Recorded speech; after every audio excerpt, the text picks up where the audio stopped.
Hey, what's going on, guys? Xbox All In channel, host Sega Forever. Kind of bring back the All In POPCAST, the one that I used to do on Saturday mornings. Uh, sorry. Sorry about that. I like to make sure that the channel is streaming before I actually start the podcast. So, what I'm going to do, I can actually see we're on live. So, I'm going to shut this before I get confused again and end up on the wrong screen. Because I got a lot of stuff that I want to talk about today, and a lot of stuff that I want to share. Um, I actually sent invitations out to the guys, to the crew, see if they show up or not. Hopefully they do. Because some of the stuff I want to talk about today, especially on the Xbox side. Again, this is my podcast, so we cover everything as far as uh, the world of pop culture, which includes video games. Right? I know I do a podcast specifically for Xbox, which is the Wrecking Crew podcast, which I'll do again next week Saturday. Did one last weekend, and it was really awesome. Had the Sega Man and Heba, the world's most powerful gamer, join the podcast. We had a really good discussion. So hopefully we can get it back up and running on a more consistent level. You guys know that I've been doing a lot of different stuff on my channel. But in order to bring you guys content, I got to keep up with a lot of things. This was just not the week for me to do that. Um, Especially in the world of politics. Like I said, my channel is going to be a political slant. Oops, sorry about the birds. They're back. Uh, it's interesting because I actually ordered a bird away or bird be gone. I'm going to test it out this weekend, see how it works because I have parakeets and parrots in our neighborhood. That's a very Hawaii thing. Man. There's so many people that bring these animals here, dude, and then let them loose or let them go, and then they become a nuisance on the local population as far as the birds and the people, man. Because these birds cause a lot of damage. As a homeowner, and if you guys are homeowners, you guys know how it is, man. Anything that costs, especially now, right, with the cost of everything, dude, it's exponentially. It'll put a dent in your budget anytime you have to do any work on your house. So let me shut this off real quick, guys. Sorry. Uh, yeah, but there's been a lot of stuff going on in the news. At least, let me put it to you this way: you guys know I'm a big Marvel fan, right? There's some stuff going on with Marvel. There always is, and Star Wars and stuff like that. I'm just not tuned in like I used to be. I kind of left all that stuff behind. But there's a couple things I want to talk about when it comes to Marvel. But what I'm gonna do is I'm gonna get some stuff out of the way first. See if anybody joins in. Give them about what time is it now? Yeah, I'll do some housekeeping stuff first for the channel, and then discuss my latest infatuation, which I talk about on the channel. I actually did a video on it, which is solo leveling. We'll talk about that. The newest episode dropped this morning, at least where I live. For most of you guys are probably noon afternoon time frame. But I got up this morning. I was getting ready, got my stuff put away, and I just jumped on to see if the episode was up. Because it's normally later on in the day for me, but it was up and running, so I was happy about that. So I watched the first episode. Um, they got this story arc going on within the anime that's following the books pretty closely. And I can talk about the books now because I actually bought them. Like I told you guys, I've been infatuated with this series ever since the first episode when it launched back in the day. You guys know about my struggles with. If you guys follow me on the channel, you guys know my struggles with manga. Being an old school comic book guy, I do like color, right? And But anime is totally different from when I was growing up, guys. I mean, I'm enjoying it more now than I did back in the day. It's interesting. My daughter and her friends went to the local Kawaii Con. They had a convention here in Hawaii called Kawaii Con, and it's mostly focused on anime and Japanese culture. But it's expanded because pop culture is just so big now. You know what I mean? It's one of the reasons I wanted to talk to you guys about pop culture today, specifically because they went yesterday. It was the opening day, and there it was funny because my daughter and her friends were there all day. Said they had a really good time. Said it wasn't too super crowded. And they're glad they went yesterday as opposed to today because Saturday is the big day. But Saturday is the day that a lot of the families will go. And the way that it works, and it's amazing to me, right? Because it's not getting any cheaper to go to the conventions anymore. Conventions cost a lot of money nowadays. on top of the stuff that you, not just for the, I mean, for the entrance fee is one thing. We have people that are flying in to go to this convention, which I find amazing. I mean, I'm not saying anything bad about Kauai-Con. I think it's awesome, especially for somebody like me. It fits because I live here. I live here in the islands, right? So it's good for me because it's just the right size. It just has the right amount of local flavor as well as all the stuff that they bring in. So I'm not one of these people like they have a lot of vendors from outside that come in, and I think that's great. More variety, definitely more stuff that you can purchase and buy, especially if you're a collector. Because when I first came here, Kauai-Con was a lot smaller, so now it's blown up. But because of pop culture growing by leaps and bounds, there's so many people that are nerds and geeks, quote unquote, right? That uh, it's great to see that it's grown. Much like gaming, right? But everybody considers themselves gamers now and stuff. But the big day is today, so my daughter and her friends, they're pretty hardcore when it comes to this stuff. So they ended up going on Friday because by the time Sunday rolls around, a lot of these vendors are out of stock. So what some people would do is they would go to the convention, look at what they have, and then wait till Sunday because usually the prices drop. That's not the case anymore. If you wait, you 10 to 1. If there's something you really like, you should just buy it, even though it'll cost. Even though you're not down with the cost. But that's the way the economy is right now, right, guys? I mean, either you're gonna spend money for it or you're not. Right? You actually see the news now kind of shifting more on the truth of what the economy is currently, right? And so, which I think is good, right? Because you need to be informed. Um, but I know my daughter and her friends they saved their money up for this convention because they know they're going to be big. Again, they participate in anime and all kind of things, pop culture, right? My daughter, of course, she's an artist, and so this is their big day, or yesterday was their big day. So it's going to be interesting to me, for me, because I was planning to go out for my therapy to the later on this afternoon, and I'm just wondering how the traffic's going to be, right? Because everybody's coming into town, right? Hawaii is a very the island I live on is not the biggest island, right? It has the most infrastructure, the most roads, it's the most populated.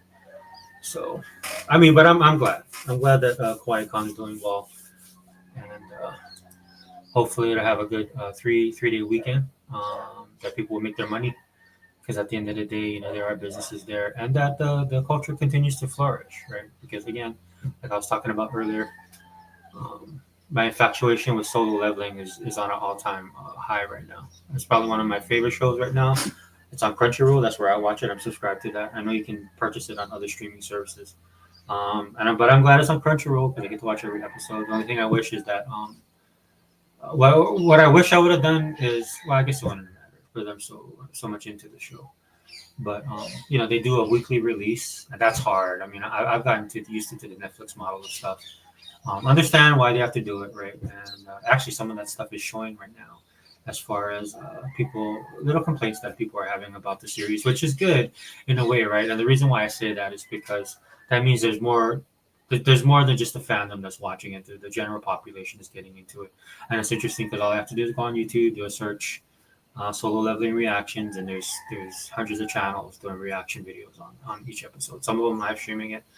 I can't do that, dude. I mean, I'm too much into the show.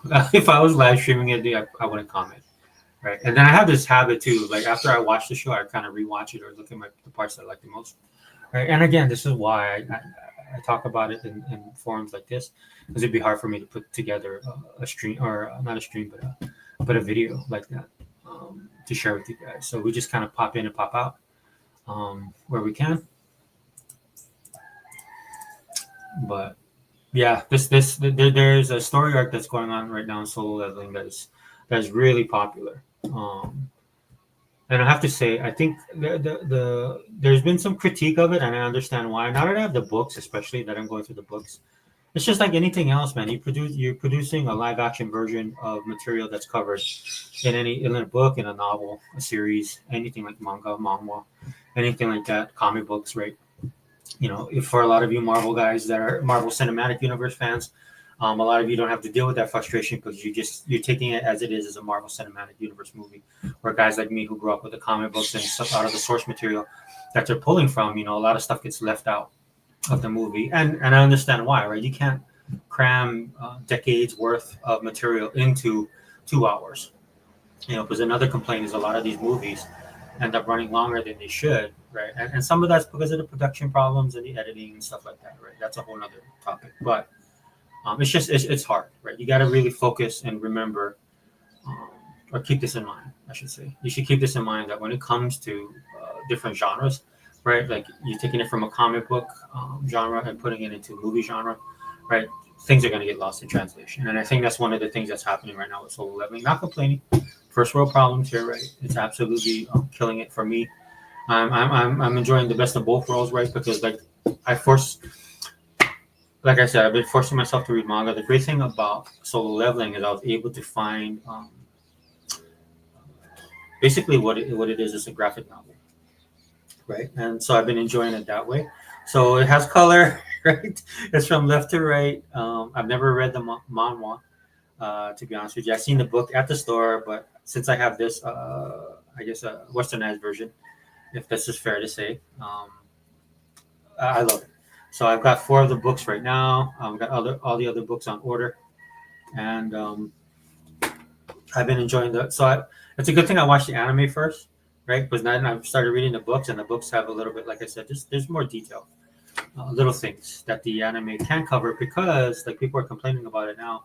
It's hard, guys. If you look at the runtime on their episodes, dude, it's only 23 minutes, right? And then there's a lot of stuff they got to squeeze in. But I understand. Now that I'm looking at the books, there's little things in there, just like comic books from back in the day. There's little things that's going to be passed over, right? And for me personally, I would try and include that stuff because I think it adds a little bit more weight to the story and a little bit more background to the characters, and it definitely helps a little bit more with the world building. But what you're getting in the anime is not, it's awesome. I mean, I think it's awesome. So, like I said, I get the best of both worlds right now that I'm reading the books. Again, glad I started off with the anime, right? But now that I'm reading the books, and there's some other stuff that gets fleshed out in the books that's not in the anime, I can appreciate both what they are. Is my point. But let me share this really with you guys. Maybe you guys can get an appreciation. I did this before. Hold on, guys. I did this before when I was talking about the show because I think it's absolutely awesome. Right, let me make sure I am on. Nope, I'm not. Let me make sure I get you guys the full screen. This is just a clip. They released this morning, so of course, I think because it probably releases where it releases first, right? By the time I get it here in the States, it's gone through processes and stuff like that. But Crunchyroll understands. This is what Crunchyroll knows. This is their most popular anime right now that they have, and they have some great animes on there, guys. I talk about it all the time. If you get a chance, if you're an anime fan, even if you're new and you want to just dive in, I highly suggest you guys get a subscription to Crunchyroll. Right? I mean, they have a lot of content in there. The great thing about anime now, as opposed to when I was growing up, besides all the time period and stuff like that, as far as the content that we got, how the content was presented, how it made its way over to the U.S. and stuff like that. You really have to be otaku, and you had to do the hunting for it. Back in the day, I wasn't hardcore into anime back then. I would watch it. I thought it was cool. But again, like I said, man, I was more into comic books and stuff like that, and the animation that we had here. Which even the animation we had here back in the day, there's very few shows that were like on the level as these shows are now, man. These shows, the anime compared to when I was growing up, and I was just talking to my daughter and their friends about it because they've been going back and watching the old anime. But the same in some instances, they can appreciate the artistry. They can appreciate the history. They can appreciate certain things about the anime, but at the end of the day, this stuff looks dated, right? Let's be honest. It's just like if they go and play the old Super Nintendo game or old Sega Genesis game.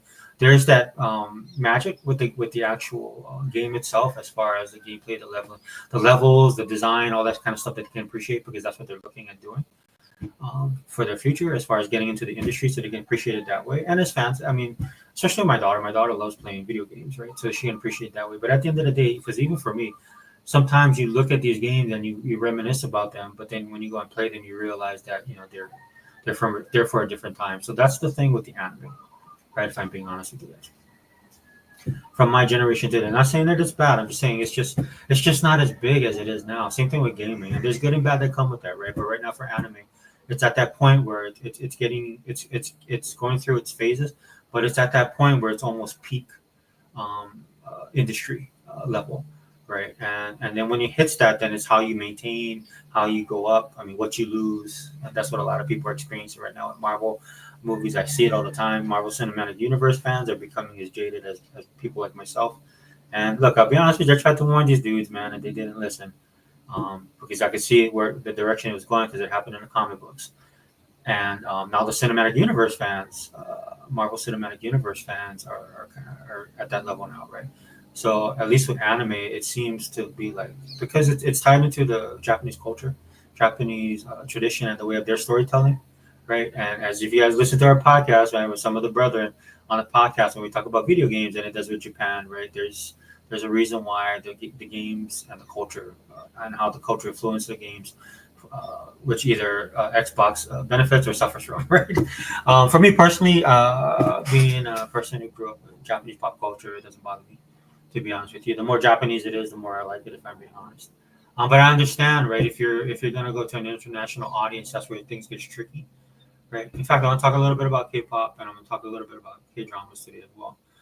That's kind of like where they are right now. They reached peak level, and now they're struggling with how they're presenting their product, which I think is which I think is a big thing for them right now. They have to tread carefully, right? Because that stuff could just shift to another direction that they don't want to go. You know, you always want to expand. You always want to bring in newer audience. You want to get more fans. You definitely want your business to grow. But then how you get there and some of the pitfalls we can talk about. But yeah, let me play this video for you, man, because this is I think this is probably one of the best. Spoiler alert. Sorry guys, if you guys are hardcore fans and you're on this channel first, I'm gonna play a clip from this show. If you haven't watched it, please don't just stop watching the video because this is gonna be a spoiler. All right. And again, sorry about the birds.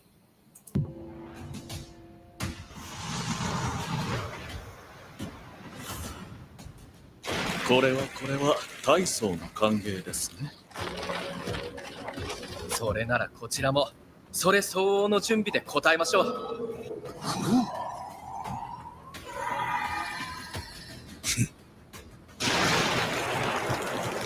では手はず通りによろしくお願いしますよ、人類最終兵器殿。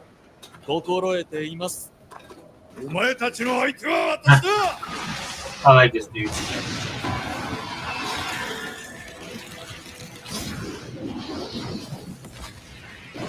普段ここまでの力は使わないのですが、今日は全て出し切るしかないみたいですね。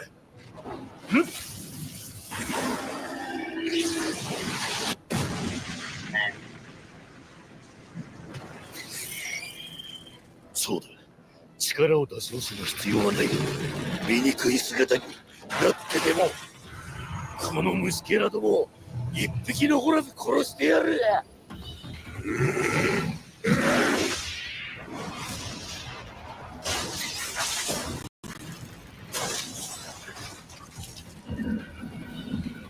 あれがベク社長の魔獣か。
今だ、一気に攻めるぞ。こいつを食らいな。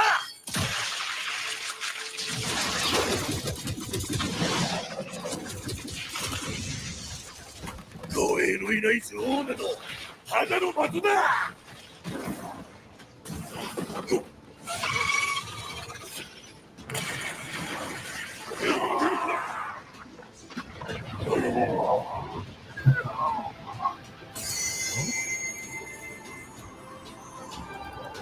俺がいる限り何度だってみんなを立ち上がらせてみせる。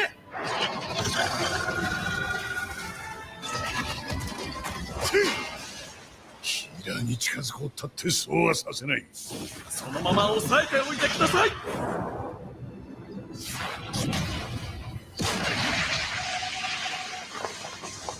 はい。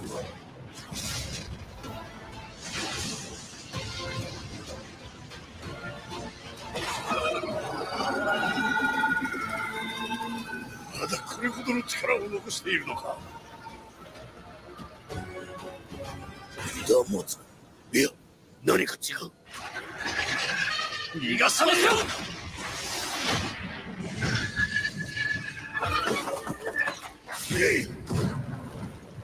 チャーハン行きます。ダメ押しだ。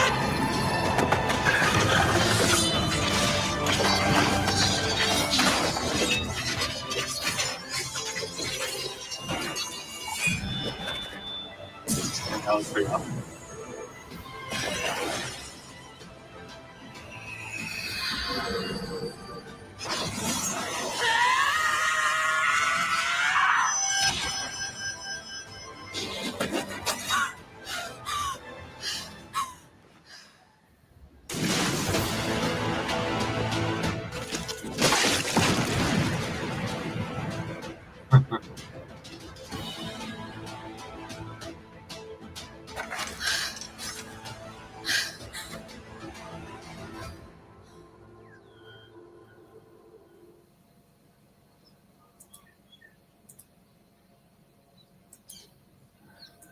Sorry, guys, it got a little bit noisy. I muted my mic so you guys could get the full effect of the video. But hold on one second. Yeah, let's go back to this. Yeah, so that's absolutely my favorite anime. One thing I love about it, as far as like I said, I just started reading the books and stuff like that, but you don't see a lot of Cha Hunter or Hunter Cha in the anime series, right? There's a build up and there's people that talk around her, talk about her. Talk about like how good she is, but you don't really see it until like these episodes that are hitting right now. And that's probably one of my favorite thing about this episode. It's just that I actually get to see her in action, right? And then her nickname is the Dancer, and that's because the way that she, when she's in combat, right? A lot of people when they notice her movements and stuff are so fast and so precise and calculated. She's like a ballerina dancer. Is what a lot of people refer to her as, and that's how she got that moniker. The funny thing is that she doesn't like it. For some reason, I'm not that much into the lore and stuff like that, but that much I picked up on. Anyway, what's up, Sega man? If you want to join, brother, I actually sent you the link up, but it's on Instagram. It was funny because my X account got blocked for suspicious activity. I'm back on X. I just, like I said, I've been having a lot of issues with the messaging on X, so I just send everybody stuff on Instagram now. Maybe because my Instagram footprint is very vanilla. I just share a lot of the stuff, which is food and stuff. But hey, thanks for being here, bro. But if you want to jump in, I am going to talk a little bit about Xbox. I'm just trying to get the my anime stuff out of the way because, like I said earlier, I watched the latest episode of Solo Leveling, and again, I absolutely love what they're doing with the anime. But again, I'm not the hardcore manhwa fan, right? I'm getting into it now, right? And I can see what the issue that everybody's having with it, right? As far as because there is some stuff that. Again, like I said earlier, they could do to add a little bit more weight, add to the world building, add a little bit of weight to the characters and the story. But it is what it is, man. It's as an anime on Crunchyroll, right? It's the most popular one, right? And for me, I have no complaints because I'm enjoying the action and the story, right? But this is why anime dominates so much, man. Because there's not a lot of places you can go to and get this type of quality. Across the board, right? No matter what they're doing with it, right? And the variety of anime that's out there is another thing I like. I love Frien. Frien just released on Netflix. If you guys want to go check it out, Frien. It's Frien beyond the journey or beyond life's journey. and it's a really good anime. And again, like I said, it's on Netflix now. They just put it out, and they got the 2 full seasons. And the great thing, of course, if you're watching it on Netflix, and again, you can do this for Crunchyroll, right? But I don't know, I can't remember. I don't think Crunchyroll, they might have did full seasons, but I like it consume like that's why I still love Netflix, right? Because I like to consume stuff in full seasons. I don't like to wait, like how we're doing with Solo Leveling. Right? I know some people they love it. It generates the buzz. It's all this kind of stuff. It's not for me. I just want to watch it all at one time, or if I'm not gonna watch it all at one sitting, right? I want to be able to consume it at my leisure, right? Like for example, this story arc that they're going with Solo Leveling, I would have probably watched that in one day, in one night, like on a Friday night when I had some time, make some time, and just maybe 1 or 2 hours to watch, just rip through all the episodes and enjoy it. Because what ends up happening in this episode, and they get to this one crucial part, and then the episode stops. Again, it's only 23 minutes of animation, so they squeeze a lot in there. In fact, they did a lot of stuff in it that, I mean, they're kind of moving fast through with the content on the episodes, right? So, and again, that's what some people are complaining about because they're saying that it's too fast. Again, that's people who's going to have opinions on this kind of stuff. I totally understand, but Solo Leveling, man. That's my point being is that Solo Leveling is right now everything that occupies my time when it comes to anime, and by that clip alone, you guys can see why. It's just the overall action, the quality. Some of the things they take into consideration, man, with their power levels and their power sets and stuff like that. Because the way it is in this world, as far as the story goes, right, it's just people when they have this we have something called a reawakening, and so if you become a hunter, right, you have these different levels, and when you're born, and when you have those levels, when you're born in that level or with that level, you can't go beyond it, right? So they have different rankings. Which is funny, you guys know I'm a Sega fan, right? It's just like if you're playing a Sega video game from back in the day and they have the different rankings of S plus, or however you finish a game, right? And they rate you on it and stuff like that. So basically, these guys get a certain rating and that's it.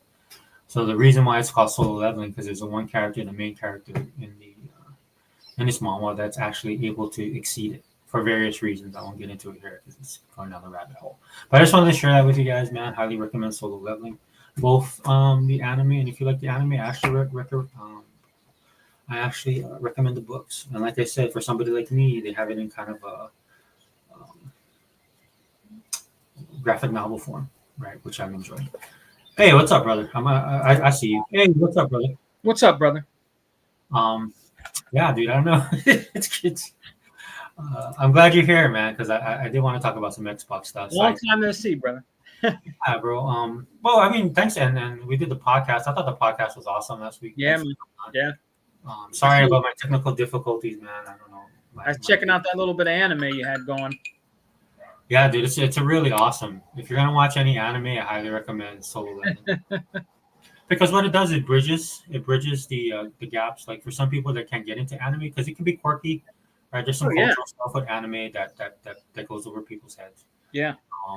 But Solo Leveling, it does a great job, which is actually funny because it's actually from South Korea. Oh, right? Really? Yeah, it's a manhwa. Yeah, it's not a manga; it's a manhwa. So, and then my daughter told me it's like a webtoon or some. She was trying to explain it to me, but I'm old, right? Oh yeah. Yeah, I talk about that a lot, right? We talk about that a lot on the channel. Yeah. Oh yeah. Yeah. On the podcast about I always wanted Xbox to focus more on South Korea. And this is one of the reasons why. I mean, I'm not saying you can tell the influence that Western culture has on South Korea. Mm-hmm. And I'm not trying to get the West to take credit for this. But what I'm saying is that we have a little bit more of a connection. Yeah. Right? Because they're a little bit more westernized or open to westernization than Japan is. And for me personally, I like when Japan is very Japanese. That's what I enjoy about their content. That's why I like things like Yakuza. Yeah. Right? Where most people won't, because for me, I think it's I love just the style and the little foibles they put into the game where other people just think it's weird. You know what, brother? You're right. That changed my perspective about gaming. I would just play beat 'em ups, shoot 'em ups, action adventure. But when I seen those Yakuza, I got curious, and I'm like, oh, let me try these out. And I actually tried them out, and I actually liked them. So when they had that big sale, when they were like a few dollars a piece, I must have bought at least 4 or 5 of those games. Yeah, You know what I mean? And I like them because you can play arcade games in the world. You can go do what you got to do in the game, and it's pretty awesome. I like it because it's open world. You can always come back to it. It's not like you have to finish. You can always come back to it. It seems like there's a lot to do in there. You can not only the quest you have to do, or the story of the game, but there's other shit you can do in the game, and I kind of like that. That was cool, you know. That's why for me sometimes it's hard to finish because I'm playing the one when they're in feudal Japan. Yeah. And I ended up focusing more on my like food and growing stuff. Yeah. You know, instead of that, and then I was doing the main story. Yeah. But I mean that's the way the games are now, right? And I was just talking about earlier, Sadie, man, you might have missed it, but I was talking earlier about that's how I like. This is why I like anime more now than I did when I'm younger. Yeah. Know? Yeah. And we have some classic stuff. You know, you can't fault the classics. You know, you can't the foundational stuff. We definitely have. Yeah. Especially for the industry back then, right? And of course the technology and everything, right? Yeah. But now, man, it's just on a whole nother level, right? Oh, definitely, brother. Definitely. Where I'm enjoying it, right? I kind of mind myself, right? Because I don't get involved with my daughter and her friends. Yeah. They watch, like my daughter watches high school romance stuff. You know, they watch all that kind of stuff, dude. I'm straight up like, dude, I want the science fiction, I want the fantasy. I do watch some stuff that's more story driven. Mm-hmm. Like I watched this one, but you can kind of tell my taste, right? Yeah. Oh yeah. Yeah, dude. And you know, look, dude, I'll be honest with you, man, and I'm glad you're here. We can talk about it. Look, Western animation just sucks, dude. I mean, it's just bad. It's just bad. We've lost our way. Probably if E-Rock was here, he could probably go on for like 2 hours talking about this stuff, right? I guess you're right, bro. You know, when we grew up, I don't know. When we grew up, it was a different era and time. You know, with the greats, like you remember the cartoon, and you'll definitely remember. You remember the cartoon called G-Force? Yeah. You know, different ones like that. Me and you grew up on that stuff. Voltron and different animes and different things like, you know, different animes and things like that. It is a lot different.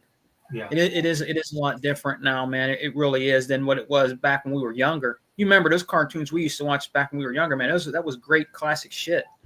Right. You know, G-Force and all those ones like that were awesome, man. I would spend hours and hours. My mom would say, "Why don't you go outside? Stop watching cartoons. Go outside." Yeah.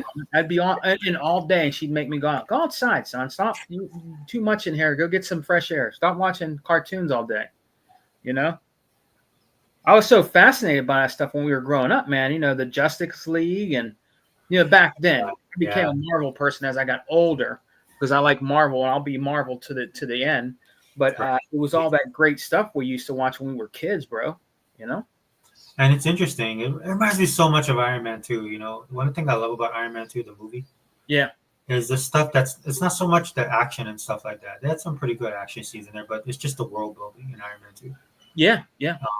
And you get an idea of world building in the sense of like how Tony Stark introducing himself into the world, how it's affecting the world, right? They touched on a lot of different things, but the focus of the story when it came to his dad, and he said something that I loved in the movie. He said, you know, he's talking to his son, and he's like, he says, "Tony, man, I'm basically he's a prisoner of his time." Yeah, like he could see the future. He knew what was coming. He wanted, like, he could probably create it if himself because that's a genius he was, his dad. Yeah. But the problem was the time period that he lived in, right? He was being held back by the technology of his time. Mm-hmm. So he knew his son. That's why he put so much things on his son because he knew his son would be able to take to that next level that humanity needed to go, right? Because he knew the world was changing. When you introduce superpowered beings and stuff like a Tesseract into a regular world, right? That's going to change a lot of stuff. Yeah. Like look at what's going on with the with AI right now, and look what's going on with quantum computing. Yeah. Right. There's so much stuff now getting put out there. Like it's changing. Like this would be equivalent to somebody that actually like invented the wheel. You know what I'm saying? That, yeah. And so that's one thing I love about Iron Man 2. Like they really focused on that. And unfortunately, right, they didn't heed to that. Marvel didn't heed that lesson, right? And it's going a little bit backwards. Oh, what do you think though? Because me and you are Marvel guys. Yeah. What do you think about it's coming in the future? about Robert Downey Jr. playing Doctor Doom. Yeah, so I was gonna touch on that. We can touch on it now, brother. I actually have. I seen a little skit of it, and I was looking at Sega Forever, and I was like, I don't know. I mean, I guess he can be Doctor Doom in a way. Do you really see him as Doctor Doom? I don't know if he fits I don't know. You're so used to seeing him as Iron Man, and then all of a sudden now he's going to be Doctor Doom. I don't know. You know what I mean? I don't want to. I'm not trying to diminish what he's done in his career for Marvel, but it's hard to see him like that. And as you know, he died and actually as Iron Man. And the next thing you know, he comes back as this different character. And I seen him in the costume and everything. I'm like, I don't know. I have a little bit of mixed bags about it though, brother Sega Forever. I don't know. I have a little bit of mixed bags. I'm not saying he can't do a good job as Doctor Doom, but I didn't really picture him being the actor to play Doctor Doom. You know what I mean? For me, one of the benefits, and as you can see on the screen, I'm sharing it right now. Yeah. Is that they got the Russo brothers back, which I think was important. Yeah. Because the problem that Marvel's had is they haven't been able to navigate the multiverse. Mm-hmm. And it's always been a thing with Marvel, man. I'm just going to be honest, dude. In the comic books, right? They just never... Their cosmic universe, I love it. But when it comes to multiverses and stuff like that, dude, they kind of hit and miss, right? They do some good stuff, but most stuff I don't really care for, if I'm being honest. That's just me as a Marvel Comics fan. Yeah. Because again, you have a person like Kevin Feige, and the problem I'm really having with Kevin Feige right now is that for some reason, and maybe because he's old school, he always he tries to copy DC for some reason. Even though he's kind of built his own cinematic universe, his own universe within the cinematic. Right. And I don't know why he does that. Multiverse stuff has always been, for me, in DC's wheelhouse. They've always been able to manage it way better than Marvel has, in my opinion. There's people who disagree with me. That's just the way I was growing up reading comic books. I'm not saying we didn't have good stuff. I'm just saying, right? They were just, I think that was more their forte. But for Marvel, man, and it's showing in the. I'll just be blunt, man. In the Marvel Cinematic Universe, they're struggling with trying to do the multiverse. Like, they have some cool ideas, but they can't execute it. And then there's a lot of fluff. Then we went through the whole thing with them trying to do inclusion with the universes, when they should have been focusing more on the story, right? Because that's hard. I said that to Hebot the other day when we were talking about the way that they're making games. I was like, it's already hard to make a game in general. Yeah. When you add extra stuff on top of that, and stuff that doesn't have anything to do with the genre, you're just going down a path of failure, in my opinion. That's why I could read the writing on the wall. It doesn't take a genius to see that, the direction they were going and that they were going to fail, and they did. But to answer your question, I think one of the big steps is getting the Russos back on board, because they understand the universe. They help create the Marvel Cinematic Universes phases, especially 2 and 3. But I would say, I'll say 2 and 3, because the phase 1 was the foundation, the stuff that they wanted to put up. But the Russos came in and picked it up and ran with it, to the point where you get Infinity War and Infinity Gauntlet. And I like those movies. But look, dude, I'm like any other comic book guy, dude. I have my gripes and stuff like that, but it far exceeds anything I did. Because at the end of the day, Sega Man, you guys out there, look, my expectations for some of this stuff was very low, and Marvel not only met that expectation, but they exceeded it for me, especially as a Marvel fan. So bringing the Russo brothers in, I think, is in the right step, man. But I mean, as far as Robert Downey Jr., and to answer your question, sorry, I'm going a long way around the island, but what do you think, brother? It could be good, right? I mean, he basically built the foundations was built on Robert Downey Jr.'s Iron Man. Carried forward by Chris Evans and Captain America. That's why Civil War was such a big success. But as far as Robert Downey Jr. coming back, dude, it seems, I agree with some people. I think it could be good, but it also reeks of desperation. Yeah. If I'm being honest. Money grab, you see it all out there, right? Yeah, definitely, brother. I agree. But I'll just show the screen right now. And I'm not going to read these articles, but like to your point, right? The Russo brothers are already, one of the great things that they do is to get ahead of the stories.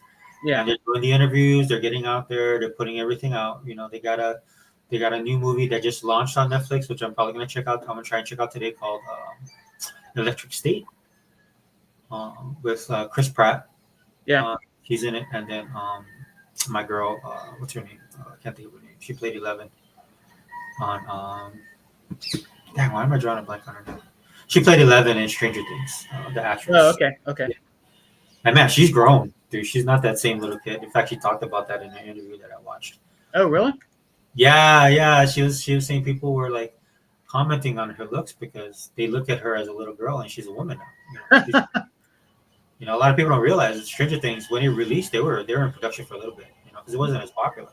Well, you know, Brother Sacred Forever, and you're right about it because, you know, for instance, as an old school actress that's out there like Linda Blair, when Linda Blair did The Exorcist, all they did was see her as The Exorcist, and they still kind of do today. And I actually met and talked to her and got her autograph, and she's like capitalizing on it now, like going to different things and to make more money, and you know, because she was The Exorcist now. But I think she kind of hinted to me like she was kind of tired of being known of just The Exorcist. But I mean, that's what she always was known as, the little girl that played the Exorcist. You know what I mean? Well, you know, being pigeonholed, that was a term they used back then in Hollywood, right? Yeah. Look, Mark Hamill, perfect example. Yeah. But he pushed past that. You know, he never had the stellar movie career that he wanted as an actor. But if you look at a person like Harrison Ford, he's played some of the top characters of all time in cinema. Oh, yeah. One of which is one of the greatest Xbox games right now, which is Indiana Jones. Yep. But I mean, he has a long and storied career in acting that goes beyond what he did in Star Wars. But not everybody gets to break out. Mm-hmm. Right? Yeah, that's true, and I think this is what she's trying to look at as well, right? Because you know their career depends on it, especially if they want to be an actor. Right? Oh yeah. Which is ironic because Chris Pratt is the opposite. You know, the way that he came in. Yeah. What he was known for, and he's pushed beyond that. I mean, he's been in a bunch of other movies. He's gotten a lot of other offers and stuff like that. He's in what is it called? The baseball game there, like Moneyball. No, my gosh, dude, I can't remember it. I love the movie, but he played a small role in that one, not one of the main roles, right? Especially if you have Brad Pitt in the movie, but. You know, it's just the nature of the beast, especially when it comes to Hollywood. But I mean, look, with Marvel, again, to your point, I think it's great that they got the Russo brothers, that they got Robert Downey Jr. back as Tony Stark / Iron Man / Doctor Doom, right? However they spin that one. The only issue is it is funny because I just watched the trailer with they had the Lilo and Stitch, and I want to talk about that as well. Yeah. The Lilo and Stitch live action trailer that everybody actually liked. And the funny thing about it is Disney still has it, right? And people got to remember, Marvel is a brand. You know, I always say this about Sony, man. This is why Sony still does well, right? Because they're a brand. Yeah. They've exceeded the level of being a gaming company. They're a brand, which is something that I think Xbox and Microsoft still struggle with, right? And I hope that they get to that point. Yeah. And so when it comes to Marvel, they can still they you know, the buzz around Comic-Con, the way that they did it, the way they presented everything was it was a throwback to what made them who they are, right? The problem now, though, if I'm being honest, Sigma, is that can they deliver? Which I think is the big question, right? Yeah. You know, with him being Doctor Doom or whatever, however they're going to present it and stuff like that, can they deliver on the story? Right.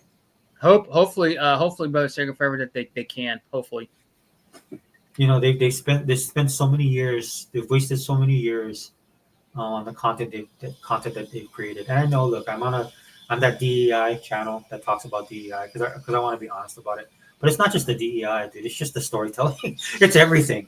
It's everything they've done. Production issues, the writing across the board. It was the perfect storm when it comes to what Marvel's problems are. Yeah.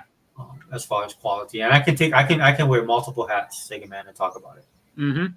The most successful thing for Marvel right now is a video game, ironically. Yeah. That's made in China. So Marvel Rivals, right? Yeah. And it's sad that it took them giving it to a foreign entity. And nothing against, I'm not knocking them for being foreign or Chinese. I'm knocking them for being like they have to outsource it for it to actually be good.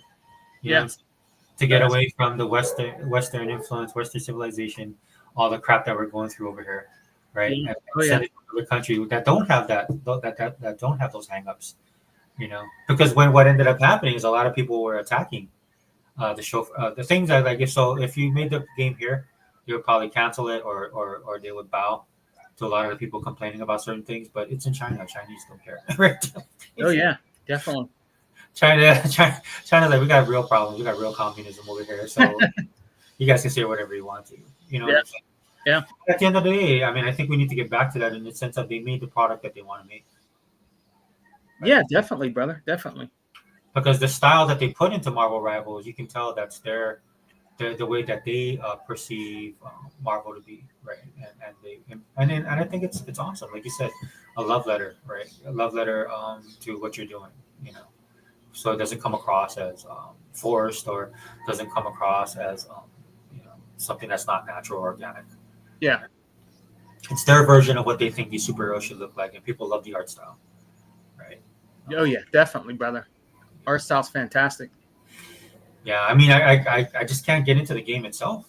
My daughter plays it; she loves it. Mm-hmm. It actually took her away from Overwatch. Oh, it did. Wow. Yeah, so Activision King Blizzard, man, get back on your, you guys gotta get back to basics. Blizzard needs to get back to basics and remember what made Overwatch such a hit and so addictive of a game. And they do certain things like they're gonna do this La Seraphim. La Seraphim is a K-pop group, and so they're doing collabs with like pop culture icons, basically, right? Yeah. And so it works, right? My daughter, she's waiting for the skins to drop, right? And she's not even a big La Seraphim fan as far as K-pop is concerned. I let her listen to K-pop because it's like the music we grew up in the '80s, brother. It's more poppy. You know what I'm saying? Yeah. It's about when when artists actually worked and wanted to be successful, right? And then there's a money and business acumen that was needed to make these groups successful. And so they're doing things like that, but they really need to get back to basics with their stuff, or they're gonna get left behind, which I hate to say. Right? Yeah. And look, I'm not, it's not gloom and doom. It's a little while. They Yeah. make a lot of money. There's a reason why Microsoft bought them. Right? Yeah. Like you have all these people now. A lot of these problems that didn't come out with some of this stuff. A lot of it has to do, not a lot, but I would say about 40% of it is because it's owned by Microsoft now. Yeah. Yeah. Like they have the fans that are fans of stuff like us that will point stuff out for whatever we like, right? But on that flip side, Microsoft gets that because it's owned by Microsoft. They get a 30% curve. You know what I'm saying? it'll get 30% hate off the jump. Yeah. Keep that in mind. But I mean, are you looking forward to the new Avengers that they're going to do? I think so, brother Sega Forever. As me and you being Marvel fans, I was one of those kids, but that I kind of liked what everybody kind of liked when I was growing up, brother Sega Forever. But as I got older and mature, I started liking the offbeat characters. Like I like a lot of the Doctor Strange characters, like Spiral. What's the other one called? Blackheart. The dude, the thing. I think it's called. I forgot the guy, the weird thing's name. It has an eyeball and it has tentacles. Oh, Shimagura. I like Shimagura. Yeah, I like all these weird characters, and I like Sentinel. Yeah. And I lean towards more of like, it's kind of weird. I kind of lean more towards like the evil dudes. I don't know what it is. Like I like Juggernaut. I like that. I like Doctor Doom too. I actually like Doctor Doom. I like the way he looks, man. I like the character himself. You know what I mean? I like that. I do like. Don't get me wrong. I like the superheroes. Yeah. Of Marvel, X-Men, and all them. But for some reason, Sega, I don't know what it is. The offbeat ones catch my eye all the time, like Blackheart and all them, and Spyro and all them, like the Doctor Strange characters. I was really good playing with those characters on X-Men, the game, and all that, and I started to like them a lot more. I started playing them a lot more than playing the regular characters. I just started liking them a hell of a lot more. I don't know what it is about those characters, but I've grown on liking those characters. It seems like some of the evil characters are like some of the best characters. Yeah, I don't know. No, yeah, I get it. I mean, when I was growing up, I liked a lot of the BC, the bench warmers. Yeah. Right, and so I read a lot of those comic books. And one thing I love about reading those comic books, looking back, is I realized how it informed the entirety of the Marvel comic book universe. Yeah. You know who did a really good job with that was Justice League, right? Yeah. So when Justice League, the animated series came out, Yeah. you know, they focused on the first two seasons. I would think it was Yeah. focused on the main Yeah. characters and their influence on the world. When they did Unlimited, Justice League Unlimited, the thing I loved the most was the first episode. They start off, I think it was Green Arrow, Uh-huh. and they got a like kind of a street eye view of the superhero effect. Yeah. And when I was watching that episode, it reminded me why I loved characters like Master of Kung Fu and Moon Knight. Yeah.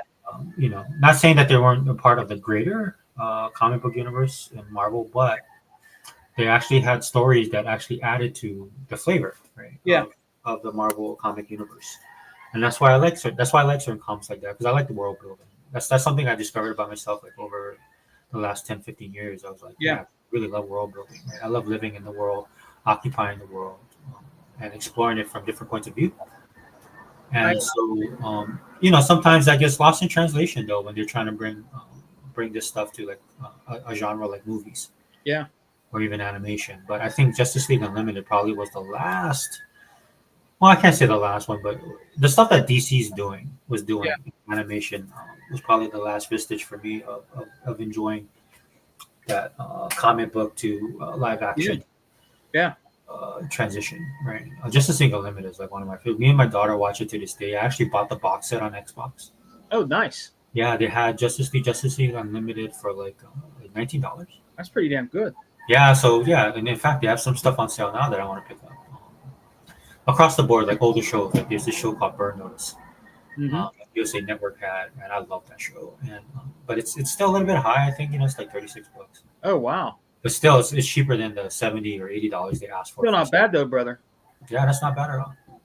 I wanted to tell you real quick, brother Second I went to my local Big Lots here in Pittsburgh, and they're closing. It's one of the ones that were closing, and everything in the store. I'm going to put my camera on. Everything in the store was 90% off.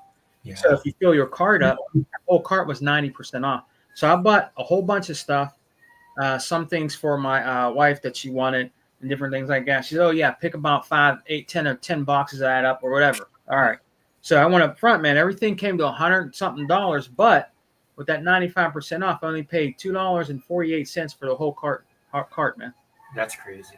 And it was a 4K movie I got, BBC, about the creatures. Yeah. And I got these. I'm going to show you these. This is by DC because they were on the rack for 90% off. Let me put my camera on so my brother can see it. Yeah. Pick these up, man. Check them out. Oh, nice. I actually have that. I actually have that DVD. Do you? The Superman one, yeah. Yeah, brother. It was on the rack, bro, and everything on the rack when it came to the movies and everything too, bro. Take forever. 95% off, brother. So these were like maybe 49 cents a piece or something like that, bro. And it's the classic cartoons of DC. I'm a Marvel guy. There was no Marvel stuff there at all. There was nothing. But I seen that. I'm like, why the hell not just grab it? Just take it. It's literally less than $1. You know what I mean? I'm like, I'm grabbing it. Yeah, being that you're a collector as well. I mean, that's something. You know, like when you look as collectors, right? We like to display our stuff, dude. It's something great to have. You can display. You know, it goes beyond this. That's what people don't understand about us as collectors. It goes beyond us watching a movie, right? This is why we want the physical. Yeah. I mean, we want to display it. We want to put it out there. You know, I know it's hard for people to understand that kind of stuff, especially the guys that are like, "Oh, you know, it's on digital. You should go digital. Digital is the future." I'm like, "Yeah, well, that's not my future, brother." You know what I'm saying? I understand that's where we're going, but you know, I'm old school. Like just like you. I mean, I'm not. The only thing that holds me back right now is just space is an issue for me. So. Well, brother, Sega Forever, don't get me wrong. Yes, me and you are from the old school. Yeah. You know, like me and you, and he bought probably, I'd say, E-Rock and I would say Tuck. We're like the old guards at the gate. You know, we like. Me and you. I say me, you, and he bought out of all our brothers probably like more physical. Right. Stuff to collect for. And look, man, listen, I'm like you. I buy digital. I have a lot of digital games on Xbox. I'm highly invested in the ecosystem, but I also have a lot of physical. Sometimes I'll buy digital. Sometimes, brother Sega Fever, for one thing, either they don't have a physical copy or never will on Xbox. And if they do have a physical copy, sometimes that physical copy can be 10 times more than a digital copy, or it can be vice versa. You can get a physical copy, and the digital copy will be more than the physical. Because I've had that happen where I got games on Xbox physical, and when I looked on the store, it was way more than what I paid for it physically. You know what I mean? Physical copy. So yeah, I'm more of a hard copy, physical, but I do get digital games because I have to. Because some of that stuff, Sega Forever, we're not going to be able to get some of those games physical. They're not going to come out physical. So if we want to play those games, brother, we got to buy it digitally. We just have to. Yeah, even if you buy the box, it's a digital code, right? Yeah. Yes. Yep. I think Unlimited has gotten a few things, and he's young. He's younger than us. He's the young brother of Xbox, and he's gotten things that where he just got the box, and like you said, just a digital code. Yeah. That's that. I think that's wrong. Yeah. On a disc, and like Hebot, I agree with Hebot. Even if so, it's gonna be on 2-3 discs. Yeah. You can do that, right? If I'm buying a physical, do that. Well, Sega Forever, I want Mortal Kombat 1. I went to my local library and I rented it out, and I'm like, oh shit, this is 2 discs because I want to go out and buy it, brother Sega Forever. But damn, dude, 2 discs for a Mortal Kombat game? That's a lot. It must have a lot of memory or content on there, man. I was like, damn, 2 discs. Well, it's all the stuff that they're putting into the game, right? The 4K. Yeah, that data. Yeah. So the disc, of course, and that goes back. And I won't get into it. If Hebot was here, he could. You remember Dreamcast when we played Shamu? That was 4 or 5 discs. Remember? Yeah, dude, I remember Panzer Dragon Saga was 4 or 5 discs. Dude. Yeah. Dude, that was nuts. Yep. But I loved it, dude. Because it was part of the package, and that's what they did back then, right? They understood there's a lot of this, so they would embrace it because they had to. They had no choice, right? But then they would, you could have the multiple discs with the cover. Like the disc stuff would be different. They would do little things like that, right? Yeah. I missed the inserts, man. Inserts were cool too. Oh yeah. All the inserts and stuff like that. Like I was watching a video the other day, brother, saying for a kid, a guy had opened up. He likes opening up new games. He had some, I think it was Xbox 360 and some Xbox One game. But he said what he misses about opening up those boxes is he liked, and some people might think it's weird, but he likes smelling the inside of the game, the new freshness of the ink and the stuff that's fresh on the game. There's people, I've done it. Yeah, I've done it because love that. Yeah. And he said he misses that. Like now you open a game, it's just nothing, it's not, doesn't, some games are just, you don't get anything. You get just the disc and that's it. You don't get no booklet. You don't get no nothing. You just open a game and that's all you got is a key to put in. And our Xbox is digitally put it in, put it in or read the key and put it into our systems. I mean? A lot of that's like that today, but I remember opening some of those 360 games and regular Xbox game and the freshness of those games. It was just something about the fresh copy print that you got of those brand new games, bro. I miss that. I honestly miss that. As being a gamer, I do miss stuff like that, man. I 100%. I do that with comic books all the time.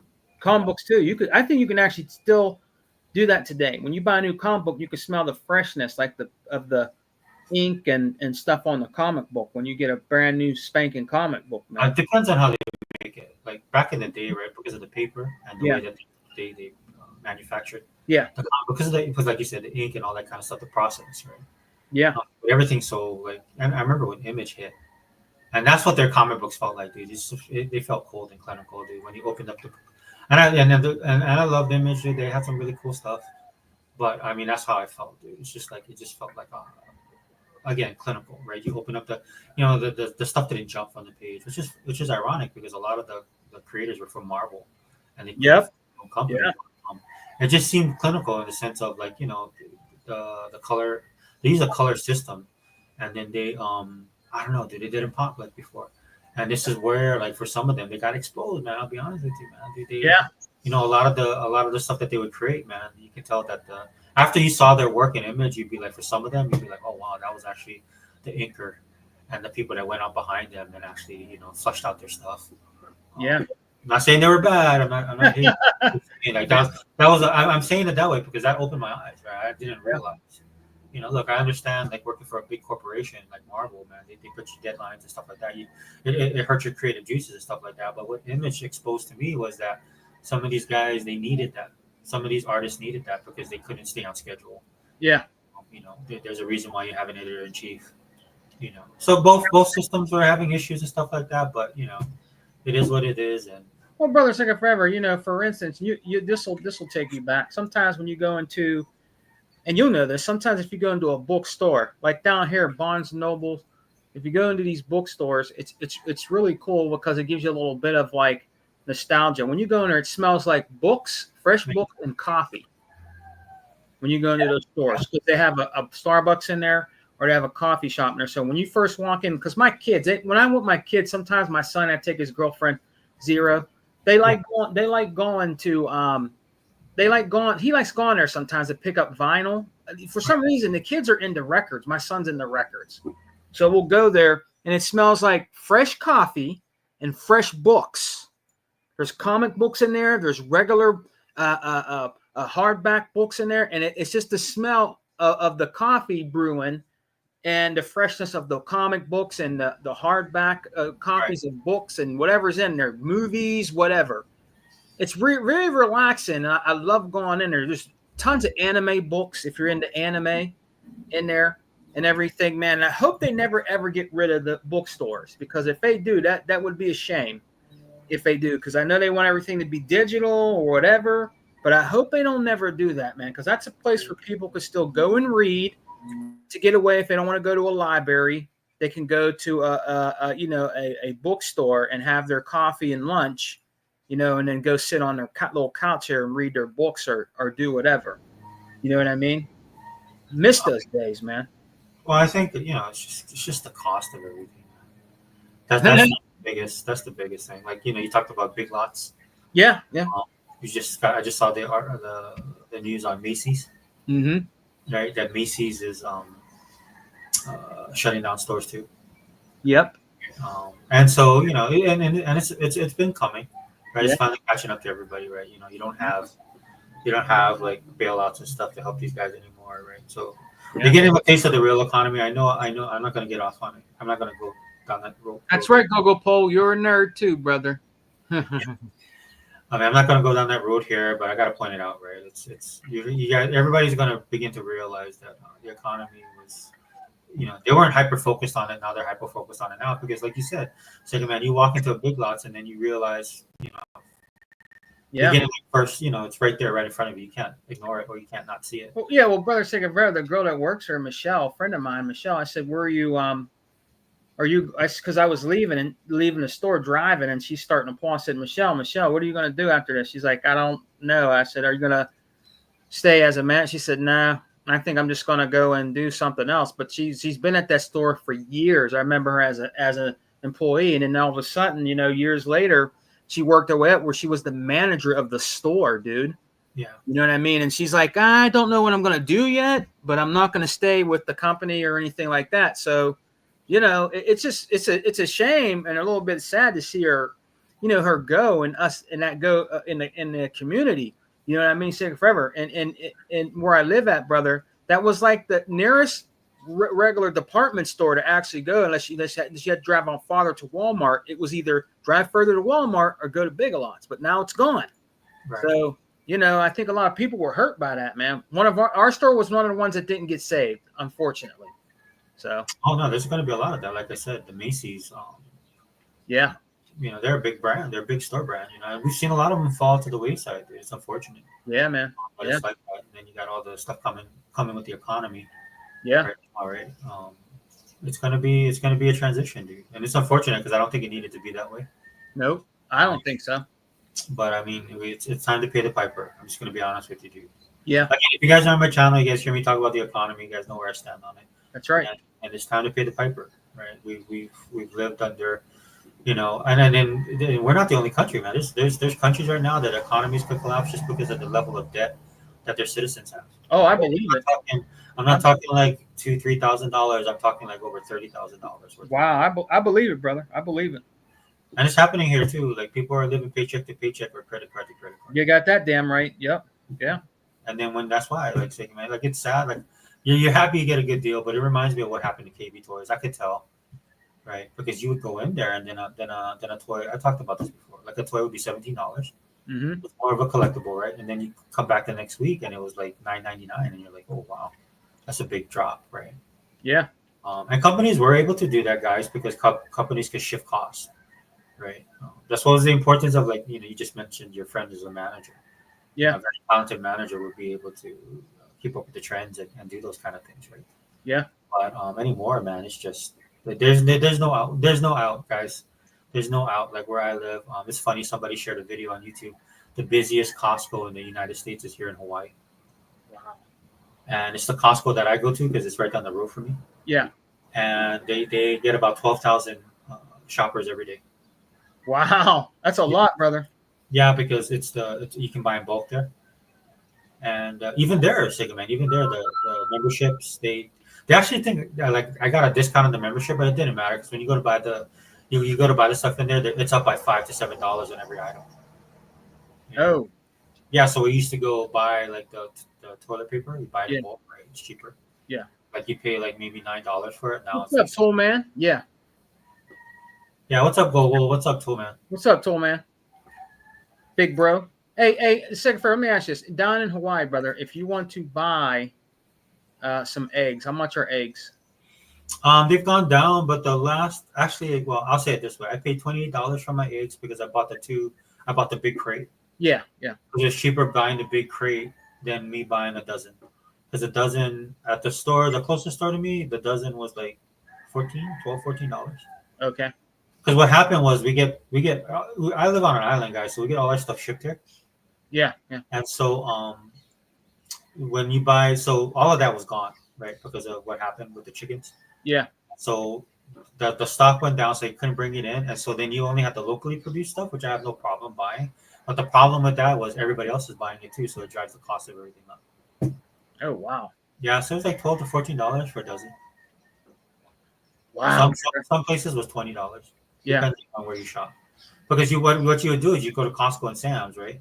Yeah. And then the eggs will be wiped out. And so people were trying to tell them you need to put a limit on the eggs. Because what people were doing is they were buying like a bunch. Yeah. And I'm like, bro, come on, guys, And that's how Hawaii changed, because in Hawaii it never used to be like that, right? But So yeah, you're right, brother. Secretary. They should wait a minute, brother. Secretary. They should be putting a limit on the eggs. Yeah, like 2 per person, or two things per person, not them buying 5 or 6 cartons. Dude, there was people getting into fights, right? Because you see somebody. So especially if like you're local, right? Like if you're from here, right, and you see somebody there, and you're like, oh, they're like, oh, bro, why are you buying? Are you 10 eggs? You buying 10 eggs? What about everybody else? Like, the guy would be like, oh, well, I don't care. It's usually somebody that doesn't live or like they just moved here, or they're new here, or they don't have the local style. Yeah. And so then like somebody would be here, but oh, you should put those eggs back. And they're like, no, I don't want to say no. And then it's stupid, right? It's like, okay, then that's like for me, that's when like somebody should have like went to like somebody like, hey, look, Sam's Costco, you guys need to put limits on this stuff, right? Because there's actual violence going to happen, right? And violence happening, and then violence is going to happen. Oh yeah, brother. Yeah. It's sad, dude. I mean, it's my only saving grace with all this kind of stuff is I grew up poor, so it takes me back. And I'm not saying that's a good thing. What I'm saying is just being realistic. Yeah. Yeah, Tillman, welcome, dude. You're just doing a little podcast today. We're going to be covering pop culture. We will talk about Xbox a little bit later. Yeah. But Sega Man, I did send out the links to everybody else. Gogo, man, you have to link me on Instagram, dude. My Twitter account, dude. It just got blocked. Why? Yeah, I'm back on, probably because of stuff I share on there, bro. Oh. With my politics and stuff like that. So I'm not surprised. Well, was it on? Was it on Twitter? You said on X, yeah. Twitter, yeah. X, yeah. Yeah. So if you haven't seen, like, there's a lot of people. If you have a certain political slant, dude, a lot of people are getting doxxed. A lot of people are getting swatted. Jeez. Yeah, dude, it's crazy. But I mean, it's like I don't care. Number one, but number two, I mean, we've been dealing with this for like years. So So for me, it's just like I don't care, like right. So like, but there are people that have their livelihood attached to their accounts and stuff like that. I'm not one of those people. Yeah. Um, and I have a whole another thing with as far as my job and the things that I'm doing right now in my job, given the current situation, the new president and his administration, they're cracking down on federal Yeah. hardcore. Yeah. So um, Gogo says yes. Yeah, X is the Wild West. Yeah, I like.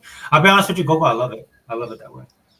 Yeah. Because at the end of the day, I don't need people to tell me stuff. I don't. If you want to share your opinion, that's fine. But I have my own ideas and stuff. And I would prefer to get more than less. Like I don't want it to be controlled. Like I really like it. Like if somebody's like, even if somebody's like racist, right? I would like to know that. You know what I'm saying? Yeah. Right. And that's the kind of the good thing about X, right? Is over time you just let people talk and they'll expose themselves.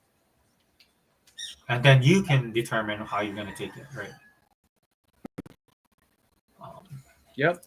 yeah, Gogo says, "Oh yeah, I love that. It's so open. It's even more open than 4chan now." Yeah, dude. And then Reddit, dude. Those guys are getting exposed too. Look, I'm gonna tell you guys something, dude. Never let anything like this. Never get so involved that something will just totally encompass. To like steal your joy or get in your head so much like how what Xbox does with like what happens like what Xbox does to PlayStation guys. Don't be that. Don't be those people, man. You're just gonna be miserable. Yeah, that's one thing we'll talk about too. I have some things I want to say about that. Yeah, we can get into that because I mean I've been out of the loop, so maybe we can. A couple things, I want to say about it. It when we get into it, I'll tell you, brother Sigafred, when we get into it, man. All right. I do want to touch on one thing, then we'll move on. Okay. Google posts as though they do shadow ban. Yeah, they do. Like I said, my account. I mean, it looked like it was official, so they said suspicious activity. But I think I could have been reported. Maybe I put something on there that there was, maybe it was against the rules of service. I don't know what it is. I'm pretty vanilla. You might like. I know people might not like what I say, but I'm consistent in what I say. You know what I mean? There's a pattern. Yeah. And I do my X account that way so I can get information too from people. Like if I'm following, like for you and then following, so it's consistent so that I can keep up with stuff. That's the whole point I have X. It has nothing to actually do with me like becoming huge. Like I know people post their money that they get on X. That's fine. I'm not a hater, dude. Get your money. That's not what my X account does. It's for like there was this little thing on X where people were like more people were trying to like the people who were branded. What do they call that when you get your little check mark, right? They were kind of like coalescing around each other. You know what I'm saying? Yeah. And that's how I found out about the money thing. I had no idea that you could do that on X. Because that's not what I use it for. Oh yeah. Yeah. So if you people share, it's like your engagement, kind of like YouTube. Yeah. So people were kind of only sharing other people's stuff because they wanted, and I can see why. Yeah, verified. Thanks, Google. I mean, I can see why that you would do that, especially if it's a money thing for you. Like that doesn't bother me, but don't drag me into your drama. Because I have people doing that, like coming to my. That's why my messages and stuff blew up, man. That's the only thing I don't like about it. Is like, dude, just because I follow you doesn't mean like I want to be your friend. Right? Like I want to engage with you every day. Like they're trying to get you to engage. I'm like one person was telling me, oh, so I guess you're not a fan or you're not this way. And then I did, and then he got me to engage because I engaged him back. I was like, bro, that's not what I'm here for. Yeah. And just because I follow you, dude, like I don't want relationship. I don't want anything like that, dude. We can discuss things in general. Right? Because some of these guys trying to engage with me, I was like, look, dude, if you get to know me, you probably won't like me. Like I've talked to people, man. As soon as they find out I'm an Xbox guy, oh, you're an Xbox. You're an Xbox. Isn't that but here's the thing, though, brother Sega, if ever, isn't that a shame, dude? You know what I mean? When I go out sometimes, brother Sega, this is the truth, and it's a shame. If I go out and I have my Xbox shirt on or hat, people look at me or might say, or can't believe that I like Xbox. It's unbelievable. Yeah, it really is, and I'm talking even the kids. They're the ones that say it too. Like I'm like, I guess your parents must train you that Xbox, your family's gamers, and Xbox is no good or something like that, and they're teaching you that shit. You know what I mean? Because they do look at Xbox. Oh man, why you like Xbox? Dude, I was talking to this one guy. We were having like a good conversation, and then he saw that I posted like like an ID at Xbox dropped something or Yeah. Xbox the official X site, right? And I shared. You're like, oh man, what? You're an Xbox? Oh man, I thought you were cool. Oh, are you serious? Oh, wow. Yeah, but I, dude. I mean, because of my politics, it's been like that for like 20 years for me. So I don't, you just Brother, that's crazy. I mean, that's just so crazy how people do that. It's crazy. Whether they like it or not, the Xbox is part of gaming. It's part of the realms of Nintendo and PlayStation. It's part of it. No matter what they think, dude, it's part of gaming. Xbox is part of video games, whether they like it or not, man. But I do appreciate that, like they show their true colors, so then you can move forward. Oh yeah, yeah. Like for me, like there was some like some people think like I'm a hardcore, like a MAGA person, right, and stuff like that. And so, Yeah. Because I'll throw out stuff like Trump 2024. Mhm. And the reason I'll do something like that, right, is to kind of see like where I sit with a lot of the people, because people are so like we were just talking about, right? People are so sensitive to certain things. Yeah. Right. So it's best that you just say something and then understand where they're coming from, like where they stand, and then if they want to continue on, I don't have time to waste with people like that. Yeah. You know what I mean? And so that's what I mean. And the Xbox thing is a perfect example, dude. It's just like you're just like, oh yeah, I'm playing Avowed, man. It's pretty good. Avowed, man. That game sucks. Right? It's like, okay, well, why do you think it sucks? Well, I read or I heard, or there's this article, or pony.com says, I'm like, okay. I tell you what, it sucked so bad, Sega Forever, that I beat it. That's how bad it sucked. Yeah. I beat the game. Dude, I'm going through it, dude, and I'm just enjoying it. Some things I don't like about it, and I'm just talking from a gaming perspective. Or some things, it's not that it's bad. It's I wish they would have done that. We do. This is what irks me about. This is why I get. Sorry. By the way, Vontae, welcome. What's up, Vontae? Glad you're here, brother. What I don't like about it, real quick, brother Sega Forever, it's real quick. What I didn't like about the game is every time you went to sleep, that they talked to you. I didn't like that a lot. I wanted to get back into the game, and I know it probably follows the story, brother Sega Forever, but I didn't like the higher up every time you went to sleep, or you went to the camp where you set up camp, and when you go to leave, you're in that sleep, and you have to, why are you doing this, and why is it going here like this? Like it was every time though. But you can actually, if you don't want to talk, you can say, I want to go to sleep right now. I don't feel like talking, or something like that. You can say, and it'll go right back into the game. You know what I mean? I think the good thing that is the way that they did that, though, right? Because they understood some people don't like that. Yeah. For all the complaining that guys like us on the Xbox side does about the story-driven stuff that PlayStation does, because this is probably why we're on the Xbox, right? Yeah. I personally like the world building stuff. I don't have problems with the story stuff. I actually enjoyed the interaction with the characters, but I 100% what you said. Dude, not everybody wants to do that. Dude, they want to get into the action, and part of the game is you have to, if you want to know the story and get more involved with the characters, you have to spend time with them, right? And not you do. Yeah. I spent time with the guys, the characters that you develop in the game that you can, every time you go on another mission, you get to choose who you want to take with you. Yeah. You can only choose 2. You can't take them all. You can only choose like 2. I always took what's his name, Kai. Yeah. Most of the time I took Kai, and I took the black chick, or every once in a while I took the ogre, and I took the little the pink haired chick. Yeah. Yeah, she's more of a magician. Yeah, mostly took.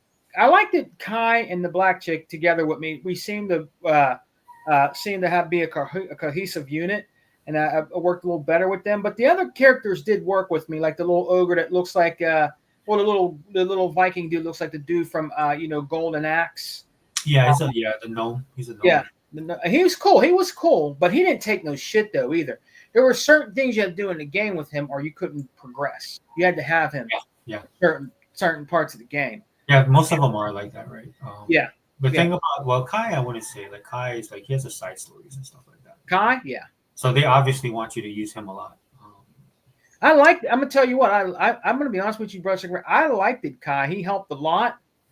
He was really good help in the game. I liked it, Kai. Kai reminds me of he kind of I keep saying this, but he kind of reminds me of he would be a cool looking fighter in a fighting game like from Eternal Champions. He looked like Trident a little bit, but more of a human looking one, like more realistic.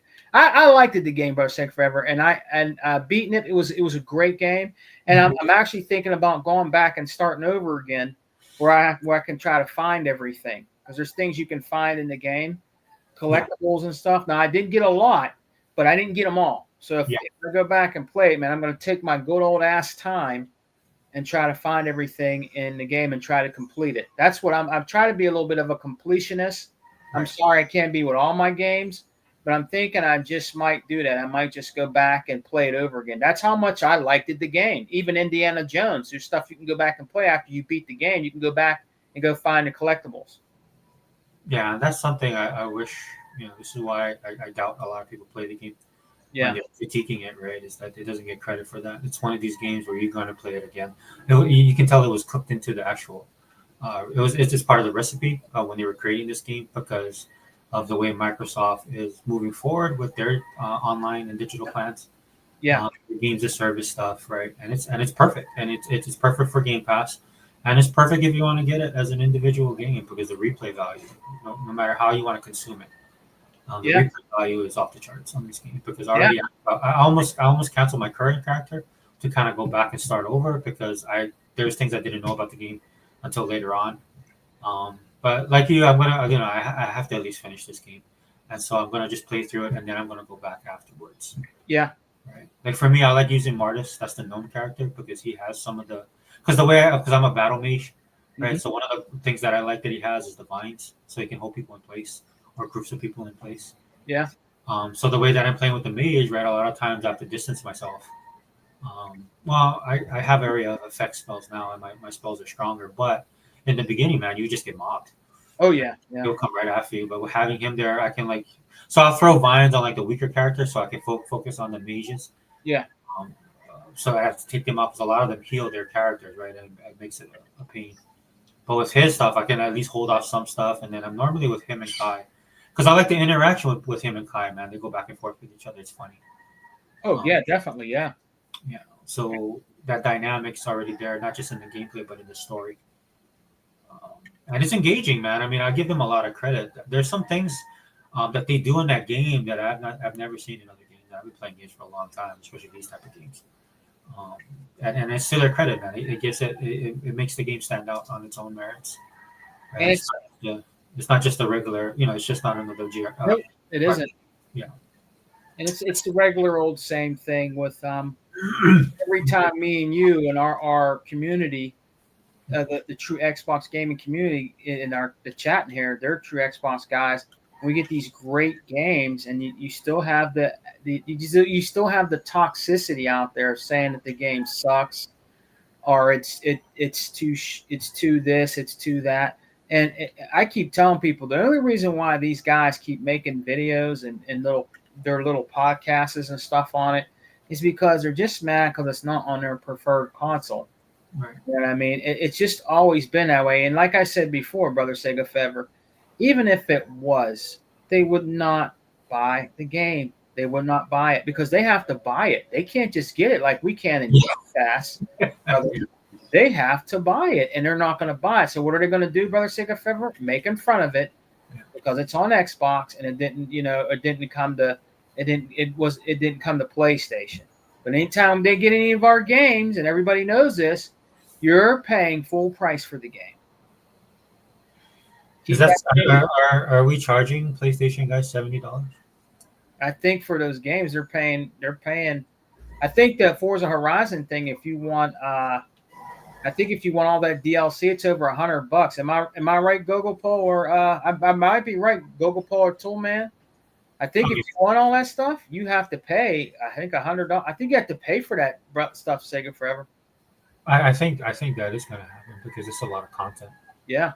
And they don't have it baked in like how we do. Like you can buy, we did that. You can buy the early access and get all the. I did that with COD. Yeah. The latest Black Ops. I didn't buy the game. I just bought the $30 package, so I get all the season stuff. So. What'd you buy, brother? With COD, I bought COD the early access. Oh, sweet. So when do you get the play? Is it like you'll get to play early? You have to play early, and then there's some stuff that you get. Let me think. Do you get the seasons? I gotta double check that. I don't want to give false information. But What's that, brother? Google says pay for what? Oh, but then Vante says the regular is 70, and then I know there's $100 version and a 130 version. Well, it's just like when we bought it. I mean, we had the same options.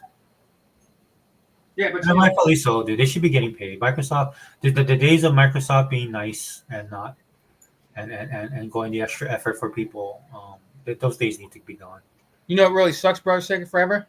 And the chat will agree with this too. Thanks, Vante. You know why they're bitching about Forza Horizon 5 too? They gotta make a Microsoft account. Yeah, that's what I heard. I heard that they have to do that. They hate that shit, dude. They hate that. Hey, bro, taking forever. They hate that with a passion. That they have to make a Microsoft account. From now on, bro, taking forever. That's what they're gonna have to do with the games they get. Right. Watch. They hate that shit. Anything has to do with Microsoft, they hate. If you want to play that game, you better make that Microsoft account.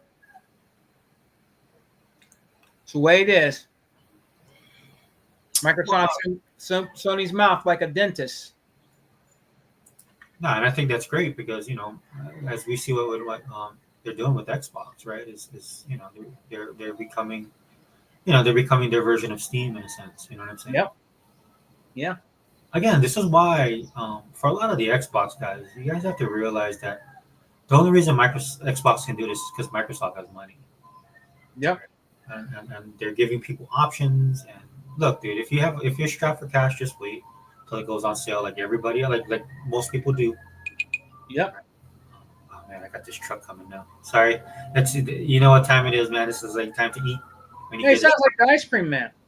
Yeah, so he has the ice cream man thing, but this dude has it's basically the food that they have.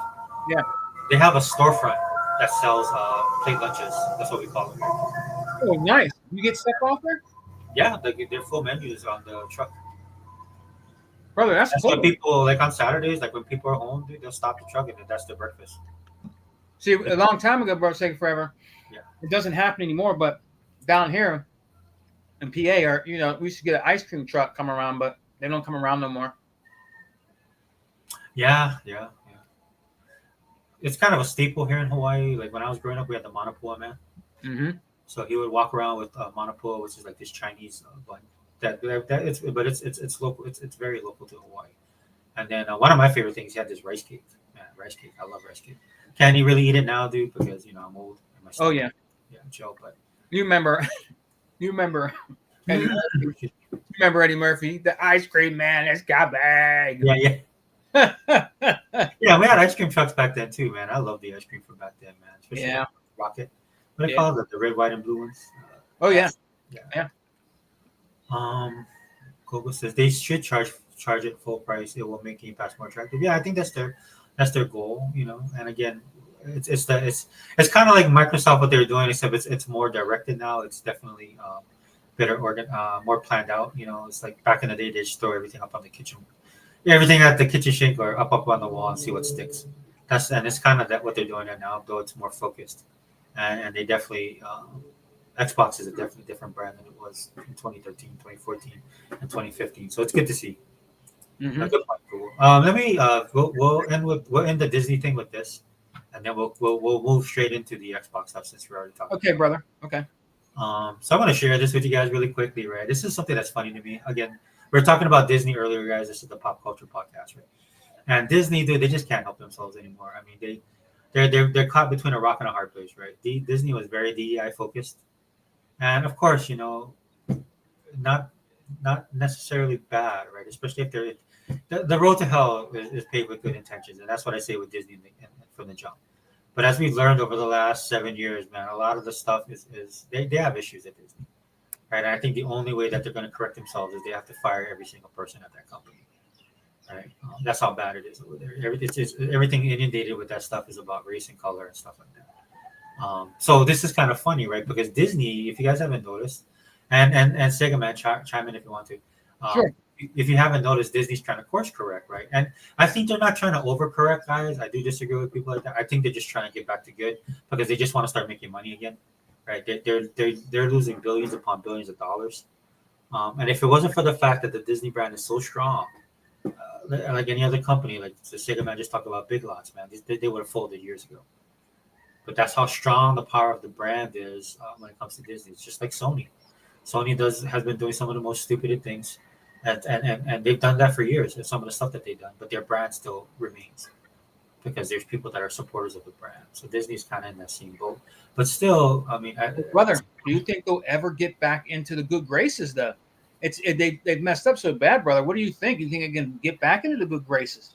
I think. Well, I don't know, bro. I mean, they have to do something, right? And then people, and it's not just look. I'll be honest with you guys. When we talk about this kind of stuff, everybody's like, "Oh, you're just some right wing dude," and I'm like, "No, bro. Honestly, guys, there's only so much that you can do. And if people lose, the thing that Disney needs to worry about is apathy, right? People just won't care. And apathy is dangerous, right? Because what happens is, it's like you have fans that were like myself that was hanging on. They produced The Mandalorian. Absolutely loved that show. Was it perfect? No, but it was awesome. I loved it, right? Yeah. And then they were building off of that, right? And then what would happen is they didn't come in and just do stupid crap that made no sense. And then so over time, it just keeps on happening that a fan like me just steps away. Right. Mm-hmm. So if you make a mistake or you make not something that's not quality, but like the person's still a fan, they'll stick through it. They'll stick around and wait till you get your footing and get back on track. But Disney's been so bad for so long, I don't think they can. Because I'm a hardcore Disney fan, and at this point, I don't care. Yeah. If I'm being honest, and the reason why I want to share this because I find this segment. I'm going to shift off the. I'm going to shift off to the thing because I want to scroll through this. Okay. They play with fire. They got burned, right? And now, so my point is, Disney can't make anybody happy. Is what my point is, right? Right, and that's why I don't like people when they ultra focus on certain things, especially when it's politics, right? It takes away from what you're supposed to be doing and what you're known for, right? And the quality and the talent and the product that you produce. But when you focus on things that's outside of that, dude, it tends to have an effect on your product and on your company, and that's what's happening. Yeah. Of course, you had the DEI thing, right, where we were on one side and now stuff swinging back to the other side, right? But what you wanted to do is kind of swing back to good, back to normal, right? That's what you want to do. And so Disney's trying to I think they're trying to get to that point, and not that they agree or are anti-DEI or they agree with right-wing whatever stuff, right? They just want to go back to their company making money, right? Because like I said, they've been losing a lot of it. But this kind of came out. I don't know if you guys saw this, dude. They had the Lilo and Stitch trailer that released last week, I think it was. And it's a live action. As you guys know, I'm not a big fan of live action, especially with Disney adaptations. There's been like one or two that I like. The one I like the most is Cruella. I thought that was a really good job, and I love Magnificent, right? But the reasons you can kind of like that is because they're not very deep characters, right? They're known characters. They have a place in the Disney universe, right? But they're not like the main characters, and so you're able to get a lot of more freedom when you start doing movies on these characters. And I think they did great jobs on it. It's the two that I like the most. Okay, everything else don't really care for. But now you come in here for. Oh wait, hold on, guys. Is this my neighbor?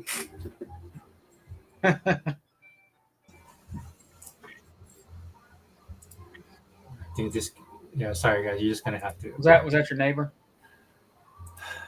Yeah, he's trying to park right now. Blast his radio. He just blasts his radio, dude, and it makes it harder for everybody. But get back to this because it is distracting me. So just really quickly, guys, when it comes to Lilo and Stitch, I love the original movie. And again, guys, I love the original movie. Like, if you guys know, I'm Hawaiian, right? It takes place in Hawaii. There's a lot of local stuff in there from Hawaii and stuff like that. I think they did a good job. But again, when I like certain things, dude, it's because I like animation, and I love Disney animation, and I've always been a big fan of Disney animation. It really doesn't have anything to do with my culture being represented. I think it's cool. I think they did a good job with it, right? But that's not the reason why I watch Disney movies. And there's some people that talk about it like they like the representation. Me personally, I don't care because at the end of the day, dude, I'm a nerd first and foremost. I've been a nerd my entire life outside of whatever my race or culture is, right? And so I live in that. I live in that world, and as a Disney fan, I live in that world as a Disney nerd. Right? And so, great. One of the things I love about Lilo Stitch was the actual art style. Right when it first hit the theater, like I was blown away by the guy. I think his name's Chris Sanderson. I think that's the guy. I could be wrong. Sounds familiar. Yeah, Chris Sanders, I think it is. But when they presented the animation, I was like, wow, dude, I love the art style. So that was the biggest seller for me. Do they a lot of do they do a lot of cool local stuff? Yeah, because what ended up happening was they actually came to Hawaii, and they kind of fell in love with Hawaii. You know, there's some people that come in Hawaii, they absolutely love it. There's some people that come to Hawaii can't stand it, right? Like if you're from like if you're especially from the mainland, and you're from a state like Texas, right? You might appreciate the food, the different cultures, and all that kind of stuff because it's different from Texas in some aspects. Or if you're from a small town in the Midwest. But the one thing about being from a big state and being in the mainland is you can drive. And in Hawaii, you can't really do that because we're on an island. You know what I'm saying? So a lot of people feel that claustrophobia with living on here for like a couple years. I see that a lot of times with the military guys that I work with. Right? They love it first, and then after a while, it's like, I got to get out of here, dude, because they get that island fever. Right? Oh wow. Because you can't go anywhere, dude. You're just stuck on this island. Yeah. Like if you live in Florida, you can drive up to Georgia. You know what I'm saying? Yeah. Or like if you live in Florida, is such a big state. There's a big state. It's like a difference between Miami and Pensacola. You know what I'm saying? Mm-hmm. So within your state, you're driving like you're going to someplace different. And Hawaii is just Hawaii, right? And so, hold on. Let me see what Fonte put. Fonte said, I watched it and I really liked it, but I have seen the criticism on it. And while I think it's fair, the movie being good can supersede all of that. Yeah, I agree with you, Vontae. I mean, some of the stuff that people are complaining about, I think it's kind of so for some people, some critiques that I've seen, because it's hard, dude. The animation, that's my point that I'm getting to, Vontae. The animation behind is one of the things that made that movie popular. So when you're taking away the animation out of it, right? Because there's stuff you can do in animation that you can't do live, right? And that's been the problem with Disney doing the animated to live, and that's why a lot of people don't like it, like myself. So there's a lot already missing from the jump because that's not the animation style or the art style that the people who created it. I mean, it has a distinctive look, right? That people actually love. I'm one of them, right? So now you got to deal with that aspect. But I thought it was really funny because now, right? Because everybody wants representation, and did I lose it? I did. Hold on. I hate when it does that, dude. Okay. I gotta watch where I click on this thing. The new headline was the first headline. I don't know if you saw this, Sega Man, but the first headline was on the two alien characters. Because in the animated cartoon, right, you had the alien characters look like alien characters, and they would disguise themselves as humans. Yeah, really bad disguises, by the way. And so the backlash came from like I don't know, like the trans community or whatever, because one of the characters used to dress up, one because the big dude would be the husband, and a lot of times, and then the skinny guy would be the wife, so he would dress up kind of like in drag, right? Which when you watch the cartoon originally when it came out, you didn't think about it that way. You just thought it's two aliens trying to hide. You know what I'm saying? So they were trying to play a couple. Yeah. Like that, right. You never went beyond that, but given the times now, these people want to see themselves in everything. And I'm like, yeah, whatever, dude. And so the first controversy was this, because what it is now is that Disney, they have the alien characters that they show, but when they hide themselves, they turn into actual people instead of. Oh wow! Yeah. And then when I first saw that, I know why Disney does that, right? That's a lot of money, dude. CGI costs a lot of money. Right? Oh, so if you're gonna have CGI characters for the whole movie, that's gonna add to the cost. Now, if you're having the anime, like if you have like the aliens be CG just for a couple minutes and then they transfer into like a live action, that makes sense to me, right? So that to me was not non-disclaimer. But the one I want to focus on today, dude, is like you see in this BuzzFeed article. They said not even native Hawaiian who had to get a spray tan. People are frustrated with Sydney Adong, Sydney Agudong's casting as Nani. Yeah, in the Lilo and Stitch live action. And what they're saying is that if you look at her and you look at the character of Nani, they really don't look alike, right? Yeah.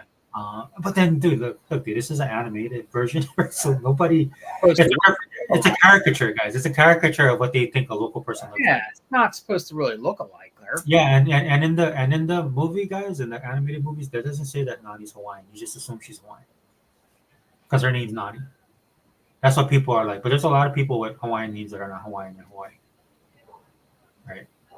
And there's some people in Hawaii like they have a Hawaiian word for a name, but it's weird, right? Like because another thing too, guys. There's people that move to Hawaii that's not native.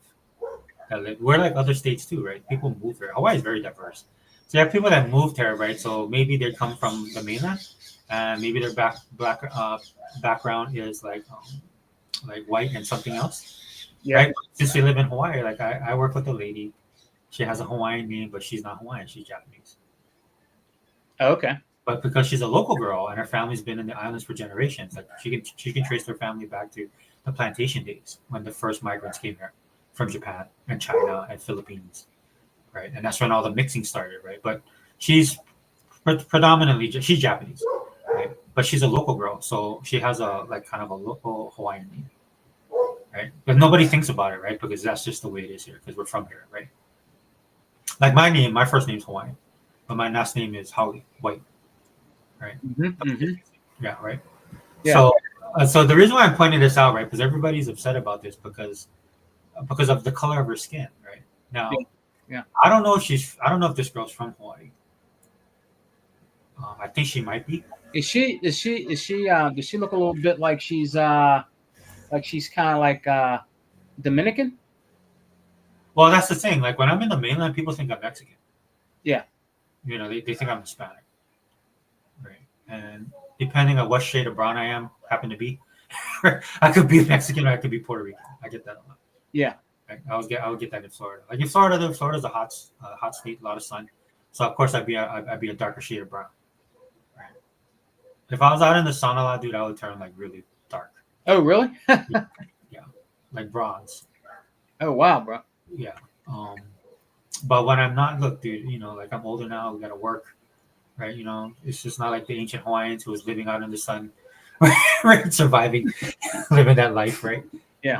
You get that now, dude, and that's the thing. And this is why this is one of the things I can't stand about the DEI stuff, right? Because there's a lot of things that people put on people of other cultures, like you see here, right? So this girl's background. So I looked at her. I was like, she looks like a local girl. She looks like other girls that you would see walking around Hawaii. So you could just assume, like, I definitely would know. Like, my first assumption would be Filipino white with her when I look at her. Possibly Hawaiian Chinese mix, right? That's how mixed everybody is here, right? So I look at her. I was like, yeah, okay. She looks like a local girl to me. So I'm like, oh, okay. Yeah. Does she look like Nani? No, nothing at all. But again, this is the art style, right? You're not gonna find really people that look like this. It's a representation, a caricature. This is why I got mad about the whole fable thing, right? Mm-hmm. They're caricatures of, and that's how Fable's always been. The people that you're seeing in the game and the trailers are caricatures of it. Like I want to see British person would look exactly like that. Same thing with, like I'm showing you here with Nani and Lilo, right? And what it is, dude, again, it's animation, right? So there's some things that they want to bring out in the characters, and this is why his art style fits so well, because you can see it in the animation. It's an animated movie that they're trying to do to convert it to live action. But then they did a background, I guess, on this girl, and it says, I'll just read this part. Back in 2023, Sydney Adong's casting announcement received immediate criticism and initiated a debate about colorism in the industry. At the time, many believed Sydney was light-skinned with Native Hawaiian ancestry, and that the role should have gone to a Native Hawaiian with the darker skin tone. Mm-hmm. However, people started looking into Sydney's background. See, this is the internet now, right? And found no indication that she is actually Native Hawaiian in any database, newspaper clippings, etc. By their accounts, it appears Sydney is white and Filipino, which she might be. Yeah. But if you're a person that you're producing this movie, and look, guys, if you guys come to Hawaii, dude, it's not going to be like like I like to say this all the time. It's not like the postcards, right? There's like a fantasized version of Hawaii that people expect, because what they think of Hawaii is, and then you come over here and it's just like downtown Ohio. You know what I'm saying? Like we have a lot of different people walking around, dude. I mean, Yeah. And that's just because of the way the world is, guys. It's not really Hawaii in and of itself. In fact, there's a lot of culture clash going on in Hawaii right now. Right? What do you mean? There's a lot of Native Hawaiians that move to the mainland because it's more affordable. Oh, sorry, second man. Go ahead. What do you mean they're clashing, bro? What's going on? Well, we have a local culture that's here, right? Yeah. That if you come here, like people like one of the things people are shocked by when they're from the mainland is people will let you in. Like when you're driving on the road and somebody put on their signal and they're wondering if they're gonna get in, the cars will slow down and let you in. Okay. Okay. Yeah, and then they'll wave. Did you said the wave? Well, what we do is a shaka. We do a shaka. Right? Oh, okay. We either wave or do a shaka or just give the heads up thing like, hey, thanks, like that. Oh, that's cool. That's cool. Yeah. So there's like and that's just something that's been a part of like the fabric here for a long time. Right? But that stuff's changing, man, and it's changing because like some of that's getting lost, and some of it is because the influence, right? Like everybody's on the internet now, so you don't have to wonder how somebody in Tibet or Mongolia or Malaysia or even Hawaii in some aspects, right? How people are because you can go on the internet and see it for yourself. So that's that wall that's broken down over all these generations, right? Not generations, but decades. That's come down, right? And then people get to see like how Hawaii really is, and then there's a bunch of videos on there where guys are coming over here and talking about Hawaii and like how Hawaii is how it's changed and Hawaiians are dying out and all this kind of stuff, right?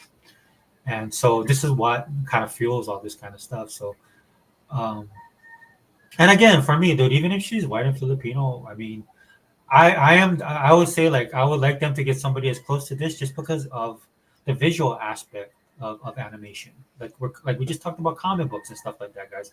Comic book is a visual genre, so the closest they can get to it from me, fine, right? You can, but you gotta be realistic about this stuff.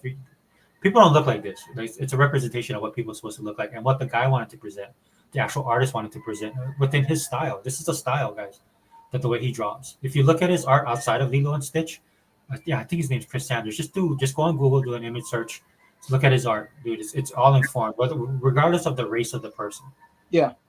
And I like his style, dude. There's people that when I was growing up, dude, I just like their art style. There ain't nothing wrong with that, man. Yeah, I mean, and that's again, this is why I get on the whole, being a nerd kind of thing, dude. That's how we kind of grew up in it. Brother, so go ahead, brother. Go ahead. Hurry up and go catch him. Get me a scooter crunch, brother. Yeah, I know. Right? Dude, my stomach's starting to growl. Hey, sorry guys. I'll come back to the comments after this. I'll wrap it up. But, just really quickly. So it says this sparked another wave of backlash since Nani's Native Hawaiian identity is essential to the film. I don't remember them even touching on that. That she's being Native Hawaiian, and I'm going to share something with you that's going to blow you guys' mind. From struggling to get by in her native land amid over tourism, that's everybody. That's all the locals do. That's just Native Hawaiians. Native Hawaiians have their own problems. One of it is population. Yeah. Another one is cost of living and be able to live on the actual land that your ancestors are from. That's another big problem, right? There's problems that are unique to being a Native Hawaiian, but this stuff about overtime, that's everybody. That's driving up the cost of housing. That's driving up the taxes, all that stuff. It's all tied into that. So that's not just a Native Hawaiian thing. To the commodification of Native Hawaiian culture to Nani singing Aloha Oi, a song written by Queen Liliuokalani, the last monarch of Hawaii who was overthrown before the U.S. constitutionally annexed the islands. Yep, that happened. And then there's that part where she's talking about it, right? Because they're going to be separated because Cobra Bubbles, right? Which is funny. I love Cobra Bubbles. He's one of my favorite characters in the movie. Who is voiced by Ving Rhames, by the way. Great actor. But so they're going to separate the family. So that's why she sang Aloha Oi, right? And this person is referencing this is the song the Queen wrote because she knew it was over, right? They were going to annex Hawaii they're going to make Hawaii a territory, which they did. And then eventually Hawaii became the state, the 50th state. They became a state. But prior to territorial annexation, Hawaii was actually a kingdom. We actually had a monarchy. We're the only state that has a monarchy. Oh, yeah. That's cool. Yeah, of all the states, we're the only state that had a monarchy. If like everybody, Dragon Ball Z, Kamehameha, right? That's King Kamehameha. That's where that comes from. He was the first king of Hawaii. Before that, the islands were ruled by chiefs, and some say even Kahuna. So, where is it? Yeah, so that's what they're referencing there. Hold on, let me drop down. Dude, these pop-ups are killing me. Additionally, many folks pointed out that Nani had a thicker body shape in the original movie. Social media users were disappointed that Disney chose to ignore this too. It should be noted that Sydney has yet to respond to all the criticism or confirm her background. That's good, Sydney. Don't say anything. Don't take the bait. As Admiral Akbar loves to say, it's a trap. Just just let these people have just let them steam, vent, whatever you want to do. Don't get involved because it's not going to be good. I'm still excited to see the movie and celebrate the Native Hawaiian ancestors and culture featured. I just wish they weren't shadowed by the cash controversy. And I think the person who wrote this article is actually someone. She's Polynesian. Oh, So with all that in mind, here's what people are saying on X. And so they go through. I won't go through all of this. I just want to point that out. that's okay. Man. Go ahead. No, that's fine because I actually wanted to. So here, so with all of this stuff being said, I understand, right? But it's funny to me because some of the people that are complaining about it, right? They're not even Hawaiian, right? Or they're not. And I'm not saying that. Go figure, right? Well, and then for me, and then it makes me feel some sort of way because it doesn't bother me, and I'm actually Hawaiian, right? But look, dude, I can kind of see what these guys are saying, but again, being as a person who loves the movie from a different perspective, dude, like I'm a Disney fan and I love Disney animation, and that's what I like it the most. I'm not a big fan of live action, though. I did watch the trailer, and the trailer was pretty good. I'll say it's pretty good. How the final product is, again, I'm on the fence on that because of the way, and it has nothing to do with any of this colorism and race or anything like that. It's just Disney's just not been producing good stuff, and I can say that as a hardcore Disney fan, as a hardcore Marvel fan, as a hardcore Star Wars fan. Dude, they need to get their groove back, big time, and I don't know if they can do that. This seems to be a step in the right direction because as a live action Disney movie, it has a little bit of the foibles. Looks like they captured some of the essence of the original animated show, Sega Man. But What's that, brother? I mean, it seems like they captured some of that magic from the animated version. How that translates, we'll see. But and finally, let me just get off of this because we can get back to Xbox. She's real young. She's real young, right? Oh yeah, and she looks younger than what some people think Nani would be. Yeah. And to me, I think that does matter. That's a legitimate criticism because of the dynamic of Nani and Lilo in the animated movie, right? Because the story is that they lost their parents. Parents died, and she's the older sister trying to raise her younger sister, which is look, dude. I mean, in where I'll just use my family as an example. Most of the girls, by the time they're like 17, 18, they know how to change diapers, they know how to make formulas, they know how to watch kids. Because in my family, like the older siblings watch the younger siblings, right? Because we have big families. Like my sister, she has like 6 kids. Wow, does she? Wow. Yeah, so we have big families, right? So the raise that works was when you're out there, given the times and stuff like that, right? If the parents out there working, both parents got to work. Yeah. The older kid watches the younger kids. That's why it's harder on the older kids, right? Because they have to be responsible for everybody else. Right. Which is just a local thing, dude. I'm not complaining about it, dude. That's the way I was raised. Yeah, nothing wrong with that, bro. Yeah, even to this day, like everybody looks at my older sister like she's the main person. Oh, really? Yeah, the oldest of our family is my older sister. Okay. She was kind of like when my parents were around, she was the one that did everything. Right. She cooked the food. She made sure everybody was ready for bed, all that stuff, right? Because the parents were too busy working. So, and I'm sure it's not just I'm not saying that's just a Hawaiian thing. I'm pretty sure a lot of families do that, but that's the way I was raised. Gosh, man, just these pop-ups, bro. And so this is what I want to tell you, right? Because she's getting a lot of hate for being white and Filipino, not Native Hawaiian. Let me show you guys something really quickly, and we'll get on from this. Sure. So this is Tia Carrera. This is how she looks now. A lot of guys I knew were in love with Tia Carrera when I was growing up because she was in Wayne's World. That's the first big movie that I remember her from. Wayne's World? Wayne's World. And when people saw her, they was in love with her, Tia Carrera. And so Wayne's World 2 specifically, that was Wayne's girlfriend. She played Wayne's girlfriend. But I'm gonna tell you this right now. When I first saw her, dude, I could tell she was from Hawaii. Right? She just looked like a local girl to me. So like all of my mostly white friends, right? Right? They were like, "Oh my gosh, she's so beautiful. She's so exotic looking." Like all that kind of stuff, right? Yellow fever kind of thing. But like for me, when I looked at it, I was like, "Oh, she looks like my cousin." So, or like somebody if I was back in Hawaii that this typical local girl, because that's where she's from. She's born in Honolulu, Hawaii, as you can see right here. Yeah, and this is her name, Althea Ray Lohinio Gennaro. So already you see a name like that, she's Filipino. So she's Filipino, right? Filipino. Yeah, Filipino. That's what she is. And so her ethnicity is right here: Filipino, Chinese, Spanish. Right? So if you guys know the history, like for Filipinos and Spanish, right, they got a history right there, and then the Chinese. That's a very so. This is when you see this ethnicity. When I was growing up, this is a very predominant ethnicity because of all the mixing here in the islands in Hawaii. Filipino, Chinese, Spanish. You could be Hawaiian, Filipino, Chinese. You could be Hawaiian, Chinese. Um, you can be some of it like probably one of the only ones is like you have like Hawaiian Japanese or Filipino Japanese, but it's very rare. But then a lot of these races would mix. Portuguese is another big one here. This is why you see like when people see some people that are actually Hawaiian, but they're on the lighter shade. Like they're white looking, like they're fair skin. That's usually that's usually you look at them. Their probably last name is like Raposa or Ferdinand. Yeah, because he has a Portuguese influence, right? Stuff like that. So a lot of people like I was thinking about sharing this online, but I think this would blow people's mind because the actual voice of Nani is by Tia Carrere, who's actually Filipino, right?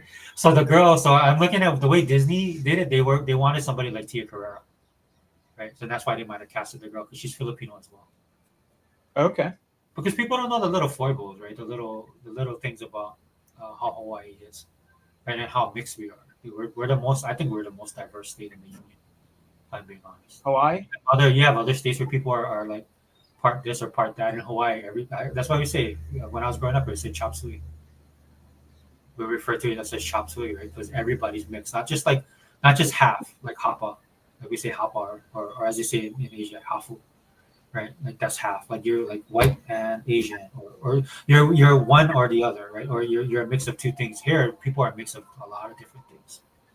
And this is why people, when they come here, like they expected Hawaiians, like in National Geographic, when they see an old picture, like how I shared in one of the podcasts a picture of King Kamehameha, and then even Dio was like, "Oh my God, she looks black," right? Because he has kind of a afro hair and super dark and really strong features, right? And I'm like, yeah, dude, that the Hawaiians of then is different from what you see now. So, and that's why I would put this out there because a lot of people are criticizing the girl for being white and Filipino. Or Filipino and white. But the voice of Nani is actually Filipino. Though she has more of a local mix with Filipino, Chinese, Spanish. Yeah. That's a very common mix in Hawaii. So, well, let me, dude, I'm going to, sorry, second man. Thanks for letting me vent. No, brother, go ahead. No problems. Great show, man. Great show so far. I kind of wanted to get that out there earlier. I should have knocked that out earlier before you jumped on. But let me get back there. I know I got to cover the chat real quick, and then we'll get back into Xbox. But I find that kind of stuff interesting, right? Because people have an idea of what things should be like. Oh yeah, bro. Of course, yeah. And then the reality is totally the opposite. Okay. And look, dude. I mean, again, dude. For me personally, as a person who's a fan, right? I just hope they pull it off, right? I just want them to start making good content at the end of the day. That's all I care about. Right? Like if you want to watch a pretty good show, 50 First Dates. With Drew Barrymore and Adam Sandler is still one of my favorite movies. It's made here. Oh, was somebody here for it? Oh, was Hebot in here? I didn't see him. I shot him a link. Hebot, if you're listening, dude, I shot you the link on Instagram already. Yeah, or because if he's in here, sometimes, bro, say go favor, he'll put he might have put a private message in the chat. Let me see. That's what I'm seeing. Is he here then? Let me see. Yeah, so I sent the links out there. Yeah, he was here. Damn it, I didn't see it. Sorry, brother. I did not see that, man. The private chat. Yeah, I was off the site. I'm back on it now. But Hebot, if you're listening, dude, I sent you the link on Instagram already. That's how Sega Man just popped in because I sent the links out before it started. Vontae, I'll start again here with Vontae. I think I might have read this, but I'm not sure. Vontae's talking. I watched it and I really liked it, but I have seen the criticism on it. And while I think it's fair, the movie being good can supersede. Oh yeah, I did read that. Yeah, Vontae, I agree. At the end of the day, it's what the movie is because there's a lot of people not tuned into this kind of stuff, right? And so if they make a good product and they start building their resume back up to where it was, then people will come back. Hopefully, it hasn't gone too far. Because again, guys, just to let you guys know, with this kind of stuff, dude, they are competing with your time and your money, and there's other people out there doing their own thing, right? I just did a spot on Solo Leveling, which is dominating right now, right? It's very popular. So, the competition doesn't have to just come from other animated studios that in America, right? There's a whole international community that people are consuming stuff, and you want to be part of that conversation. You want to be in that mix. You want to be part of that race, and that's the problem with Disney. They're not there at all. They're just relying on their brand, just like Sony does. Sony's just relying on their brand name. That's what Disney's doing. Yep. Kogo, the trailer makes Hawaii look like paradise. LOL. Yeah, you know what? I was surprised because the animated movie, guys, takes place in Kauai. So there's 8 islands in Hawaii, and Kauai is one of the islands, and that's where the original movie is supposed to take place. And the reason why they pick Hawaii is probably because it's the closest thing you get to old Hawaii. Because the island that they're showing is Oahu. That's where I live, guys, and it's very metropolitan. There's pockets of Oahu that's more country, but it's rare. I mean, it's not like we're so inundated with people, and the population is growing, and they keep on building. That's why I say when people come here, they're depending on the type of tourist you are. Some people are coming here with the expectation of Hawaii being how Hawaii is, especially if they're younger, because they are online. They see the videos, they see the vlogs that are coming for that specific thing. But there's some people that are so romanticized about Hawaii is, and I'm talking from like the Don Ho, Tiny Bubbles era, and then they come here and I was like, oh my gosh, this doesn't look like Hawaii at all. I'm like, yeah, surprise, surprise. Okay, and your pizza will be $20. Didn't I get the special? Oh yeah, that is the special price. If it wasn't a special, you'd be paying $30. Yeah, when people buy stuff here, man, they see the look on their faces, like, how much is that? Go to McDonald's here, man. Especially some McDonald's are like $20. Vante say representation is cool until the actors they choose are asked. Yeah, Vante, thank you. That's a great point, right? Because at the end of the day, how are they going to present the character? Can they act? Right? Are they going to do the character justice? Right. And this is one of the things again that I hated about the whole diversity stuff, right? Because if you critique somebody with the best of intentions, right, it's just like I'm looking at it, dude. It's like, yeah, you're not good. But if it's a person of color, right, then you'd be like, then you call the racist. I'm like, no, dude, I just don't like their acting, right? Yeah. And then if you did something like, well, why don't you get Denzel to do it, right? He's a great actor, and you know why they don't get Denzel? They can't afford it, right? And Denzel's at the point in his career where he might not want to do it. Yeah, it's true. You know what I'm saying? Because he's beyond that. Denzel is our last grasp of greatness when it comes to leading men in Hollywood. Right? Those days are long gone. The days of Cary Grant and those classic people that remember from I'm old, so people that remember the golden age of Hollywood, man. That throwback, dude. Denzel is one of the last few. After Denzel's gone, I think it's over. Personally. You have Tom Hanks still kind of kicking around, but Tom Hanks has all kind of stuff going on right now with him. So, but I'll throw him in there. You have Tom Hanks. You have some of the other guys, right? But then Hollywood produces stuff and is consumed differently as well. But good comment, Monty. Gogo says Agodong sounds Pinoy. Yeah, she's Filipino. Gogo. I knew too when I saw her, dude. I knew she was mixed. But you can tell like she's mostly Filipino, right? She has that kind of Spanish look to her too. She does. Yeah, and that's a whole nother. We won't go down that rabbit hole because we want to continue on. But Coco says, "I would date that girl if I was younger." Yeah. I wonder how many people would be, that are in the comments. But if she said hi to them, they'd be like, "Oh, hey." You know what I'm saying? She's a pretty girl. She's pretty. And that's another thing about when people come to Hawaii and they fall in love with local girls. And then they'll be like, oh, I married this Hawaiian girl, or I'm dating this Hawaiian girl. And then when I see the girl, I'm like, oh, wow, she's Filipino, bro. Oh, no, she's Hawaiian. I'm like, well, she's born here, or she's from here, but she's not. And that's nothing. I'm not critiquing that. It was just, you tell me Hawaiian, I expect to see my sister. You know what I'm saying? Yeah. Somebody looks like my sister. I see this little petite, kind of small, 5'4", 5'3" girl with the Filipino features. You tell me she's Hawaiian, I'm expecting at least like 5'9", 5'11", 6 foot, Yeah. kind of big girl,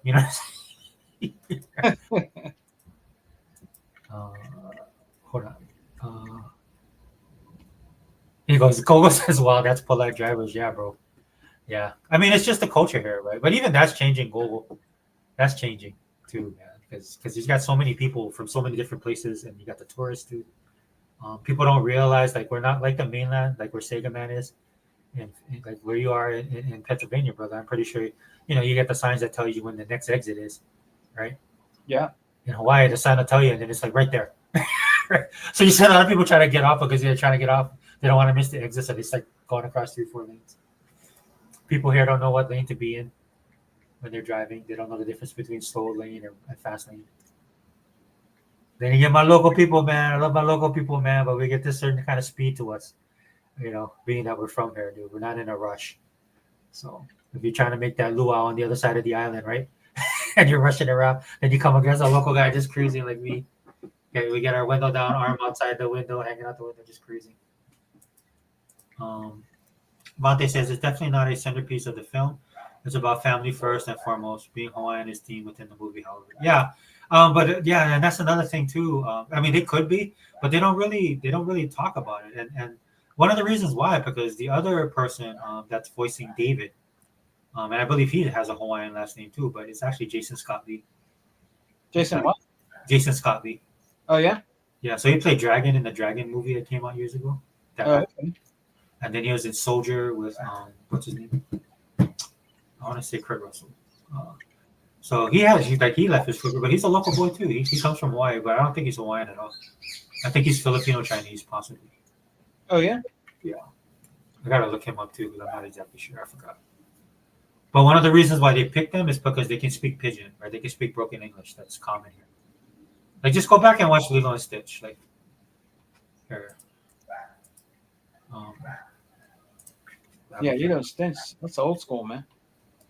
Oh, here, I'll try and go back to. I'll try and find that. But it's because they're local that they can have the local style about them, right? So in the way they talk, right? Because you don't have to be like we talk Pidgin here, which is broken English, but everybody does because it's just you live here. It's like if you're in the South, right? And like right now, like you see some people that they're not what you consider Southern, but they grew up in the South, and so they might look Asian or they might look a different race, or they might be a different race, but they speak with an accent.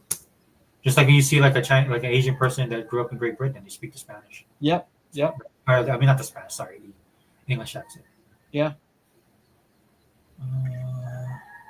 A lot of other ethnicities, when they grow up in England, they end up speaking English. Like speaking like the Brits. Oh yeah, and that's like kind of a common thing, right? Oh yeah. You live there long enough, you'll start speaking like that. Yeah. I'm trying to find the clip, but it might not be here. Like for example, there's a part of the movie. I guess they didn't do it. There's a part of the movie where when Stitch lands on the island of Hawaii, and then like this truck hits him and runs him over, and then the guys stop and they jump out. Like you can tell that the way that they're supposed to be like Japanese, but they're local. Oh yeah. Yeah, but then when the guy talks, he goes, "Oh, you better ask somebody." So here's the dialogue. Right? He says, "Whoa, what we went hit." So what instead of saying, "Oh my goodness, what did we hit?" We go, "Oh, what we went hit." Okay, that's what he says. And then they come out, they look, and he goes, "I don't know, but you better call somebody." Right. So basically, it's like, "Oh, I don't know. We better call somebody up, or we better call somebody that like the office or something." But in Hawaii, we shorten everything, right? Yeah. And there's like little foibles too. Like here, we don't say three when you Pidgin, right? We don't say three, we say tree, right? It's like my friend, like he'll get a lot of, he's Jamaican from New York, and he says axe instead of ask. He says axe, right? And he has a hard time with saying ask. So for me, like when I'm in that mode, I say tree instead of three. Right? Yeah, that's right. Yeah. Like 1, 2, 3. That's how we say it. Or like library, we say library. So there's words, they're English words, right? But because of some people say accent, which I never really thought of until somebody pointed out to me. But there's certain, just the way that we speak, right? It's just a common thing. So like if you're not from here and you're talking to somebody, and then we're talking to them and they don't understand us, it's like, what? You don't speak English? Like that's what we say. We look at them and go, what? You don't speak English? And they're like, huh? Yeah, because we're not speaking it properly, right? But yeah, I agree with you, Vante. Then there are actors that I think have the talent for it, but it takes more than just starring in great movies these days to make it stuff. Yeah, Vante. And plus, it's just the way I agree, and plus, it's the way we consume our media as well. This is why you have people that get followings on YouTube that far exceed anything that's put out by by Hollywood even, right? Mm-hmm. And then, hey, what's up, Anthony? Welcome, brother. Yeah, what's up, Anthony Chipmunk, aka Tony Tone? Yeah, brother. What's up, Anthony? Okay, let's get back on track, guys. Yeah, the guy from there, he just died. Who's that? The guy from the group Tony died. Which one? The main one? I think the main guy. Yeah, I forgot it. I can't remember his real name, but yeah, he just passed away. I think they said he was 63. Was he? Yeah, yeah, he passed away. I think a couple days ago. Brother, we're getting up there, brother. Yeah, man, I know. We're not young anymore, bro. No, And that's what we're dealing with right now, right? oh yeah, Oh, it's Dwayne Wiggins. that's him. Yeah, he was dealing with a serious health issue. Yes, getting older, brother. Way it is, man. Yeah, he was the dude that was he was playing the bass, right? Yeah, I think so. Dang, that was a pretty amazing group. Well, there's a lot of folks are, it's a lot of folks, man, and getting up there, passing, brother. A lot of stars, everything. Well, like my X account is inundated. Like we just lost Gene Hackman, passed away. Yep. His wife too. Yeah, his wife, and even the dog. I mean, Yeah, man. Yeah, the dog and everything. Yeah, brother. Yeah. I heard it was Hauntus. Yeah. Haunted violence or whatever. Oh, really? Yeah, something like that. Yeah, dude, that's how I know. Like we're like I know my age right, is like we're up there now because people that we knew growing up are passing.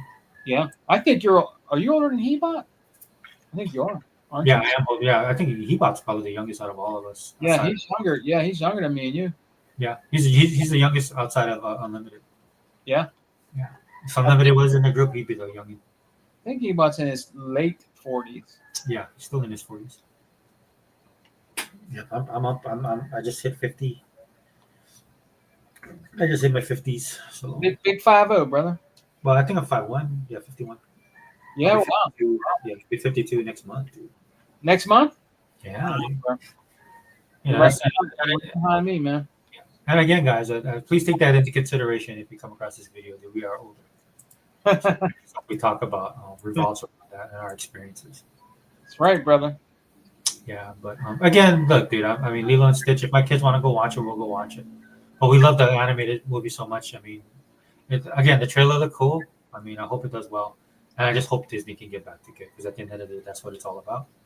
And I agree with Vontae what you said earlier. Dude, they make a great movie. None of this stuff will matter. I do agree with that. But let's all hope that Disney can get their crap together because They will. I think they will. well, like we were talking about the Russos earlier, that's a good step, bringing Robert Downey Jr. back. I'm just concerned about if they can pull it off. They need to, man. They really need to because you were right. They were really messing up. Yeah, dude. I mean, and we're not like DC where DC can do like an infinity thing. Not infinity. Oh my gosh, dude. Disney or DC has the Crisis on Infinite Earths, dude, where they just would wipe everything. And that goes to a lot, to Disney's ability to do multiverse, dude. They're untouchable on that, dude. I give them that. And that's not in our wheelhouse. And Marvel needs to get out of that, or if they need to do it, it shouldn't overshadow the quality of what they're known for, the writing and the storytelling that they're known for. Again, this is why I'm finding so much to enjoy in anime, because they haven't lost sight of that. Hopefully, they never will. There's a lot of westernized influence coming into that. Like I said, I'm going to talk about K-pop and J-pop, but I can get to that later. Let's go back to let's talk about let's do the Xbox portion. How long have we been running, bro? You know how long we've been on, Sigmund? Do you know? We've been on for what? 2 hours. Ooh, wow. It was about 2 hours. Yeah, about 2 hours. Wow. Yeah. So let's switch to the Xbox stuff, dude. Yeah. Whenever you're ready. We talked a little bit about Xbox earlier. Again, Avowed. We talked about Avowed because Sigmund beat that game, and that's the game I'm playing the most right now. Yes. I sent him a message. I told him You sent him a link. I told him to come on in. So I don't know what he's doing, but I did text him. Yeah, I sent a link to everybody. I know some people won't be able to join, but I sent it anyway. Yeah. Gogo, if you want to be on, you gotta hit me up on Instagram, bro. Yeah, it'd be nice to have Gogo come on and chop up some game with us, man. Yeah, I'm not trying to avoid anybody, guys. I because sometimes the lineups do change, but that's just based on schedule and then connection, dude. I can't use my Twitter, dude. My Twitter is just a mess right now. My ex, because I'm getting inundated with messages that I've lost. When people follow you and stuff like that, and you want to talk to you and stuff, I'm like, oh, dude, I'm not here to talk to you. Yeah. Oh, you don't have Instagram? Yeah, just add it. And it's Sega Forever on Instagram too. You'll see the X-Men. My thing is X-Men. You know it's me. I haven't sent Dia a link, but again, I'm doing this early. I think she doesn't have time till later on that evening. Oh, she could be busy, huh? Oh, she's doing the house thing, so I told her to do that. Oh, okay. But yeah, but for all the stuff going on with Xbox, guys, and I'm talking about the negative stuff, dude. And what I mean by negative stuff is, there's still the haters out there, right? That ultra focused on what Xbox should be doing or isn't doing, or that they're gonna go away. And just cancel all that noise. They don't know. The simple fact that they won't acknowledge that Microsoft owns them and Microsoft has a lot of money tells you a lot about where their heads are at. And this goes beyond the grifters. The grifters I can understand because they want to make money off they want traffic and stuff like that. But this is actually legitimate hate for the brand, the Xbox console. They just want it to go away, right? Which is ironic, right? Because a lot of the people that talk about Xbox, that's all they talk about, and they're supposed to be like a PlayStation guy, or even some of the Nintendo guys, that talk about Xbox. It's one thing to talk about it in generalization, like how we cover video games on this channel, but what you're dealing with right now with Xbox is just pure hate, right? They just want it to die. Right? And a lot of it has to do with their own shortcomings because their company just sucks right now. Let's be honest. Yeah. Sony's not doing anything. Nope, they're not. Right. Am I wrong, Sega Man? Right? Well, Brother Sega Forever, you're absolutely right. I mean, they just, we'll get more into it, Brother Sega Forever, but they're honestly not doing nothing, man. They're just basically playing Xbox games that'll be coming soon, and you never really hear them talk about anything that they have coming because they don't know when. You know what I mean? It's just there's just nothing going on over there, man. There's really nothing going on over there. And we'll talk about who I want to talk about. A couple of these guys out here doing these videos and stuff. They're really ridiculous, Brother Sega Forever. They're very ridiculous, man. But what they're saying now, talking and downplaying Xbox's new handheld. They're really ridiculous with it, brother. We'll get into it because some of the stuff they're saying is just like Dreamcast garbage and Porta Jackass. He's that dude. I'm gonna tell you what, Brother Sega Forever. Porta Jackass. That dude is just really being. And you know what the bad part is about that dude, man? Honestly, he don't even own an Xbox. He doesn't even own an Xbox, and he talks so much shit about what he thinks about what Xbox and Microsoft is doing. That guy's such a jackass, man. And everybody up under the sun, like AGN, a lot of these guys are making videos about him, dude, exposing his dumb ass, him and his brother. He's just ridiculous. He's really ridiculous, man. The guy doesn't even own an Xbox, and you're up there saying, well, this, well, that. The guy's ridiculous, bro. And people can't stand his ass. Him and Dreamcast Lies. That dude is really bad. He's out there making videos about Sega Forever, and he don't know what the fuck he's talking about. They're actually calling him out on it. Oh, the new handheld that Microsoft is bringing out won't play Game Pass. What? He don't know what he's talking about. He's making himself look like a jackass, Brother Sega Forever. He don't know what he's talking about, man. He's really making himself look like an idiot out there, bro. He really is. That guy is a real idiot. Seriously. That's how much he sucks Sony's cock, man. For real.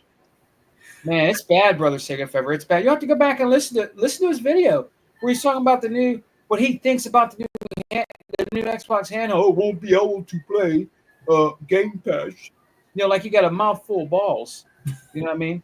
The guy's ridiculous, Brother Sega Forever. These guys are ridiculous. They spend so much time talking about Xbox, brother, They don't even really play games like that, dude. These guys are so whack and they're fake. You really get tired of it. I mean, seriously, bro. I think it's funny because, like you said, and there's a lot of people like that, Sega man. I figured out. Yeah. Damn. That they don't own Xboxes. They talk about it, but they don't. I mean, some of them. I mean, I can understand a person like Porter Rock, right? Because he doesn't leave his bias. Yeah. You know where he's coming from, right? You know. Yeah. Where he's Oh yeah. But even Xbox guys now, that's the part that I figured out years ago. It's like, oh yeah, some of you Xbox guys don't have the system either. Right. You know, because you talk about stuff. And it's weird to me. It's just like, dude, just be a general video game channel. You don't rep the Xbox brand the way it should be repped. You know, like there's some legitimate issues that you're right about. Maybe 1 or 2, 3, possibly, but the rest is all just talking points, man. I mean, most of these people sounds like ponies, and that's because. And then, we talked about this before, right? In the groups that we were in, a lot of these guys hang with ponies too. So. Oh yeah. I can't hang with ponies, guys. I just can't. That's why I can't. I don't watch anybody's content. I have a hard time watching Xbox people's content, dude. I don't really watch anything. Because to me, it's like they miss the point of everything, right? Or or some in some aspects, they don't tell me anything I don't know already. Right, and so I feel like a waste of time. Like I could be actually watching other things. Because then it was some of these guys, they have a hope of, like, they want to be accepted so bad. Yes. Yes. I agree. I totally agree on that, Brother Sega Forever. These dudes are just. It's a shame. It's really. I've never ever seen nothing like this in my life. Like how you could just keep downplaying the Xbox is ridiculous. You got games coming over there that you're not going to support, and they're talking about their new hardware and stuff, and they're making up lies about that, brother. It's bad. I mean, if you got these other content creators actually out here exposing Dreamcast lies and Porta trash, you know what I mean? They're actually making videos and making in front of them. It's funny because they don't know what the hell they're talking about. No, it's Alex. All them guys that a lot of people. They're exposing all them too. You know what I mean? Even though they ain't Xbox dudes, but they're exposing them. It's just ridiculous some of the stuff they're saying, man. I'm like, man, you don't know what you're talking about. Mr. Kima says, call him Porto Roach. Yeah. That's right, Mr. Kima. That is actually his new name. They call him Porter Roach. Thanks, Mr. Kima, man. Glad you're here, brother. Thanks, Mr. Kima. Yeah, that's what they call him, Porter Roach. Yeah. And we got David Cohen. He says it's an Xbox handheld. Of course, it's going to have Game Pass. Right. What else could it include? A black screen. What else could it include? A black screen is what ponies think it is. Yeah. David. I mean, it's funny too, because these same people complain about Game Pass. Yeah. and why Game Pass is bad for the industry and welfare games. Their whole narrative encompasses Game Pass, and so it doesn't make any sense, right? When Microsoft comes with a handheld, Game Pass is everywhere, right? Even on their set top, you know what I mean, with the Fire Stick and all that kind of stuff. So naturally, Brother Sega Forever, Dave C in the chat. Let's say I wasn't an Xbox fan. Let's just say I wasn't an Xbox fan, and let's say I was a Nintendo Switch fan. All I did was play Nintendo, but I like games. I like being a gamer, and I want to try something different. I would at least get my play on my laptop, get PC Game Pass, and enjoy what Microsoft can bring to me as a gamer. I would at least do that. These guys won't even do that, Brother Sega Fever or Dave C or the chat. They won't even do that. There's so much value in Ultimate Game Pass or Game Pass PC. It's a win-win, man. If you can enjoy your Switch or your PlayStation, but you can also be enjoying Ultimate Game Pass, bro, playing all these great games. We don't have to pay day and date and everything. And they just, they want to be so biased, man. They hate this. They hate the brands that bad. Microsoft that bad, bro. I can't understand it. If you're a gamer, like that, and they say they're gamers like that, you'd be playing at Xbox, brother, or you'd be playing at Game Pass, bro. Definitely playing at Game Pass at least. Yeah, that's what I say too, man. It's like if you're a gamer, dude, you should have Game Pass. If you consider yourself a gamer, right? You should have Game Pass, even if you're a PlayStation dude, right? Sega Forever, yeah. Or if you're a Switch dude, you should at least have Game Pass, man. You're right. Well, I think if you purport yourself to be like you guys do, as influencers and gamers, you should change the gamer part. You should take that off. You should say influencer and pony. Yeah. Or influencer and Nintendo fan. Something like that, because you guys aren't gamers. Like me, like Xbox All In, I decided to keep the title of my channel. Yeah. And so you guys know where I come from. I'm Xbox, dude. I don't put no PlayStation stuff on my channel. You don't see me playing no PlayStation because I don't have one. Nope.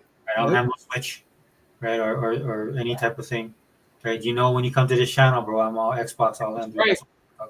That's right, brother. Yeah. So That's right. I let people know up front. So you guys, they should do that the same thing, dude. And the reason why, guys, let's be honest with you. Let's just speak honestly about this, right? It's because if they didn't have Xbox, they would have nothing to talk about. That's right. Because nobody would watch their gameplay. But from what I understand, these people suck at gaming. And I'll put my stuff out there too, guys. Man, I was trying to play Ninja Gaiden Black, and I've lost a step of 20. Right? I'm like, my mind, like I'm watching the game, and what I want to do and coordinate it with my brain to what my hands are trying to pull off. I've lost my mojo. I'm not gonna lie, dude. I'm not the same kind of gamer. But do I still play the game? Yes. Yeah. I still make time to play my games? Yes. Right. With all the stuff going on, man. But you guys are not gamers, man. You guys just need gamers, dude. Because if you say you love games, dude, I'm just asking you guys to be honest, dude. Just put yourself out there. And I'm like, look, dude, I hate Xbox. I talk about, like, you should have a disclaimer. I talk about Xbox on my channel because I hate Xbox and I want to see them fail. Right? Because when you purport yourself to be a gamer, that's why you talk about all of this stuff. It's not why you talk about all of this stuff. Because if you're a gamer and you're looking into Xbox, you should have a Game Pass subscription. Unless you're broke. Maybe if you broke, that I could let you slide. Because people be struggling now, man. People choosing between like $9.99 Netflix or $20 Netflix and $9.99 or $11.99 Disney Plus. Like that struggle is real. I get it. Right? Especially when they raise it, they add an additional $5 on every line on your family plan. Thank you for that, T-Mobile. Appreciate it. Really do. Thanks for letting me know that I'm gonna pay an extra $15 a month after you raise my stuff by 50, right? So from the financial perspective, I understand, but outside of that, right? You should have Game Pass. Yep. Right. Am I wrong, Sigma Man? Brother, it's a win-win. I'm telling you. Look, if I was a PlayStation dude, and I was a gamer, I would definitely have Game Pass. If I played on PC, I would have that PC Game Pass 100%. You know? Yeah, 100%, dude. You get the best value for your buck, bro. I mean, come on. You know, you're not. It's crazy not to have it. You should have it. If you're a gamer, you should have Game Pass, man. Yeah, I just started playing the Lonely Outpost. Awesome game. Yeah. Awesome game, right? It just dropped. Right, that's the advantage of having Game Pass, right? Yeah. Hey, just really quickly. Hey, what's up, Gogo? Hey guys. Hey, Gogo. Hey, What's up, hey, man? What's up, brother? Oh, nothing. Just a nice Saturday. Yeah, it is, man. Nice Saturday, yeah. Nice. Dude, yeah, sorry, man. My X account, dude, is just inundated. I think I might have got I got my account the other day got banned for suspicious activity. Oh, really? Yeah, so so the messages part, right? When I send out the messages to everybody, like Unlimited, I usually do Instagram. I do Instagram. But everybody else, I usually do Twitter. I can't do it anymore, man. My inbox is just totally blown out. Oh, I see. Yeah. I'm like, dude, I can't deal with this. And I've been having to write people because they like multiple messaging me, and I wrote one person back was like, look, bro, I don't know you, bro. I'm not here to be your friend, dude. I just like what you post on your feed, on your news feed. I'm not here to have long conversations. Yeah. Do you get like a lot of weird friends requests from X? I do. It's weird. I'm more on the side of the people trying to like make money requests, like, hey, check out my idea for real estate in your area. I had one person send me a thing saying, oh, like we see your house and we want to buy it. I actually wrote that person back. I was like, yeah, you have to be Hawaiian to buy it. You know, so no. What's that, man? He has to be Hawaiian to buy my house. I live on something called Hawaiian Homestead. So it's homes that are specific for Hawaiians. You have to have Hawaiian blood to live, to own the house. So if I sell like where I live, there's a bunch of people that would want to buy my house, but then they'll be like, oh, wait, you're Hawaiian, you live on Hawaiian Homestead. I'm like, yeah. I'm like, oh, okay, thank you, right? Because if you're not Hawaiian, you can't buy the house. Yeah. That's what I was talking about, the Lilo and Stitch thing, dude. There's so much things about Hawaii people don't know. And I don't expect them to know. That's not the point of what I was talking about. The point is that Disney sucks. Right? That was the point of that part. I kind of got off on a tangent, but I think I want Disney to get back. Lilo and Stitch, everybody's excited about the trailer. They got that buzz, right? So they need to deliver on the story. What's the point of all of that? Sorry if I got lost. Yeah, the movie looks like it's gonna be better than. Yeah, it looks fun. It average. looks funny, you know. Yeah. It doesn't- Yeah. And again, I do just to shout out Vontae. Vontae's correct. If it's good, none of this stuff will matter. Exactly. Right? Just like Avowed. Avowed was getting a lot of, some of it warranted because of the art director guy. But once people started playing the game, right, they realized, oh wow, this game's actually pretty good. Except for the people who's hating it for reasons outside of gaming, they can't. Oh yeah. Yeah, they can't. They can't acknowledge it. I love Avowed. Avowed's my favorite game this generation. Gogol, ain't that a great game, man? That's Oh, an yeah, awesome it's- game, brother. That's an it's- awesome game. Yeah, I think it's quietly like a really great game. I think they did a lot of it. A lot of stuff they did in it. Yeah. Is what like Skyrim didn't do, and a lot of like first-person 3D RPGs. They don't really tighten up the combat, but the combat is so good. Yeah. And it could be the thing that's good about it is that they can improve upon it. That's what I like about it. So it's like a stepping stone type of game that I think that's what makes it really great. Yeah, I love it. I'm still playing. I've won it, and I'm replaying it already. It's also a beautiful, colorful game. Yeah, it's UE5, and Yeah. it's solid. It runs solid on PC and Xbox on Series X. On both, Yeah. in all versions that I played it on. And all the hate is so annoying, but I mean that's gonna be expected now. Yeah, because we have, you know what I mean? It's like anything Xbox will just it'll get knocked down. So, can you guys hear me? Am I low or is it? No, just I can hear you pretty good. Oh, okay, I mean, I would say you're a little low. a little low, yeah. Yeah, Okay. 'cause- I can hear him pretty good. Oh, okay. Let me see if I can. It's actually muffled, brother. I don't know if you got that $5.99 special off of Amazon. No, I think it's the way I have it plugged in. It's off. I think the settings are low. I'm Let me that's try to not a fix good. that. No, I that's don't. not- yeah, it's yeah. not a critique, brother. It's just like that's what I'm picking up on. No, it's because of the. I think it's because of the way I have it set up, and I've been doing interviews and I kind of like set it up differently for different programs. Okay, cool. Let me read David Cohen really quickly. Mhm. David Cohen says Dreamcast guy's video about Tony Hawk's Pro Skater 3 and 4 is frustrating. Yeah, that's Frustrating. ridiculous. Is it? Yeah. It's frustrating when people complain about that game. Pro Skater 4 changing its career to too old 2-minute format shouldn't ruin it. So what were you saying, Siggy Man? Sorry about. What you were talking about, what Dave C was saying about Dreamcast. It's ridiculous. You should hear this. This guy's ridiculous. He's like a freaking idiot out here. He just keeps on and on about, talking about the handheld being crap, talking about the Tony Hawk, like all kind of stuff he's doing, brother Sega Fever and Gogol. This guy's ridiculous. He's just ridiculous. He's just a big jerk. I mean, everybody's making it fun of him. No, it's Alex, AGN. All these guys are like exposing all these dudes. You know what I mean? It's ridiculous the crap that comes out of his mouth. It's ridiculous, man. These guys are not gamers. Oh. They suck. Most of them, they don't even get. Yeah, they don't game a lot. A lot of them. Yeah. Seems to me. Yeah. Which Like, one? Wait, are you talking about what did they Reforge or who was it? Oh, him too. Oh, Gogol, Dreamcast. Reforge guy. He's ridiculous. Him and MGB are fighting, or MG whatever the fuck is the dude's name. MVG. Yeah. They're fighting. Oh, where are they fighting? I think it's him, or no, it's him and it's Alex. Him and Oh, yeah, they're fighting. But You know who the was great thing about wait, who was the first one you were talking about again? What was that guy's name? Dreamcast Live. Oh, Dreamcast guy. Yeah, he's a grifter. Yeah. Yeah, that dude's definitely he definitely is, man. He definitely is, bro. That dude is terrible. I mean, he don't know Gogol. Listen, he'll do videos and don't know what the hell he's talking about. He's just ridiculous, and then they're exposing him. Every time he does a video, they're proving him wrong every single time. I mean, the dude is just like you say, a drifter, bro. He's terrible, bad, man. Yeah, I think he does. He's doing it on purpose, obviously. But it's, Yeah. Isn't oh no, it's Alex and I think Fratanga's the other one, but they're PC guys, right?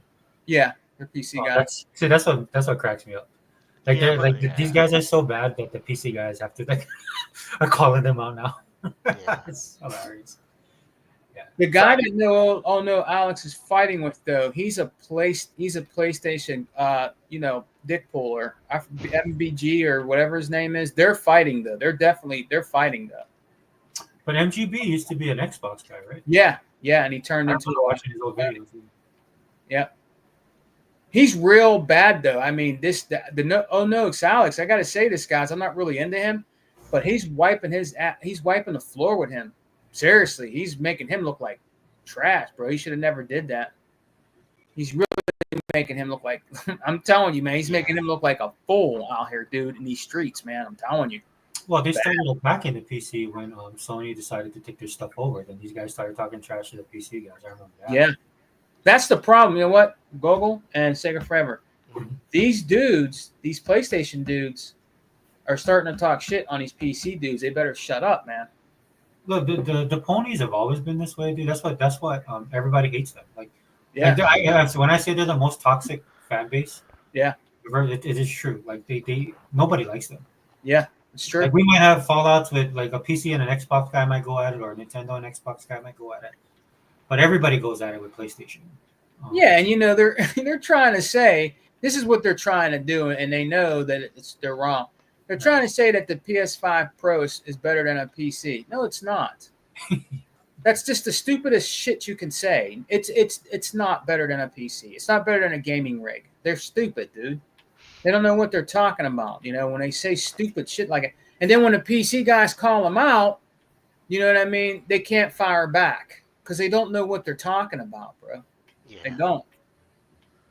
There's a lot of people. There's a lot of like ponies. They'll like fake, and pretend they know what they're talking about. Yeah, a They'll lot of them. pretend. It's really bad. Yeah, it's real bad, dude. It's like pathetic. It's like what do you don't know what you're talking about. Don't even discuss it. Just Right, leave it yeah. alone. It's like Well, that's how embarrassing. you could expose a person, right? Because they would be like, "Oh, I'm a PC gamer," but when they talk about stuff, they talk about Sony, PlayStation, and stuff like that. Then you'd be like, "Oh, you bought a PC, but you're actually a PlayStation fan." Like it's so Exactly. obvious, when they talk about stuff. It's like, and this was from years ago, so I'm like, whatever, dude. I just ignore those guys. Yeah, like recently with the Pisser, because like the Pisser Tech was their technology, the AI technology that PS5 Pro had, and now they're backing away from it because a lot of developers can't use it. They're like it's not working. It's like the image is muddy.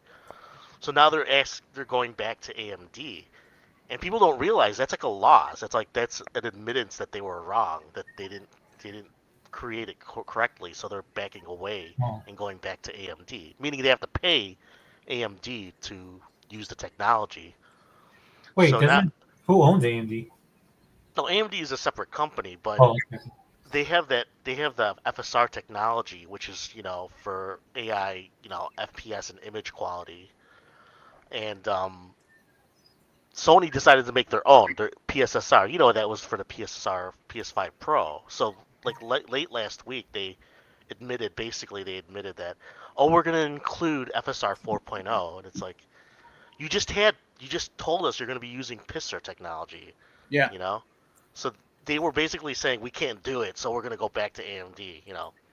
And then So is anybody calling them out on that or no? well, everybody is, but the ponies. The ponies are Right. like, oh, that just means we were gonna get the most advanced version now. It's like, you idiots! Don't you get what they just said? Yeah. They're- Oh, that- that's so classic, bro. That is Yeah, so- it just pushes them back six months or a year in technology for that's okay. I mean, it's not the end of the world. It's just Right. the idea. They don't get the idea. Like they have to spin it all the time. Every time it has to be spun that it's not a loss or it's not bad. Like Concord, like, oh, we learned we're not going to do gas games anymore. It's like they're still doing gas games. It's like, come on, guys. Yeah. Did you get it yet? I mean, Yeah, yeah. There's no way around it. They got to find something. yeah. Because the rumor I heard is that sorry, I kind of switched. Well, you know what? I'm sorry. Before I switch it up, Yeah. kind of let me address the comment section. You guys can comment on it. Cygnus. Hey, welcome, Cygnus. Cygnus says, I feel like Oblivion Remastered will be RPG of the year. I mean, I'm looking forward to that, Cygnus. Oh, it'd be awesome. I hope it is. Yeah, especially with what they're deciding to do, right? Isn't it going to be on Unreal Engine 5? Yeah, it's That's gonna going to be Unity sick, 5. guys. That's going to be sick, guys. Unreal Engine 5, that's going to be sick, bro. And again, to my point earlier, what Sony they can't get away from gas games because, um, dude, you need something because you need a core audience. That's how people are gaming right now. Not everybody, but a lot of people are. So I can see why Microsoft would want to do that, right? Update the game and then get people back into it and getting like these online communities. Like my daughter plays Overwatch, Overwatch 2. She complains all the time about it, but she's religiously plays it. Though Marvel Rivals, is that the name of it? Marvel Rivals? Marvel Rivals has taken a chunk out of her gameplay time as well. So, but yeah, just to let you know, Cygnus, yeah, dude, I don't know what Sony's gonna do. Maybe Oblivion will be on Sony. I don't know. Maybe so. Maybe Xbox will give them that stuff, but they need to figure something out. David Cohen says, and the funny thing about some of these ponies is they are Tony Hawk fans. Yeah, that's where I played. If I'm being real about it, when I had my PlayStation, that's where I played Tony Hawk. Tony Hawk 1 and 2. I didn't really get into it. I downloaded all the to Google and Sega Forever, all those games coming, man. I downloaded them all in Game Pass, bro. I'm ready. Dude, I played the crap out of that demo. I don't know about you guys, but I played the Tony Hawk demo. Yeah. Yeah, but good point, David. But again, that's what that's a pony for you. They're hardcore that way. And then Cygnus says the pro got PC gamers in shambles. I never seen them so engaged in console war until the pro. Wait, so what? The pro got PC gamers in shambles? I've never seen them so engaged in console war until the pro. I wouldn't say that. Nah, and that, I think he's just trolling. They're not in shambles about nothing at all. I mean, a gaming rig is going to be way more powerful than the PS5 Pro, dude. That's just them trolling, bro. There's just no way. I don't know. I don't know why they're saying shit like that. It's not more powerful than a rig. It just isn't. Well, here's my observation. Google, you can correct me if I'm wrong. But here's my observation. The one reason why you don't want to deal with PC guys is because they're very flippant. Because ultimately they don't care because they're not on consoles, bro. Right? So that's why when the ponies, like when you guys go up against these PC dudes, man, Hey, brother. like you're like losing in a losing fight. Yes, what's up? I can't. Is Google Pole talking? I can't hear him. Hey, Google. I'm here. I was trying to fix it, so Oh, okay. Okay, I can hear him now. now I can hear. Yeah. Oh, that sounds way better. Yeah. What's he saying about PC gamers and shambles? Nope. Oh my god. PC gamers don't care about PlayStation. Yeah. Actually, they prefer Xbox now. Most of the big PC gamers. Oh yeah, Because definitely. it's a better deal. That's it. Yeah. There are So you're people already who- starting at a yeah. negative there, Cygnus, to be honest with you. Yeah. You're not gonna win. Sorry. Well, there are people who prefer PlayStation that I go to a PC game forum. It's like one of the real old ones, and Mhm. I'd say it's like 70% prefer Xbox, then 30% prefer maybe 65, 40, 35. Oh, okay.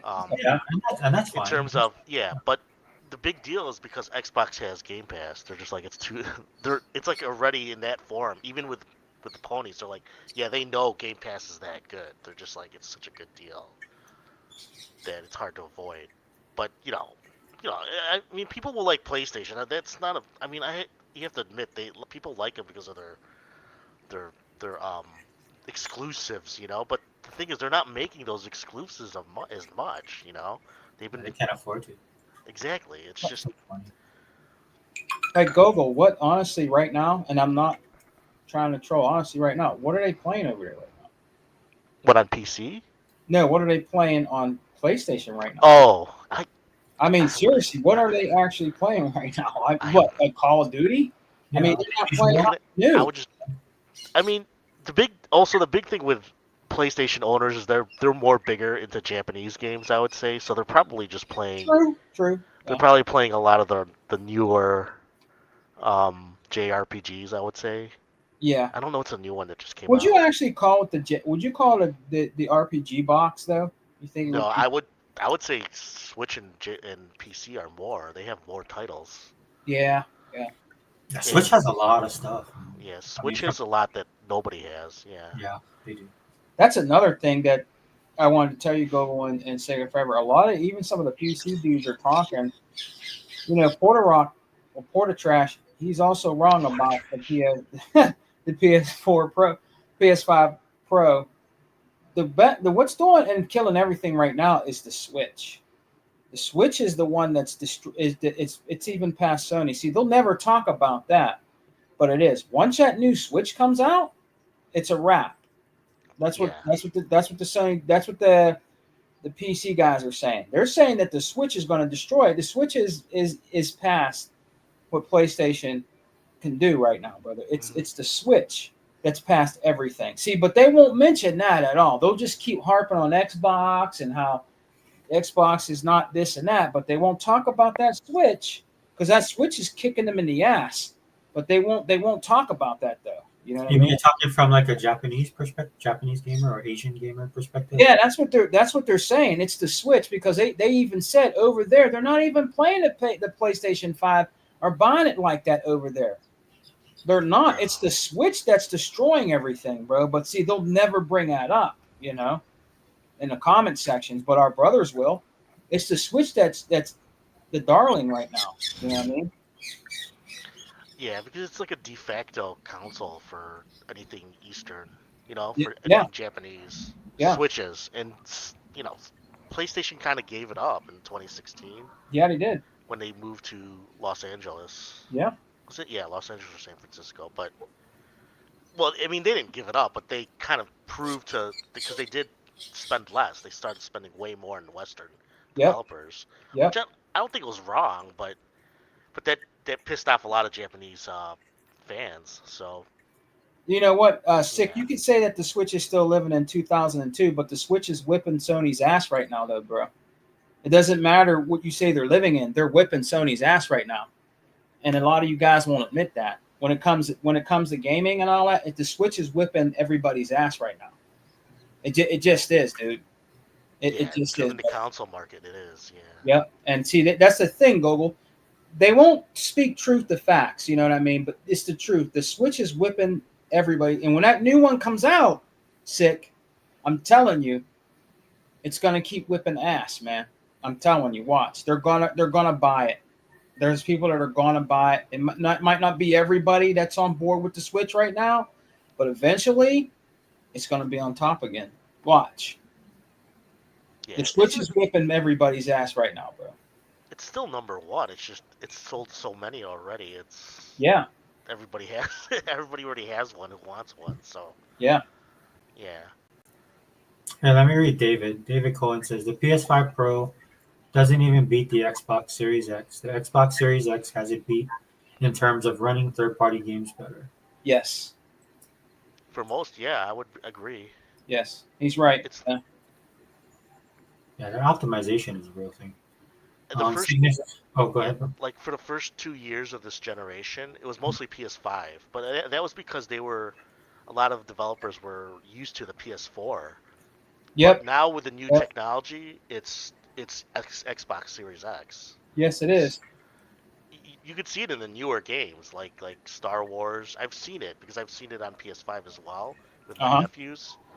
So I saw Star Wars, and it runs so much better on Series X. Star Wars, that EA game, that fantasy EA game, I forgot the name of it, but it runs like so much better. You can tell.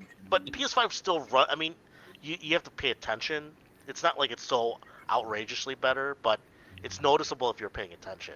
So I don't want to make this because the PS5 is not a bad machine in my opinion, but the Series X is a better machine. It was always the better machine specs wise in the beginning, and the PS5 Pro just goes a little above it, but it's not being optimized at all. So it's pretty much just similar. So well, Google, there's been tests that have been ran that Digital Foundry has done. I don't really watch Digital Foundry and all that, but there's been tests that have been run that say that the original PS5 runs games better than the PS5 Pro. And they're even saying there's no reason to buy a PS5 Pro right now. They're even saying this, and this is who they whoosh up. They whoosh up Digital Fuckery. And when they come out and they make a video like that, what do they have to say after that? You don't hear them say anything. You don't hear them rebuttal anything. They even say the original PS5 runs better runs games better than than the PS5 Pro. This is proven facts. I think You know? because they're doing that because they don't want to lose face. Because after that PS5, the pisser stuff, they kind of like admit, like, because they kind of said it. Oh yeah, it's gonna be as fast as a 4070. It's possible. Yeah. They're like, nobody believed that. Even PC gamers are like, that would be super expensive console. Yeah. It'd be like at least close to $1,000 Yeah. if they were gonna sell it with that specs. So they backtracked since then. They've been as honest as they can get without ripping into Sony.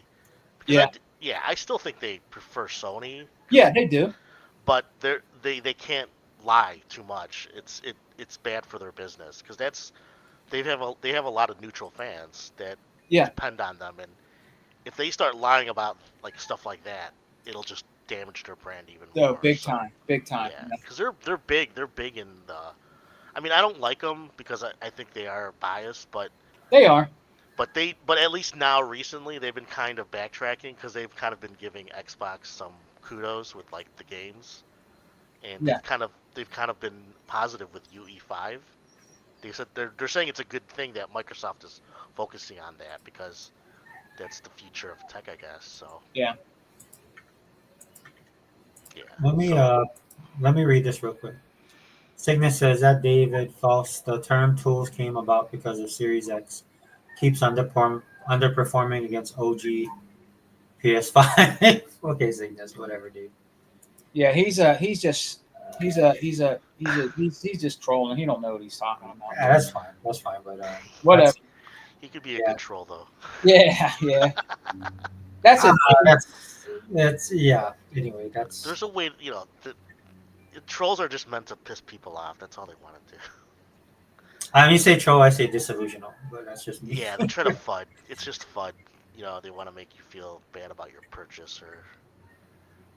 You know what, Gogol? That's right. And say forever. A lot of these guys that make these videos or come in the comment sections or anything, our podcasts, they actually make some of these people, even especially the young ones that want to maybe try Xbox or like Xbox, make them feel like Xbox ain't crap and they don't want to have an Xbox after they hear people talk like that. It's kind of messed up that they do stuff like that, bro. Like seriously. I think those are kids. Some of them I think are kids. Because, I think they're realizing they're like probably 10, 12-year-old kids that their parents bought them PS5 because that's what they asked for. Yeah. And then they're realizing, wait, why isn't this game on here? Or why doesn't PS Plus get our first-party games? They're starting to realize. They're kids, but they're not stupid. So they're just like, man, I hope it doesn't suck. So they have, it's like the reverse. They're trying to pump it up, just like the adult ponies. That's my guess. I mean, but it sounds like that because I think it's getting even louder now with some of the comments. They're like really more adamant about PlayStation being better, even now, even after. Maybe like in the beginning of the generation, they had a, you know what I mean? Because PS4 was kind of ahead with all the first-party titles in terms of output, but now it's like nothing, so they have nothing to stand on as much, in my opinion. So, I mean, the only thing they can say is that they get Xbox games, but you have to pay for it. So it's kind of like a wash. So they're not going to get every game unless they're rich. So. And they're definitely in denial too because they're also a third party developer. You know what I mean? They're a third party. Yeah, they're going to PC. Yeah, so they'll never mention that. And we're also getting their games. Bug Snacks. We have what's it called? The cat game Stray. Death Stranding. Yeah, all those games, all the third party. Right. Forspoken, right? That's what Heba shared, I think. Yeah, Forspoken is supposed to be coming soon. Yeah. And Sifu. Sifu came out like a few months ago. And that was a PlayStation game. Mm-hmm. So coming. That's right. You're a third party too, Sony. So I mean, they won't say that, but they are. They're third party. Because the reality is, if you put everything equal, third party, and then output a first party, then they lose already. Even though they'll sell more, but they'll lose. I mean, you know what I'm saying? Like, it doesn't matter about sales. It just matters which is the better product, in my opinion. What do you get more out of it? I mean, look, if a company like if Xbox or Sony is funding the game and there's requirements for it, that's fine. But the thing is, if you're a third-party game developer, and you want more bang for your buck, and you want to hit out the gate, you got to go every avenue you have to set, every avenue you have to sell to. Because what if you don't do that, right? You run the risk of people doing stuff like, oh, I thought this was just a PlayStation game, not an Xbox game. Yeah. You have to be careful about that because what happens is the market right now is so inundated, and that's thanks to Microsoft a lot of that Xbox. Hmm. That's a lot. That's thanks to Xbox a lot, and for the best of intentions. I'm not saying they have an evil plan behind this, but they just inundated the gaming industry right now. Is just inundated with all types of games right now. So the competition and the choice is heavy. It's like a buffet, right? So if Yeah. you're just selling a game on PlayStation, like Sifu, right? I think Sifu would have done better if it was their intention to go third party from the jump, or if it was their intention to go third party but do it later. I don't know the deal they worked out with Sony, but by the time it came to Xbox, right, and that's probably why they put it on Game Pass. Um, you miss out on those day one sales, in my opinion. And Sick, you're wrong about that too. The PlayStation 3 was a terrible, horrible system. It was way too expensive. It was hard to develop for. The Xbox 360 whipped the PlayStation 3's ass. I don't care if you say it caught up later and you say it surpassed it. The Xbox 360 whipped the PlayStation 3's ass, wiped the floor with them. At the time, I worked at GameStop, and everybody and their mother were buying Xbox 360s. They were not buying PS3s. PS3 sucked, dude. Yeah. It I think at that time, like in the late PS3, Xbox 360 gen, Yeah. Sony was very aggressive in getting those sold, so they Oh, yeah. dropped the price a lot, and Yeah, they did. they wanted because they knew that they couldn't lose that console sold war. They kept beating the drum about the red ring all the time, but Yeah. people still love the 360. Even like a year or two into Xbox One, it was still popular. I don't know where people think like 2013 it suddenly died. It didn't. Yeah, right? Xbox didn't die. You know the irony Yeah. behind all of that is because the PlayStation 3, if you look at what that console was, it's closer to the Xbox One, Mhm. right? Yeah. So a lot of the stuff that I did on my PlayStation had very little to do with gaming. Yeah. Now I have to put my own bias in there, right? Because I was on the 360 more because of the shooters and the stuff I had over there. But if you look at it, if you just take an honest look at both consoles, right? The PlayStation 3 was the multi-console, the multi-purpose console. Because I'd use it I utilized place because I was a Sony dude, like for the electronics and stuff. But I would utilize their store, Blu-ray. yeah, Blu-ray stuff like that. It wasn't really for the gaming. Like gaming was a part of it, but it wasn't the only part of it, right? And that's what They sold a lot for Blu-ray. I would say probably a quarter of those PlayStations sold. For PlayStation 2 was the DVD. Yeah. Hmm. So you guys might not know this, man. The way I got my PlayStation 2 is I got like 13 movies. It's like that. Remember that Columbia Music when you used to get 13? Oh yeah, yeah, I remember that. For Yeah. like It was- $1. Yeah. It's just amazing that even with that, 360 did very well, which is kind of funny, Yeah. It's kind of like now because let's admit it, we know PlayStation's more popular. It's just Yeah. even with that, even with like, because I still get amazed now. I just started thinking that even with such the negative press on the internet and on the on the boards or on X everywhere, it's totally anti-Xbox. People aren't stupid. There's people who aren't stupid and they still prefer Xbox. Yep. Because they know where the better deal is. At least for those people. For us, you know what I mean? So it shows that it's worth it. They wouldn't be making a new gen if they knew it wasn't worth it. Because what is it, like 30 plus million consoles? It's not like anything to sneeze at is what I'm thinking. So All right, let me catch up with these comments. Real quick. Anthony yeah. Tumuk says Switch 2 is that better or more powerful? Is that what you mean, Anthony? PS5? Yeah, is that what he's talking about? This Switch 2 is going to be as powerful as it's going to be like a handheld Xbox One S, or it's going to be like a handheld PS4. That's how powerful it's supposed to be. Oh, nice. I mean, I can't speak on the games, but I can definitely if they're doing that, that's a good step. That's a step in the right direction, in my opinion. Oh, and Google Paul and Sega Forever.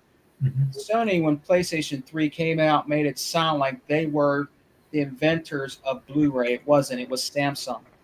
Samsung is the one that brought out Blu-ray first. It was not Sony. It was Samsung.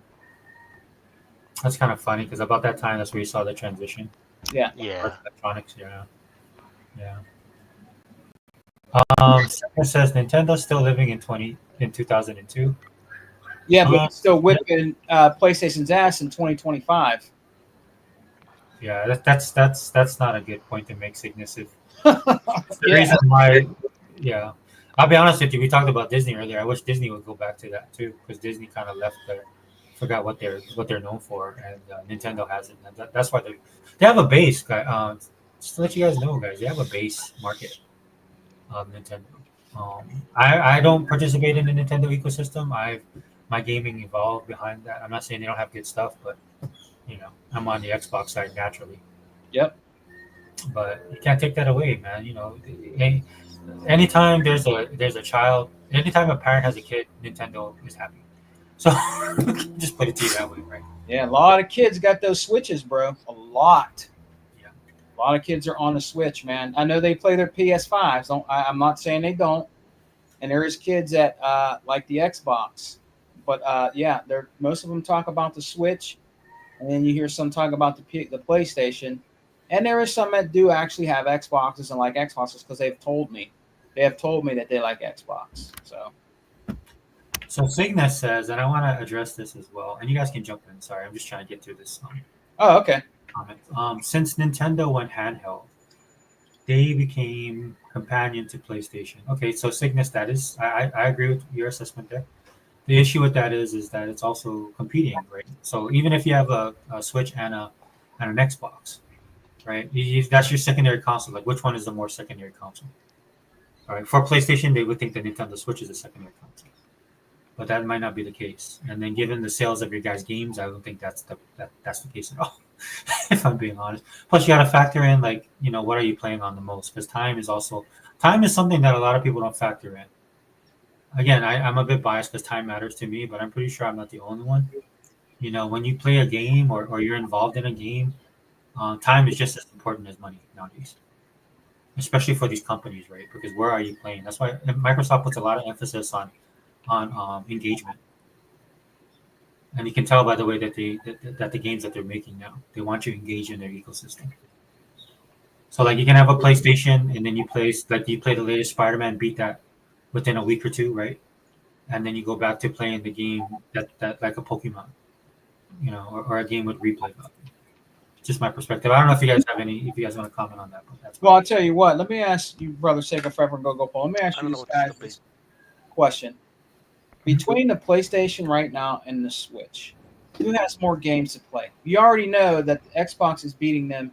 We have the best. We have we have more games to play than they do. We just do. Game Pass gets games every other week, and different games. So right now, I believe that we have more games to play than they do on those other consoles. I'm not trying to take nothing away from them because of Ultimate Game Pass. But between the two of them, who has more games to play? Would you say the Switch console has more games to play on the Switch than the PlayStation, or would you vice versa? What do you guys think? I would say Switch Switch. because of the exclusives. Not the exclusive, but just because they have the Nintendo games. Yeah. Which are exclusive, but yeah. So I would say the Switch. I would say the Switch too. I would. Yeah. I agree it's the Switch, but I think the thing about it is that just moving forward, right? It's amazing to me like how they're able to kind of keep it within their ecosystem is the most impressive. Because Sony can't do it anymore. Sony like we just it's Forspoken's coming over. Yeah. But Nintendo has this. I mean, and I only really know that is because my daughter still plays Pokemon. So I see the store, I see their library, and I see the games that are in there. So yeah. I'm playing a great game right now called Mallet Mad Jack. Yeah. Yeah, I saw that drop. That game is really freaking sweet, guys. It's an awesome shooter. It's pretty goddamn cool. I didn't know it was going to be that good, but when I started playing that Google, it's pretty. Which game is it? Mallet Mad Jack. Oh, the new one on Game Pass. Yeah. Yeah, it looks awesome. I haven't touched it yet, but it's really cool, and you might dig it, guys, because it has like an anime art style. It's really cool. Yeah. It does look good. Again, people just don't understand the amount of games. There's this one game called, it's like an anime game, and I don't know, this one character, female, and she's like a superhero, looked like kind of a superhero type of game. And I'm like, dude, there's so many games dropping for Xbox. It's nuts. Yeah. Now I'm not saying it's not going to PlayStation, or maybe it's on PlayStation, maybe it's going to go on Switch, whatever. But all I'm saying is, if you're in the Xbox ecosystem, again, you can't. When you're an influencer and you start talking to me about we have no games, I just turn your video off. Right? That's Because, yeah. When people say that, still, they're retarded. In my yeah, opinion. I'm sorry. yeah. I could be watching Solo Leveling episode 21 for the 50th million time instead of watching your video. That's, that's how bad the content creation has become when it comes around video gaming in general. And you know Um, what I noticed is like sometimes I'll go on YouTube and just check out other YouTube channels that are more console focused. yeah. And you could tell like the ones who are just PlayStation focused because like a new game will come out on Game Pass and they Mhm. won't even mention it. They'll like and it'll do it consistently. So you know then that they only have PlayStation. You know what I mean? Yeah. So like after a big game like Indiana Jones, they won't talk about it. And then Avowed, then they won't talk about it. Then I'm like, I'll already know, oh, they're PlayStation focused. And then I'll just pay attention to like some of how they talk about it. And they'll be like, yeah, Xbox has no games. I'm like, what the fuck are you talking about? You know? Yeah. You know what I'm saying? So it's like now, like from now until like Doom Dark Ages, that's coming in May. We got 33 Immortals, Atomfall, Yep. South of Midnight, Yep. Clear Expedition 33. That's like 5 games. Yeah. Yeah. That's in less than 3 months. Yep. And then from like Black Ops 6, since that came out, we had like so many stuff in between that people forget. You know, Yep. all the third party, and these weren't just third party; they were first third party day and date. So these were new games, and it's Yeah. constant. And that's why people are still subscribed to Game Pass. You know, so people always underestimate it. It's annoying because it's like when so that's why when I go to all these podcasts and they're like, oh my gosh, I don't know what Xbox is gonna do. I think they're just dead. And I'm like, it's still February. I'm like, no, they're not dead. There's like 40 plus million Game Pass subscribers, 30 to 35 million Xbox sales. They're not dead. You know, you're just hoping.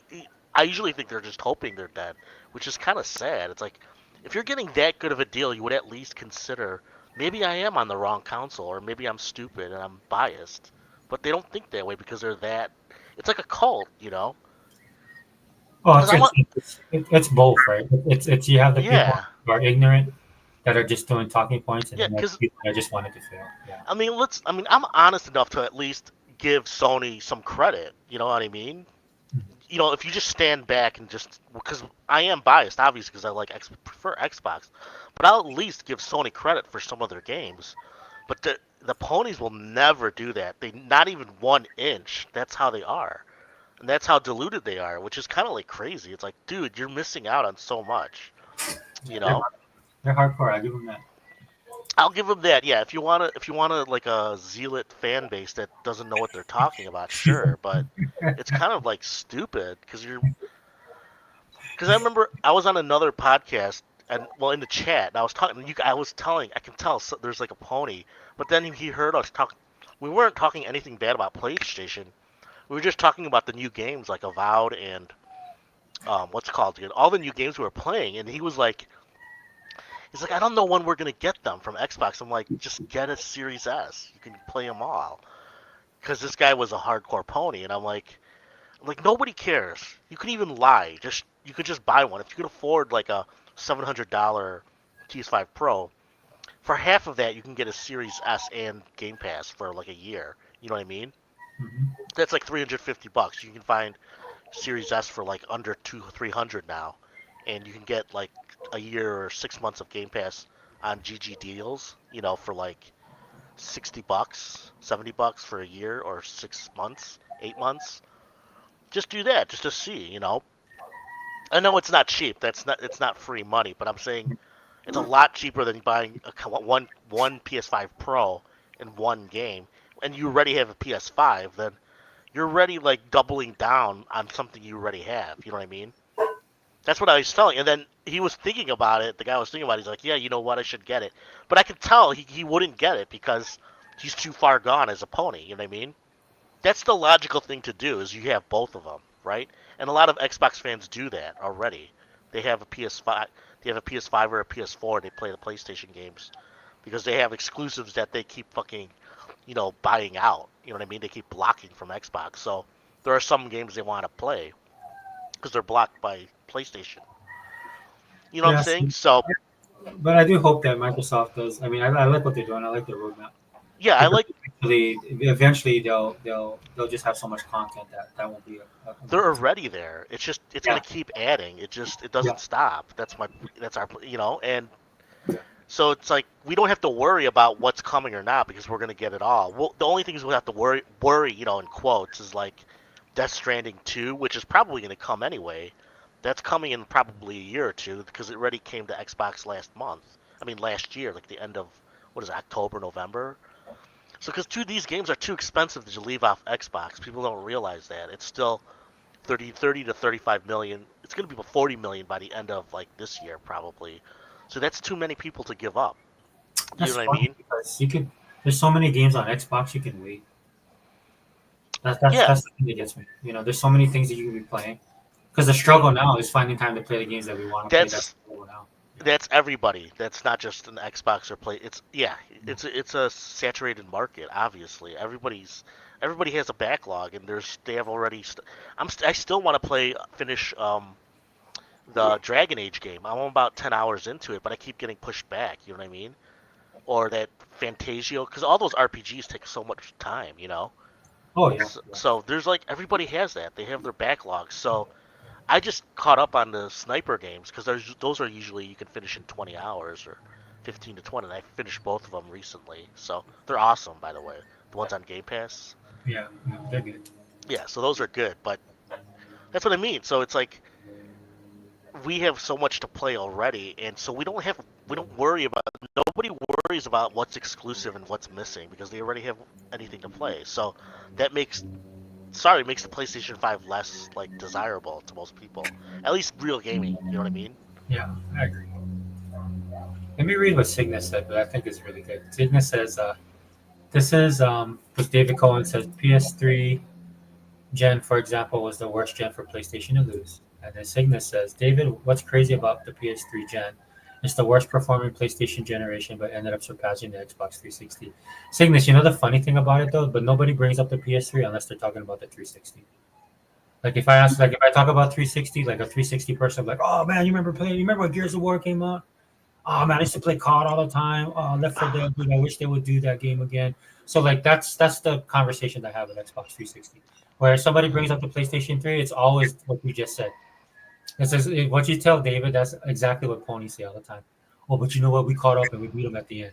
That's the only talk. You guys don't talk about anything. Like I don't know anybody of the PlayStation 3 generation that talks about actual games and what was going on. Because they didn't have it. Yeah, because I mean, there's a couple games that I liked in the PS3. Yeah, there's some good games. There's some good games on there, but that's not the conversation. The No, conversation you're right. is always like in light of what happened between PlayStation because you guys lost, right? It, And Sega Man is right. You guys got your ass whooped.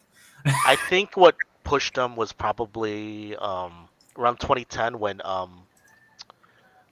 God of War 3 came out. That pushed them back Hmm. in. It got because I think people are realizing that there's some games that you can't get on Xbox 360, Yeah. and so the original hardcore PlayStation finally bought into it. So it did get a push from that, and then I think Uncharted because I remember I didn't have a PlayStation 3 until yet. I still didn't. I didn't buy PS3 till I think like a few months before Last of Us, because I was mostly on 360 that gen. You know what I Mhm. mean? So that was a long time. It was like 5 years. I didn't get a PS3 yet, and then because I normally buy both, and then I bought the PS3, and I'm like backtracking, and I'm like, there's only a few games I needed to play. It was like Uncharted and God of War 3, and that was it. I was like, and some of that other shooter or whatever, but it wasn't as much as it was on 360. 360 had holy cow, when you think about it, in like 2010, 2011, 360 had a lot of exclusives that were still not on PlayStation. Do you remember? Yeah. Like BioShock, Mass Effect, all these games all these Western games that were just hitting really big, they were not on PS3 yet. And I think they started coming in around 2011, 2012. That's when they started porting over to PS3, and then that's when PS3 started selling back to normal. Like, because they were really down. I think you're right, except for as like a Blu-ray player, it seemed. Right. Living David says here that think about it this way: Xbox had this nice little mid-gen refresh that fixed hardware issues the Xbox 360 Slim. Yeah, that's true. And they had so much like I miss that about Xbox now, right? I wish we had like we could go back to that time. Like they would bring it forward to now about not mid-gen refresh, but just the options you had when it came to like peripherals and console options and stuff like that. And I know money is a thing, but I wish they would expand. Again, I say this all the time on the channel. I think they could do it where they could expand their, how we did the controllers and stuff, right? But give us that option, right? Oh, with like the Elite. Yeah, like how we can get controllers. Let us try and run something where we can get consoles. Or remember the faceplates? Those are pretty cool. Oh, I'm not saying you have to. I'm saying in general, right? More accessories, yeah. Yeah, I think they should bring that back. Did you think they should have got a mid-gen? Mid-gen? I mean, I didn't think so. Yeah, I don't. At least right now, because it's like, you know why? I think only reason I didn't think they needed a mid-gen is because everybody was complaining about the Series S. It's like, why would you add another model? I mean, I still use my Xbox One S, right? Yeah. And the reason I use it is because it's an external hard drive, basically, right? So what I play on those is all the indie games. Oh yeah, you could. And it's a second screen too, because I have it on my TV downstairs. So when my daughter wants to play like the more intense stuff, so I just use it. I'll just come down here and play this one, and then that's my time to like, let me try these ID Xbox games, or let me try these lower games where I don't need to put it on a hard drive, or the newer drives that we have. So yeah, so like I have every single Xbox One. Yeah, I bought a One X too. I liked it. Yeah, I love the One X. I got the one. I have a One X. The One X I have, I think, was the Fortnite one. I bought that for my son. Yeah, I think the Xbox One is the gen I bought the most Xboxes. I think. Yeah. Wait, no, I bought I think I bought like 5 360s, but like 3 of them were gifts, and then I bought it twice. I probably would have had more 360s. It was just hard to get, like where I'm at now, like in Hawaii, like some of the limited edition stuff. Yeah. My Xbox One, I had several limited edition versions. Yeah. I think in total I have 10? 10, 12? Whoa, shoot, that's a lot. Yeah, I don't have. Because like I got the Master Chief one, and then what's the other one? They did have the car. Oh, so you bought? Yeah, I never bought those, but I did buy. Yeah, I'm trying to think. What gen did you buy the most of the X or any console? I'm just curious.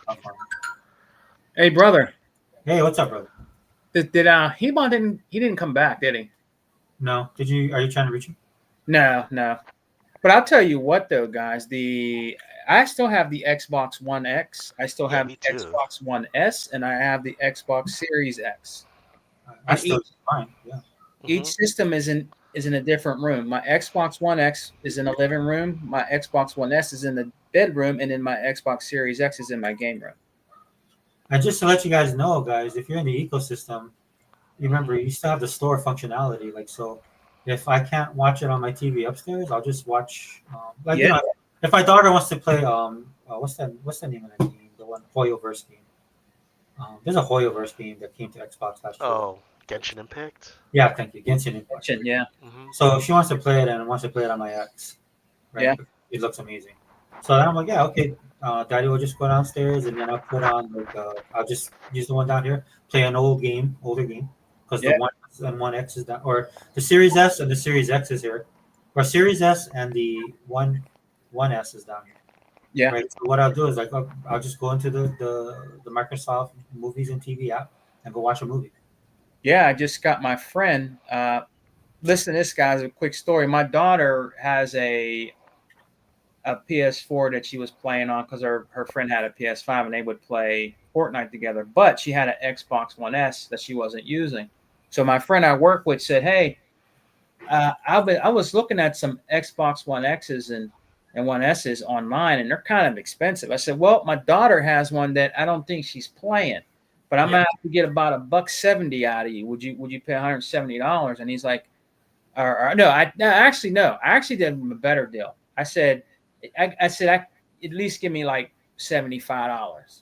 Oh yeah, because they're real expensive. Yeah. So it was to go towards her prom. She's going to be having. So the money she made off of him buying her 3DS for 70, and then he bought her 1S off of her for 75. Goes towards her prom. You know what I'm saying? So yeah, and he's loving his Xbox One S. He's not gamers like me, you, and Gogo are. Like he likes his game systems and stuff, but he's on a really tight budget. And he had the big old the first Papa Xbox One. He had that. Oh wow, yeah. So he said, I said, why don't you buy this off my daughter, dude? It has a 4K Blu-ray player on it. Are you serious? I said, yes, $75. And he said, okay, my friend Don. Okay, yeah, man, that sounds good. So he said he's really enjoying it, and he's really liking it, man. I said, yeah, and you got a 4K Blu-ray player, dude. You're not going to find that. You're not going to find one for $75 anywhere. Yeah. Plus a gaming system. So you're pretty much making out, dude. He bought it right away, like in 2 weeks. He bought it. So I was like, that's cool. Puts money towards my daughter's prom, you know, because she's independent. So I said, give me a couple things to sell to help you get your. So you know. Yeah, man, he's loving it, dude. He's like, "Oh, this is great, man. It looks good on my TV, and I really like this 1S, man. Like he's buying games digitally, physically, back and pack games. He's been buying a lot of 360 games, and OG games you play on there too. I think the 1S the Xbox One still is good for old Xbox One or previous for 360 and Xbox One. That's right. Yeah, thousands of games. Oh yeah. It's a shame, too, because it's the only next-gen systems, even back in that gen, that could do backwards compatibility the right way. You didn't get that because I own a PS4. You know, people, oh, why you hate play? I said, I don't hate PlayStation, dude. I own a PS4 Slim. The only reason why I got it is to play OG games that'll never come to the Xbox. That's the only reason why I got it. I don't like God of War. I'm not saying it's a bad game. I tried God of War. It's okay. You know, all those games are cool. I tried Horizon Zero Dawn. I tried those. You know what I mean? They're okay. You know what games? You know what games I like, Google? The only game I really liked that I loved on the PS3 because I had the big Foreman grill one. The big one. Oh yeah. That was ugly, dude. That thing was, man. It got the orange ring. Loud too. It was very loud. And it's downstairs right now, Gogo, in the garage. It has the orange ring of death. It's in a cardboard coffin. But when I was playing it, man, my game I loved on there was Resistance. I bought Resistance 1, 2, and 3. Beat the shit out of it. Those were good. Those were good. Those were good games, But yeah, man, yeah. I mean, it. Like I said, the games that don't come out on Xbox because I'm a gamer. I like shoot 'em ups and beat 'em ups, and He-Bot would always put me down. You need to get this, you need to get that, you need to get this, you need to get that. I'm like, all right, cool. And they're great games, bro. They'll never see the light of day. They will never see Google. These games that I got for the PS4 will never see the light of day on Xbox because it's an old Japanese developer guys that refuse to put their games on any other console, man. No, it's true. There's a ton of those games actually. Yeah. Also in the West too. There's a lot of old games that are not. Being remade. Like I've been seeing like Wet. You know that game Wet? Yeah. Like people are talking about it for some reason. I don't know why. It's just weird. But I remember it. It was a good like shooter, third person shooter slasher. You know what I mean? That was an awesome game, Go. Yeah.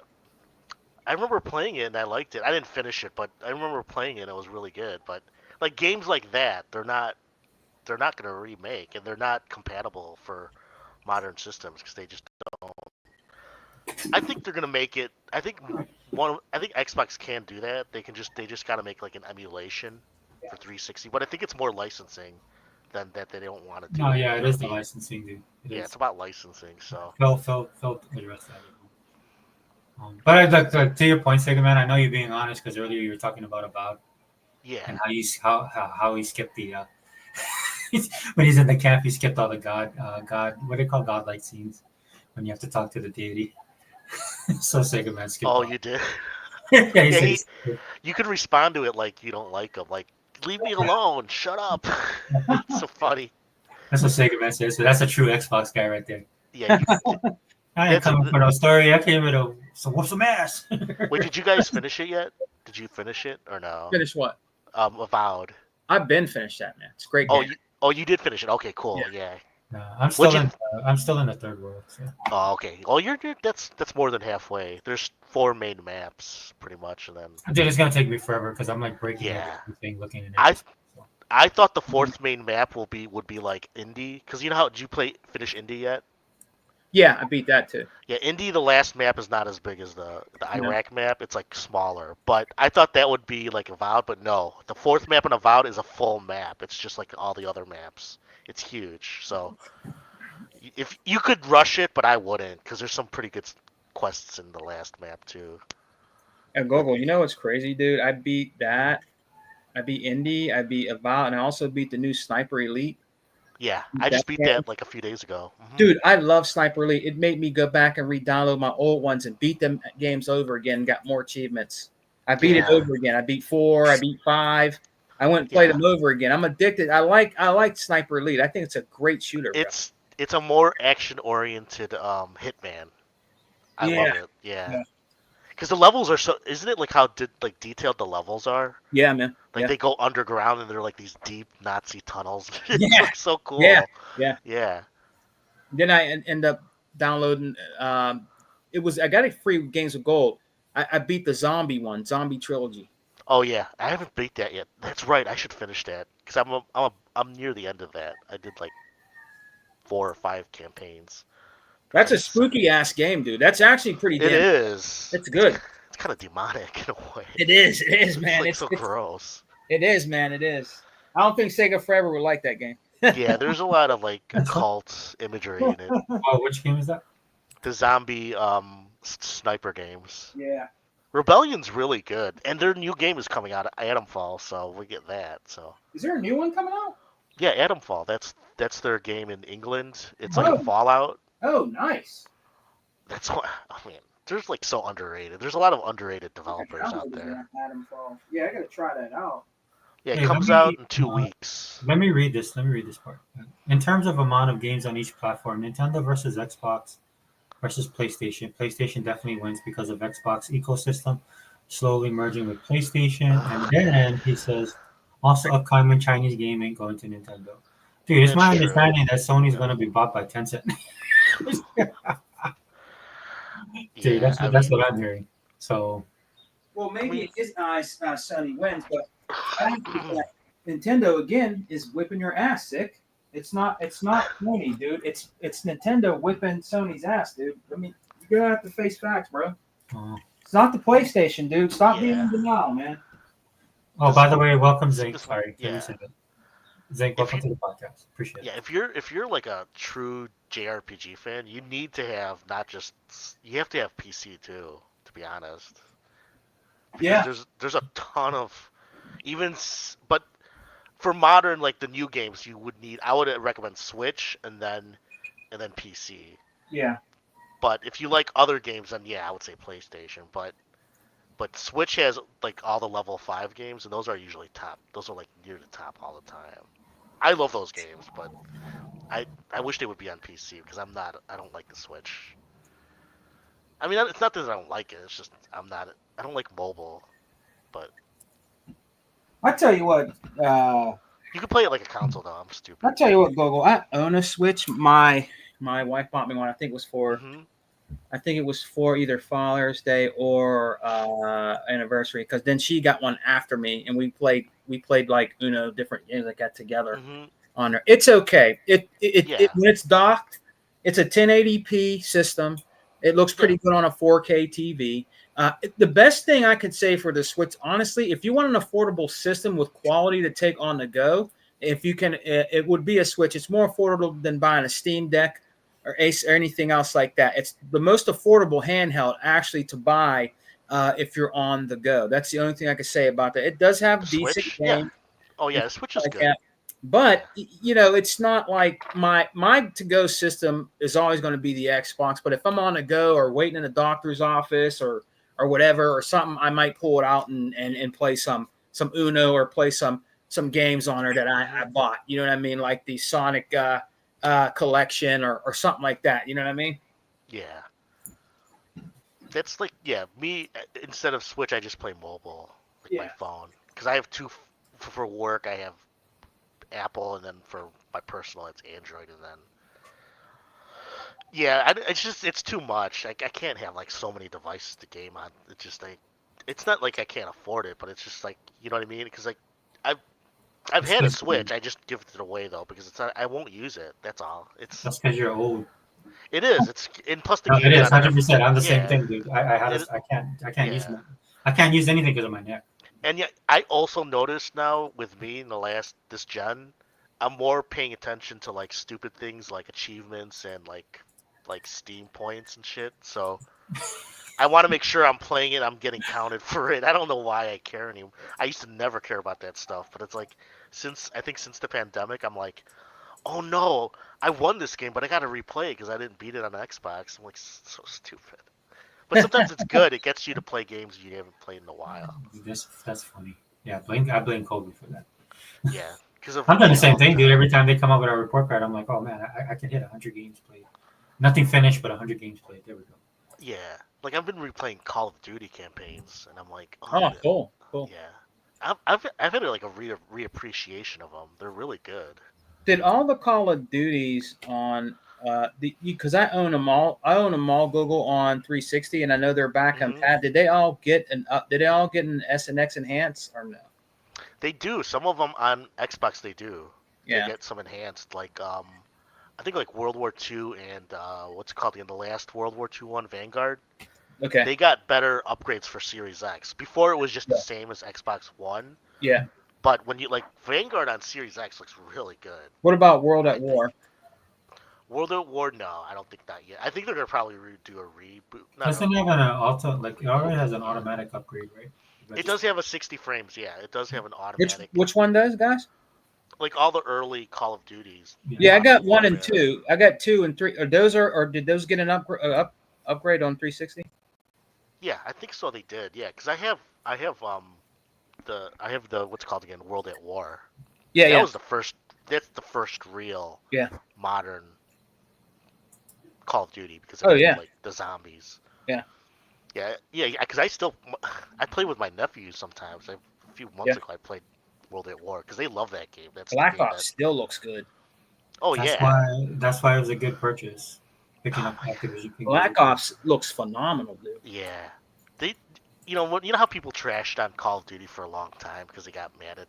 For some, you know how when something gets so big, people like to trash on it. You know what I mean? I mean, some of that's warranted though with some of the stuff. Yeah, but I'm just saying, yeah, like just like Bethesda, everything Bethesda Yeah, now is yeah, like yeah. you fucking suck now. Starfield's shit. You know, You're still playing your Elder. game, but screw you guys. Yeah, I know.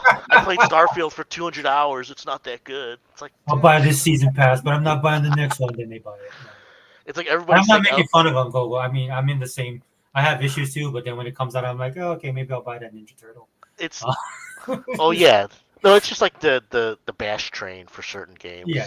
Yeah, it's funny, but what was I say? Yeah, Call of Duty. I mean, I played some of their campaigns. They're really good. It's just fun. No, it is like when you go back. Like Right? all of them. I wouldn't say any. I'm trying to think of one that was bad. None of them are that bad. No, When I they're think good. about They're it, all yeah, good. they're good. I own every Yeah. single. COD game except that one futuristic one, which I'm waiting for them to drop it in Game Pass. And just to let you guys know, because there's a lot of people saying, why don't they just drop it in Game Pass? Please remember, Microsoft has a lot of Yeah, that's content the that they new. put into Game Pass. You don't look if I'm pretty sure if Game Pass was at 100 million active subscribers and users, then you'd have every single game in there. But that's not the case. I They think they're can't being step on strategic. everybody's toes. Yeah, Yeah, they they're have being to. strategic about it because I think they want to do remakes as well. Well, they also pay a lot of people to put their content in there, so you don't want to step on those people's toes. Exactly, and I think they don't want. If they put all the Call of Duties, they're gonna dilute their brand. And I don't. You don't want that. I think the only way you can do it is if you get that high, like Netflix does. Netflix throws everything into their service, and they Yeah, have a lot of really bad stuff, but it doesn't matter because they have a lot of good stuff.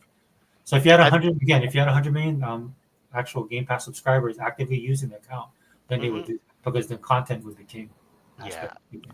yeah. I think they're gonna. I think they're eventually gonna put it though. They're just waiting. I think they're waiting whether to remake them, like you said with Tony Hawk. Yeah. Because can you imagine if they remade did the first Black Ops trilogy, 1, 2, and 3? I mean, They're so different though. 1, 2, and 3 are all different. But my point is like they want to redo it where they get the maximum hit. You know what I mean? Yeah. Because they could just throw it out there if they wanted to, but they're holding them back. I think because they want to do something better. Because they did put Modern Warfare 3 on. You still have, and it's still in there, and that's still a good game. Dude, I have all the discs actually. Yeah. This is the first COD that I never bought physical. Which one? Modern Warfare 3? Black Ops 2. The Black Ops 2? One. Yeah. Yeah. Black Ops 2 is good. A lot of people didn't like Black Ops 3. Yeah, that's the completely futuristic one. Yeah, you know what? It was a weird campaign. Gogo, I liked it. I liked it too. Yeah. It's not more boots on the ground. They wanted more boots on the ground in that game, right? Yeah, it was the one where he has like this. The guys are it's kind of like AI, not AI, but like robots. Your consciousness is going into robots, and it was a weird story. It's kind of like they went crazy with it. I think that's one of all the campaigns, that one's the one that doesn't make any sense. Yeah, that's the one where. But it's good. Space, right? What? They were in space, right? That was the end of Black Ops 2. Yeah. Yeah. But Black Ops 3 had some space missions too, I think. No, that was the one where they went like you had like a base and then you choose your mission. Yeah. And then you can like they kind of made it like they wanted to make it like an RPG almost because like you can build up your weapons, you can unlock. See, they always try to do something different, but the only problem was the campaign story made no sense because it was like kind of like in the far future where you had robots and PMCs, private military companies. Yeah. Hey, Gogo and Sega Forever, let me ask you guys this question because you guys both like COD. I like COD. But I also I want you guys' opinion on this. What do you think is a better game, or do you think it might be the same? Because some people argue about this. What about Battlefield? Do you guys like Battlefield over COD, or do you think Battlefield is not? It's not as good as COD. What do you guys think? Because there's a lot of people that, they debate about that all the time. What do you think about Battlefield, guys? They're just as good. They're just different. Yeah. Yeah. For me, it depends on how I feel like playing. Yeah. The Battlefield, sometimes I'm in the mood for a Battlefield game because of the way that it is, and then there's most of the time I'm more of a COD guy because it's fast and arcadey. You can jump in and out. Yeah. Yeah. But they're two very different games. I agree with Kobo. Like I don't know why people compare the two. If you play it, they're just different. They're both great. Yeah, they're both awesome. Yeah, because it just depends on what mood I'm in. If I'm being honest. That's facts. Some people will say, well, Battlefield, it's too big. It's too open. There's a lot of people that complained about it. Say, I don't know what you're talking about, guys. Battlefield 3 was good. These were good. These are good games, man. Battlefield's a great game. Oh, it's great. A good game. All good. Just the vehicles alone, right? I love that aspect a lot. Even the Star Wars ones are great. Yeah. You know what'd be even greater? It'd be even greater if Microsoft bought EA and then you'd have Battlefield and so we don't have to cry anymore about it. Then you have Titanfall as well. Oh my god. Oh yeah, Titanfall. Oh, again, doesn't EA own Division? Who owns Division? No, that's Ubisoft. That's Ubisoft. Oh, we didn't even talk about that. Yeah. Hey guys, what about Ubisoft could be dead in like a few weeks. Yeah, you know what? Google could be right. Yeah, That's so sad. Those markets have not been kind, bro. I'll just leave it at that. Oof, but I did love. I mean, I actually played more Battlefield from Battlefield Bad Company 2 when that came out. Yeah, I switched from COD to that. Yeah, I played more Battlefield. Oh, okay. And then for a long time, actually, I mean, I played COD as well, but COD got really sweaty for I would say for like 5 years. It was really sweaty until Warzone. Warzone got me back because it became, and then I went back into the multiplayer, the TDM back, and like the small maps. What do you know? The one where you just get lots of kills.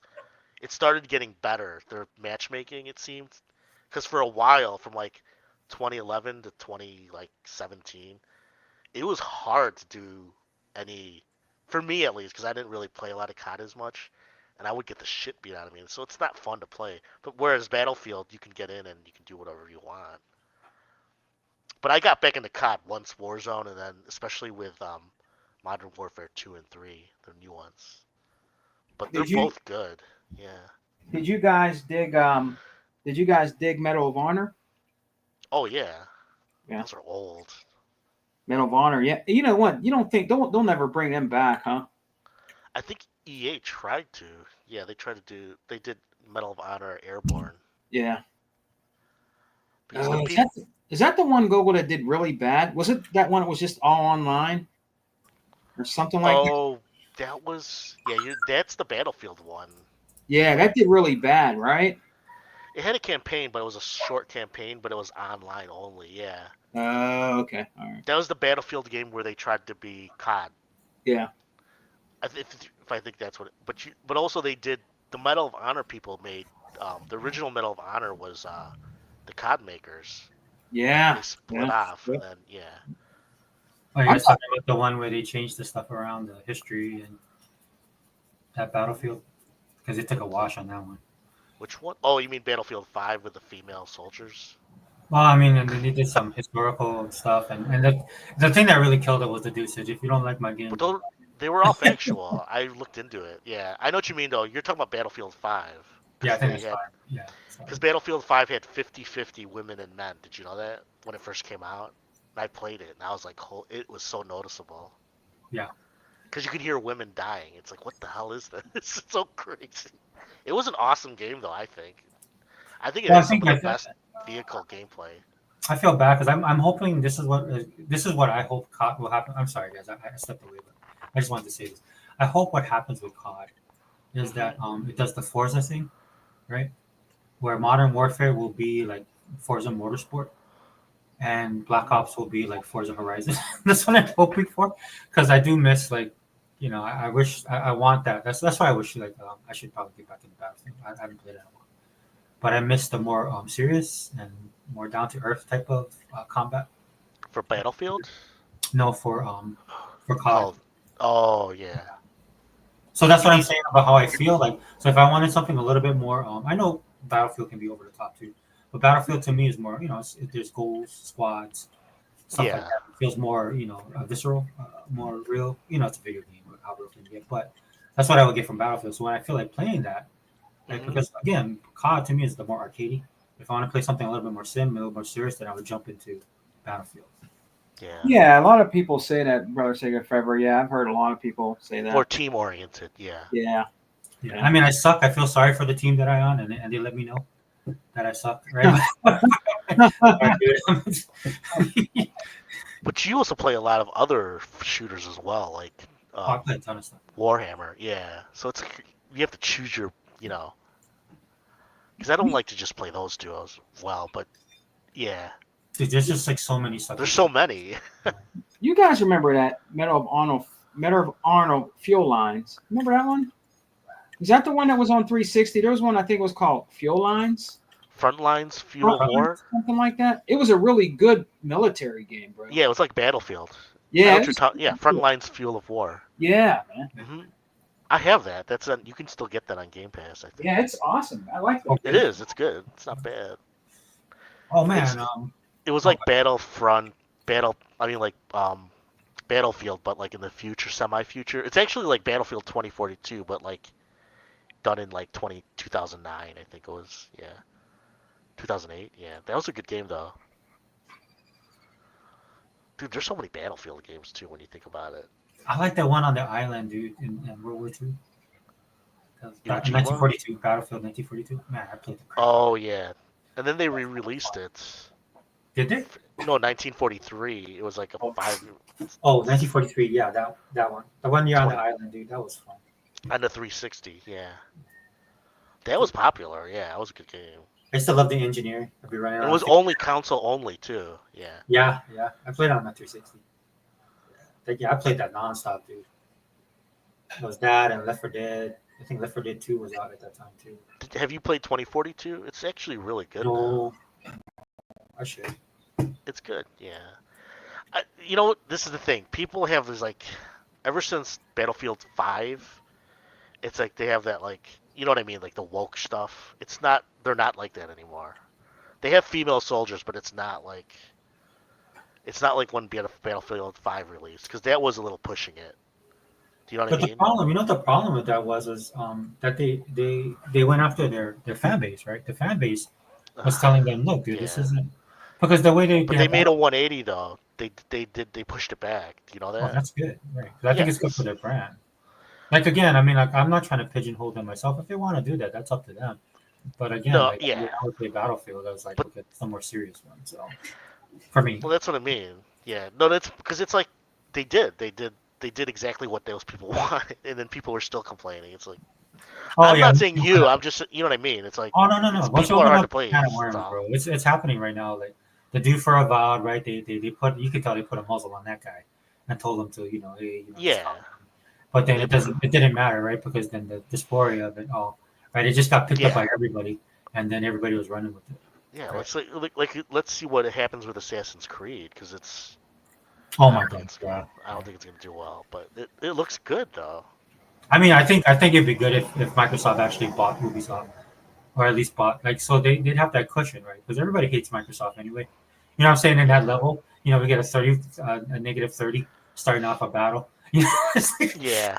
like, They should just fund them, like fund like 3 big games from them so that it can pay for their operations. wait, do you guys want to switch to that? Let me say what's up, Big B Yeah, Money. What's up, brother? And Zink, I yeah. know We I can switch acknowledge to you. that. You guys remember that game? Yeah, Area 51. Yep, I think I Oh, hey, have. Big B. I see him a lot in chat. Yeah, Big B. What's up, Yeah, Big B? that's Black Soot Area 51. That was pretty good. That's an awesome game. Yeah, that's you know who made that? That was the guy who made Redfall. He made that game. Oh, cool. Yeah, the guy. Midway, right? Yeah, he was at Midway at the time. Yeah, Yeah, he's a dude. That guy's a good developer. I hope he comes back. I don't know where he's at now. He made Dis X as well. yeah. Yeah, Big B. Yeah, Xbox Yeah, would that's an be. awesome game, Black Site. Yeah, I love that game. I remember I was big into Battlefield back in 360 days. Preferred it way more than COD. Yeah, Yeah. I was kind of like at one point I was more COD just because I started off with COD content. Mm-hmm. But there was a point where I was like at least 60-40 playing the games. But I mean, 60-40 BF. Yeah. I know 60-40 COD. I mean, I was 40's a 60, lot though. Yeah. yeah, 40 is a lot. Like, Yeah. and that's how it was. Like, but Oh, like you're you're really a saying, COD guy then. Yeah. yeah, definitely a COD. Because that's how I started off. Like Halo was my shooter that got me to shooters. COD was the one that got me like totally like that changed my whole gameplay. Like, You know BF is older, right? Isn't that crazy? Do you know that Battlefield's older than COD? Oh yeah. Yeah, people don't know that. Yeah. It Um, was a PC game total. They're both PC games totally. 'Cause Yeah. I remember Yeah, playing yeah, them. yeah. Yeah. But I know what you're saying. Yeah. But I was opposite. I would say if I added up all my hours total of every game of the COD or BF, I would be more BF. For sure. yeah. But I mean, I'm talking about like the older But BF, not the modern one. I should get back. I don't have anything against I it. would just BF It's just- 1942 and BF2 were like Yeah. totally PC. But Bad Company was awesome. yeah. Yeah. But yeah, Call of Duty Call of Duty wasn't even multiplayer. It was all single player until probably World at War. And you know how I knew it was big was when it was on The Office because I was watching The Office at the time, Yeah. and they had World at War on it. I was like, what the hell? That's awesome. Oh, man, I'm missing the comments right here. PlayStation will be a third-party Oh, store yeah. in 5 years. Yeah, Mr. Kimo. I mean, it looks like it. I mean, honestly, I'm not trying to hate. I remember Hayes. Yeah. I'm just being honest with that, Mr. Kimo.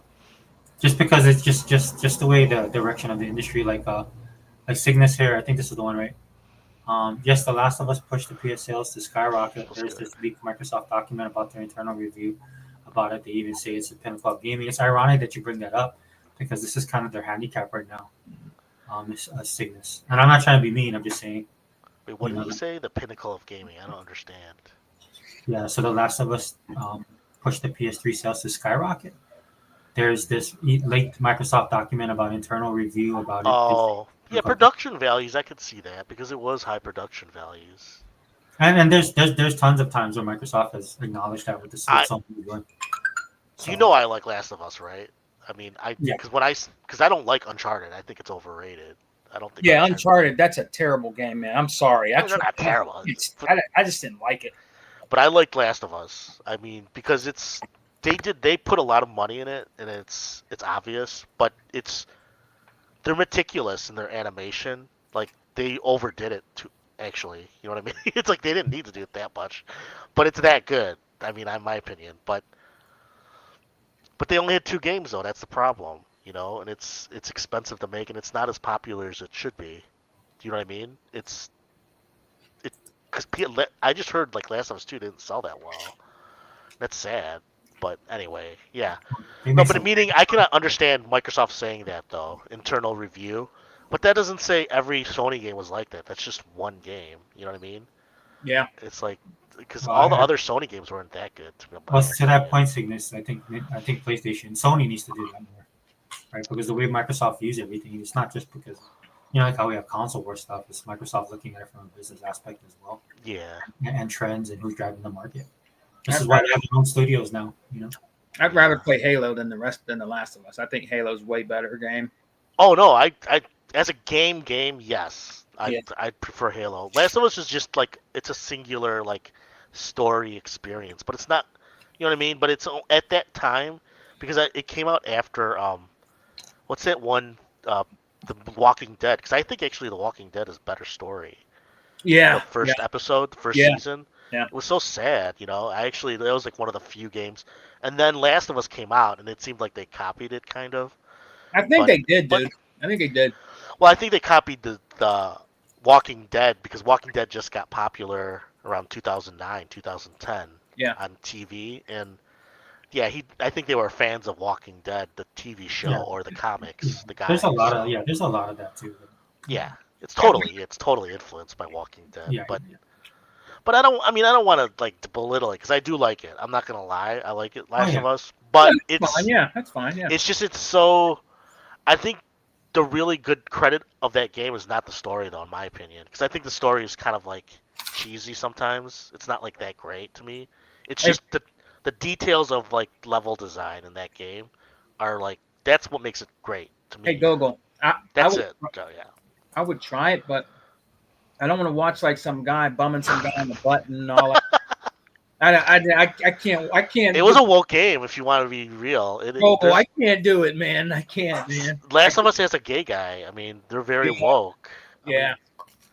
And that even the second one is even super woke. I'm not gonna lie, it is. Well, A lot I of mean, games I like are woke. I'm not gonna lie, they are. They just are. And It's because of the It's the direction, the creative direction of it too. That's why.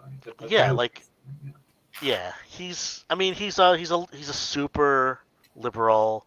He went to college and he probably went very leftist. You know, that's obvious, but that's okay. I mean, to me, it's okay. I don't care. Gogol. But I get it. If you push it on me, it's annoying. Gogol, the chat, and Sega Forever. I have nothing against LGBT or gay people. The game, I can't watch some guy getting bummed in the butt. I can't. There's nothing that's not in the game. Yeah. I know what you mean though, because it's like, but they don't really in that game though. If he's only mentioned, he talks about his boyfriend. That's it. He doesn't. Say Okay. It's the Pittsburgh guy. What's his name? And he's like, he talks about. I mean, I didn't really he's from care. Pittsburgh. That's it. Yeah, he's from Pittsburgh.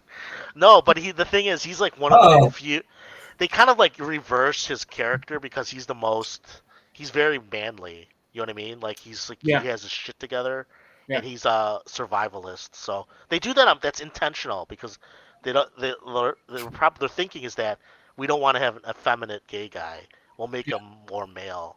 Yeah. You know, which doesn't matter. It's like, you know, but I mean, the second one did it even more so though. That's the problem. I think they really? pushed. Yeah, they got a little too. But see, even that, I actually like Last of Us 2 better though because it pushes the boundaries of. Which is sad. It's the level design because it's really it's a linear game. It's all purely linear. It's not open world. People think it's like this big, but that's what's good about it is that it's an illusion. They're really good at creating that illusion. It's what Call of Duty does. Call of Duty creates a good illusion. So they borrow a lot from Call of Duty or even Half-Life because a lot of single-player games they have to create a good illusion, and that's Last of Us is up there in my opinion. Oh, but then, man. yeah. I mean, if they're smart, they should put on Halo. I mean, they should put it on Xbox, but they're not. Obviously. Well, you know what, Google? I wish Gabe would bring out another Half-Life, man. Oh yeah. I have the orange box. He I play it all created- the time. Because, and the thing is with Halo, I mean, Half-Life is that it's first person, and same with Halo. Halo, the first three they're first person, but they were the first games to be like a squad game. You know what I mean? And it's like you get that feel like you're part of a group. Yeah. It's so awesome. Yeah. The I orange remember. box was awesome. Oh yeah, that had Team Fortress as well. Yeah. Oh, TF2 is that's like a standard on PC. I think the orange box is back in Pat too. Hmm? It's back Oh in- yeah. Yeah. Oh, it's still you can still play it. Yeah. Yep. Valve is they're friends with Microsoft. A lot of people. Gabe? Oh yeah. Yeah. Guys, He worked at Microsoft. Yeah, he did. And they asked him in the beginning of the gen. I don't know if you saw that video. He goes, which console do you prefer? And he said Xbox. Yeah. Yeah. Because he was basically saying because Xbox is doing the most. They're doing their. They asked him why. They said why. I'm like, really? He said it's just better. Yeah. He knows. He's not stupid. And the Left 4 Dead games are awesome. Yeah, those are awesome. Yeah. Did you play the first and second? Did you play the second one? Oh yes, I go own them both. Yeah. Remember the commercials? Those are so awesome. It Yeah. was like in like Baton Rouge, or I mean, New Orleans. Look, Gogo. I was playing with these people, and the witch was on the bridge, and we're in the house, and they were doing something. So I'm looking at the witch from the house, and she's crying. So I don't know why I did it. I shot her from the house. They're like, "What the fuck you doing? Why'd you do that?" She came running to the house and shit. Yeah, she'll start chasing you with a whole group. Yeah, she came all the way to the house. We killed her, but they're like, "Dude, don't do that, man. The witch will fuck us up." The witch ain't no joke, dude. She ain't no joke, man. No, you know what? That game never went to PlayStation either. Nope. That's crazy. Mm-mm. They should do They should do not a remake, but like maybe like a remake of 1 and 2 and put it together. Hey, Google, did the first one go there? It could. I think. Left I 4 know Dead? 2 didn't. I know for sure 2 didn't go to PlayStation. Did 1 go there? Because I remember trying to buy it, and I was like, it's not here. But I think Left 4 Dead 1 might have gone to. Let me see. PS3. I don't think 2 did, though. I don't think it went. Oh no, none of them did. They both of them skipped. Okay, none of them did. Yeah, so they're both Xbox 360. They got Half-Life, though. Yeah, they got Half-Life, I think. Yeah. Yeah, they got the orange box. Yeah. But because I don't think they, you know why they didn't do it? Because I don't think they prefer Xbox. Yep. Yeah. Because it's closer to PC. It's just it just is, and it was easier to develop for on a 360. Yeah, it was. That's true. And back at the time, wasn't the PS3 $600? Oh, yeah, it was on release. I think if you compare it to, I looked up like inflation, how much it would cost today, the PS3 on release. It was like $875. God damn, dude. In our money. So Man. if you wanted to buy the PS3 today on release, it would be $875. Oh man. Isn't that crazy? Because $600 was a lot in 2006. Mm-hmm. Remember when it came out? Remember? Yep. Even 500 was a lot. I remember because I was gonna buy. I didn't buy the 360 on release. I bought it a year after, and I was like, that's too expensive for me. Yeah.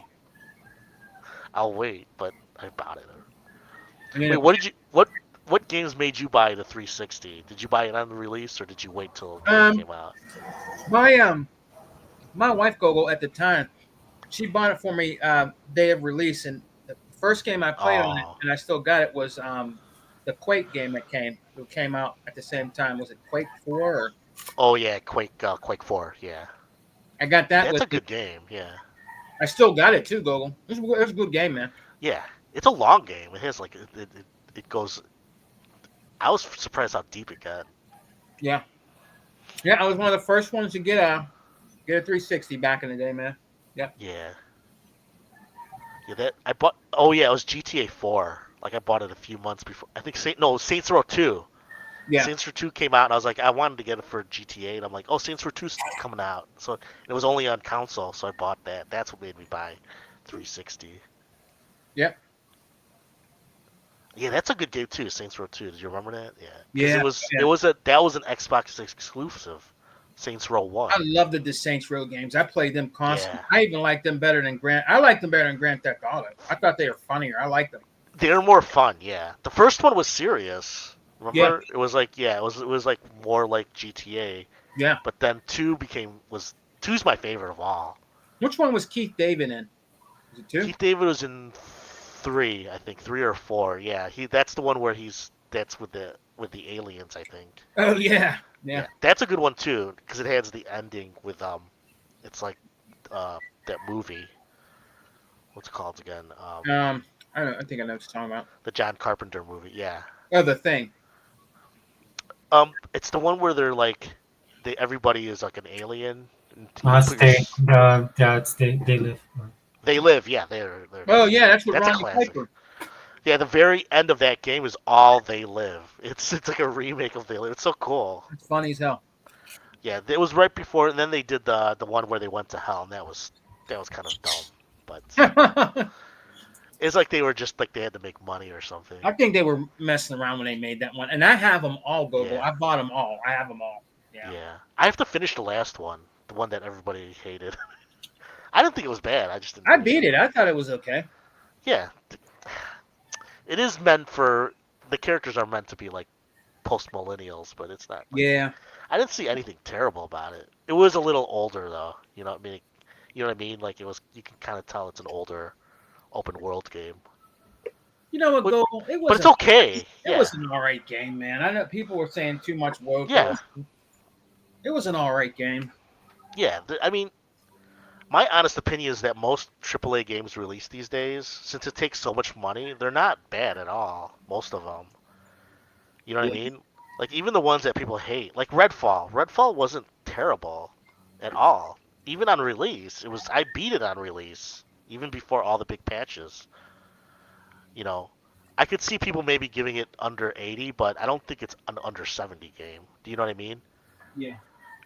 To me, it's like an 85, just because I love that guy's games. But like an 85, 90, well, you know, it depends. Because I think they didn't finish it. That's all. But yeah, I think most big games these days are not good. But yeah. I thought it was a good game. Actually, a friend of mine, he gifted it to me, and I played it. You know. Which one? Saints Row? The newer one, yeah. Yeah. I I gotta finish it. Yeah, I played about 4 hours though, so I haven't gotten too far into it. But the driving and the story seemed fine. I don't know what people were complaining about. Yeah, you know how it is, Gogo. A lot of these games, the newer games that come out, they got to find something, man, all the time. Something. Just if you're a gamer, and you want it, and you have to ignore it. Play it, dude. Just play the freaking game, man. Now we were gonna talk about Ubisoft, like AC Shadows. You saw the gameplay? It looks awesome. Yeah. So it's depressing. I mean, if you have a problem with like female characters or I get what they're saying, but it's like so stupid. It's like, because if it wasn't like because you know how they do a lot of like European white characters in a game, and nobody cares, you know. Yeah. And it's in Japan, but they don't care. Like, did you play Neo? The beginning of Neo, in Neo, you play a white guy. Yeah. That's in Japan, and nobody made a big deal out of it. And now suddenly it's a black guy, and everybody's like, "Oh no, that shouldn't be." Yeah. But that's in reality. That wasn't fact. That actually happened. Now it doesn't matter if he was a samurai, not in real life. This is a fantasy game anyway. Yeah. You know what I mean? So it's like, just go with it. Who cares? You know, I mean.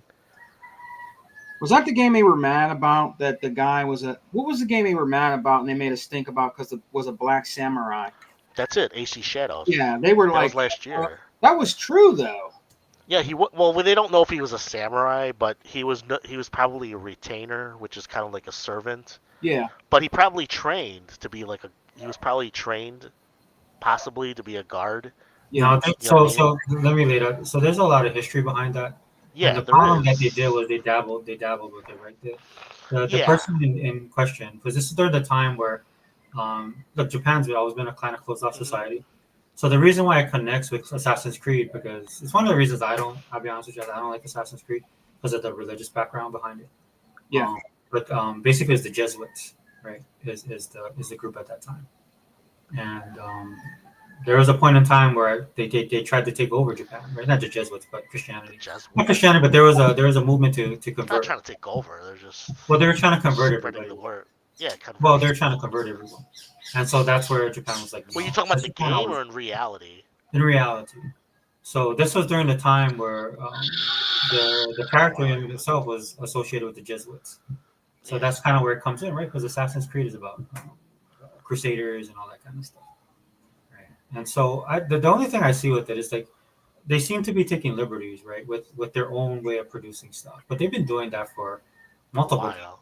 years, for a while now, right? I think the biggest thing was like people in Japan's reaction to it, like actual people in Japan reaction to it, right? And I'm not saying it's like 100%, but that's the way that they're viewing it, right? Like there's a video that just came out where I guess there's a part where they said ni hao, and ni hao is not Japanese, it's Chinese. Right? So, if you're gonna say hello to anybody, right, you're gonna say arigato or something like that, right? And there's like boba thing in one of the stuff, which is actually Taiwanese. So they're definitely taking liberties, but which games now don't do that, right? Like we just talked about COD, right? There's no Ninja Turtles in COD, right? So, but at the same time, right, that's why this is all happening. I think the problem being, at least from the political stance, is that Japan and China, at least China's attitude towards, or Japan's attitude towards China right now is not very positive. And that's more on the political bent of stuff. So anything that's, well, because then if you have a company coming in and they're adding stuff and they're not knowing, the differences, the foibles, and it would be the same way in South Korea. If you're in South Korea and you did a Japanese thing and push it as Korean, they would be upset. But overall, I mean, I look at it and I'm like, look, dude, let Microsoft buy you guys, right? We'll put the game in Game Pass and we'll sell it separately, and then whatever happens, right? You'll be given. You have that space where you can operate in to create the game that you wanted to create. Yeah. That's the same thing I saw with Battlefield, right? Battlefield wanted to do something different, right? So you were never a fan of Assassin's Creed? I'm curious. That's all. No, so I'm not saying that the gameplay is bad, the game's not good and stuff like that. I just don't like their viewpoint on the Crusaders. Oh yeah, that they're well, not all the Crusaders, just certain people in the church are part of the the Illuminati. Yeah, they're. I wouldn't even mind that, to be honest with you, because there's some history. There's some history behind it's that. It's convoluted. There's no. It's convoluted. Yeah. But I saw an interview with the dude years ago, and he was talking about it. And I know he definitely has a thing against Christianity, and it informs his decision of what he does. The original writer, right? Yeah, I think it was one of the original. I know what you're talking about. Yeah. He made 1666. He wanted to make that game. Yeah. I read so about that's my that has nothing to do as far as that's only always been my hang up, because when I'm playing it, again, just to let you guys know, when I play games, if it breaks my immersion, right? If it breaks my immersion in the game, that's why I have a problem with Assassin's Creed, right? Because there's some things they attribute to the Crusaders that's just not true, and a lot of the things that we, at least on the Western side. Now, if you're not Western, I can understand you might have an issue with it. That's fine. Crusades. Yeah, with the Crusades and what the Crusades accomplished and what the purpose of the Crusades were. I'm not saying they didn't get a little lost along the way. I mean, the Crusaders were killed, themselves were killed because of greed and all that. So there's a history behind that, but for the most part, right? That's why I can't get into them. So you never, so you really haven't played any of them, have you? Mostly the beginning ones, but it was hard for me, right? Because that would be a sticky. Okay, I'm just curious because they don't do the Crusades that much. Yeah. So like I have the Viking one, but I had the one in Egypt, which I liked. I thought that was pretty cool. No, I had the Greek one, but I never played it. That's on me. Yeah, and then I bought the Valhalla, and then I haven't played it, and I should. There's aliens in the game. Yeah. Okay. Well, once it started to inform you about more of I forgot the name of the devices, but you know they're going more. Yeah, it's not about. Yeah, the whole point is it's like a massive conspiracy that Yes. Yeah, you probably heard it, like, because really the story ends in Assassin's Creed 3. Right. Well, 2, the end of 2, and then it's continued with because I love Assassin's Creed, but after the third one, they go completely different. Right. But yeah, I know what you're saying about the church, because in AC2, the church, it's not the church is bad, but the Pope is like he's an evil Pope. Yeah, in the second one, and I'm a Catholic, so I was like, like okay, whatever. But then when you play it, it's like it's obviously just like a conspiracy thing, and I put that behind my back, But I know what you're talking about though, this because sometimes they have a lot of anti-Christian stuff, and especially in Hollywood, it's very I mean, rampant. I can even get past the anti-Christian stuff. It's just like when they're attributing certain things to Christianity or not attributing things to Christianity. No, I agree. I know what you mean, And but I and mean, I mean, like, so what I mean though is like, okay, it takes me out of the game. Mhm. Not that I hate the game. It takes me out of the game. If that makes sense. Because I'm like, oh, I can't. The reason why I don't watch but yeah, I forgot the name of that show with the two brothers that was going around. Dang it, man. oh, the ones with the supernatural. Supernatural, right? And I had Yeah. no problem watching it, and then they started showing angels and Uh-huh. stuff, and I'm like, yeah, I can't because, and it's not. Look, that's if you want to write that and stuff like that, I can't You watch don't it. believe in angels? No, I can't suspend disbelief because the angels that they're showing are humanistic. It's very humanistic. Oh, I knew what you mean. Yeah. Yeah, It's angels because don't they do have that. to be. Yeah, because the angels they're powerful. Yeah. Yeah, Did you ever see those and videos of how they really like they ask AI to create angels and you see them, they're so alien. yeah, and even the biblical accounts, right? This is why a lot of people when they see an angel, right, they're scared because it's not unlike anything they see Because before. they're alien, yeah. And so the thing that got me about that was, and it's not okay. So like what I'm saying is, I know the what only you're thing saying. that was Yeah. kind of good about that show was the one time where they had an atheist on there, and they had somebody that was Lucifer, and Lucifer says something to the atheist, which was kind of funny. But then by that point, I was kind of out of it, right? Because he told the Yeah. atheist is basically right. It's all pop culture religion. None of those guys know what they're Yeah, talking yeah, about. yeah. So I just want to make it clear. It's along that line, right? I Sometimes know when I what you talk mean. about this Yeah. stuff, they're like I'm some kind of right wing nut job. I'm like, no, dude. No, no. If it breaks my illusion, then I can't participate. That's But because I think AC1, I didn't think I'd like it. And I played it right around when after AC2 came out because everybody was talking about it, and then I'm like, I might as well play it. This is after the third game came out, and then yeah.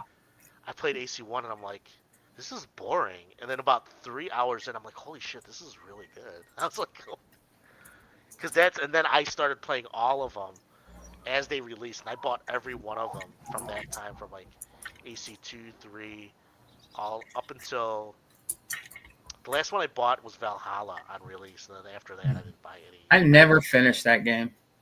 Valhalla I haven't finished. Yeah, that's the last one I haven't finished. I'm at the very beginning though, Gogol. I ain't even Oh, in really? the game Yeah. yet. Yeah. Yeah, they've changed. I liked how they've changed and done different things in each one because I think that people don't like because I played them all, so except Valhalla and the last one, the one in Iraq. Yeah. But each one has something different that they do. Each one, no matter what, and sometimes it fails. They're not as like Unity. He was supposed to have co-op, like you're gonna have teams of.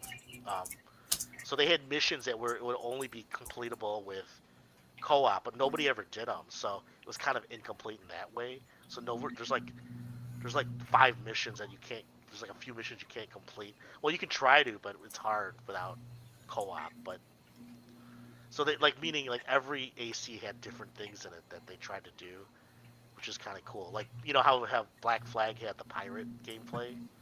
Yeah. Like that was so huge. Nobody knew it was gonna be that deep. Like you could take control of a pirate ship. So the one I played the most was called the one in London, Syndicate. Oh yeah, Syndicate. Yeah, that was awesome. And I like that game, man. Yeah, because you have your gangs, and then you can you can assign the leaders. Yeah, there's all these little gameplay modes they added to the games. That game was funny, dude. You'll be walking out on the street, right, and you come near him, they'll say, "You got a problem with me, mate?" Exactly. Yeah. And then you could send your guys. You don't even have to fight. Nope. You can send your guys. I like that. That's cool. That's cool. See, they had that in the 1-2 before it. I think I forgot the name. Which the one in Did you like the one in Brotherhood? The Brotherhood. And then there's Brotherhood had that. Yeah. I have Origins. Origins was good. Yeah, that's the first RPG one. Yeah. That's the one in Egypt, right? Yeah, that's awesome. I completed that. Yeah. Did you like that? I didn't complete it, but it's a beautiful game. Yeah, it is. It's big too. It took me over at least 100, 150 hours. Wow. because I did a lot, and then they had the DLC, and it Yeah. came out around Final Fantasy 15, Yeah. and one of the missions was you fight like one of the what's it called again, the Phoenix, not the one of the leaders of Yeah. the Egyptian pharaohs, Yeah. and they're like an alien, like they're not alien, they're actually a pre race of humans that lived like hundreds of thousands of years ago. So Yeah. they're like gods. So you have to fight them, and then if you beat them, you get the sword from FF15. It was kind of cool. Oh, that's cool. So I didn't finish the game at that time. I was still playing it. So I finished it with that sword. And I was killing everything. It was kind of funny. So stuff like that is cool. They do that in Assassin's Creed. So that's why now I noticed in Shadows, you're going to be able to build your own base. I found out. Huh. And it's coming out this week. It's the one where you can play as either a ninja or a samurai, and then at the same time you get to build a base. I think you're going that's to be cool. able to train. I'm guessing you're going to be able to train like retainers to do missions for you. Are you gonna get the game? Cool. I'm probably going to just get Ubisoft Plus first just to see how it is, because Oh, that's I don't great. want to. Yeah, I'll probably. Is it gonna launch the day? Oh yeah, Ubisoft is pretty high right there. Their subscription. Yeah, so the game comes out like 4 days, I think, like Wednesday. So Shoot, yeah, I'll 'cause just I wait. have. Yeah, I'm just gonna rent it for $18, and then I'll finish Star Wars Outlaws. I never finished it. I didn't buy it yet, so. I know Unlimited said he was Sega Man. Didn't Unlimited is gonna buy it. I think he pre-ordered it, right? Which one? Yeah. Assassin's Creed Shadows. Yeah. Yeah. He's Buy a, it. he's a big Assassin's Creed dude. Yeah, He's it's a huge. yeah, he has him and the E-Rock. They love the Ubisoft, the Assassin's Creed games, man. Yeah. Yeah. I mean, I would buy it. I can't right now. I don't have enough money. Yeah. Like I gotta watch my wallet these days. So. I think in Japan, man, I think it's actually tracking pretty well. That's another thing Is it about really? it, man. Yeah. I think it's like 6,000 6,000 sales? pre-orders. That's what I think. Is that a lot for Japan? I don't know. You know. I think so because like Pirates, the Sega game that came out, ironically in Hawaii, right? They're stealing my culture. It didn't sell that well in Japan. No, I heard it sold 9,000. Oh. I mean, look, it's not going to be like Monster Hunter big. Monster Hunter is ridiculously big, right? Oh, for sure. That's Yeah. a staple in Japan. Yeah, that's not even touchable. Any Western type game, it doesn't do well in Japan. It seems. Yeah. I mean, I But I get think, it. but I think like there's also like it's funny because I'm trying to look for the video that I saw because I was watching the critiques of Assassin's Creed, and then the video that popped up after it was all these Japanese guys and they had they were dancing the funk. really? So I wish I was trying to find that video so I could play it for you guys, and I can't find it. But and they were great. Look, dude, they're great dancers. They've come a long way in Japan as far as dancing. In most Asian countries, right? They've gotten better with their dancing. But it's critical, has a good funk beat to it, and they have you can tell this is a dance group, and they're good. They're really good. But I thought that was ironic that was the video that played after this guy was critiquing Assassin's Creed Shadow for cultural appropriation, and then I think that's the next video that played. It's like, oh, that's a perspective to this discussion, right? Because look, like Sega, like they have the pirate one takes place in Hawaii, right? Yeah. And so I'm cool with it, dude. Because Japan, they love Hawaii. They like vacationing here. They like it here. See, I can't even touch that until I finish the first one. That's the third one already. They're already on the third one. Because that's what is it called? Because they're all turn-based. It's the turn-based versions. Yeah, like a dragon. Combat. Yeah, like a dragon. I'm only like 10 hours into that. I still have to finish that. Yeah. And then the Hawaii one, and then the pirate one. Yeah.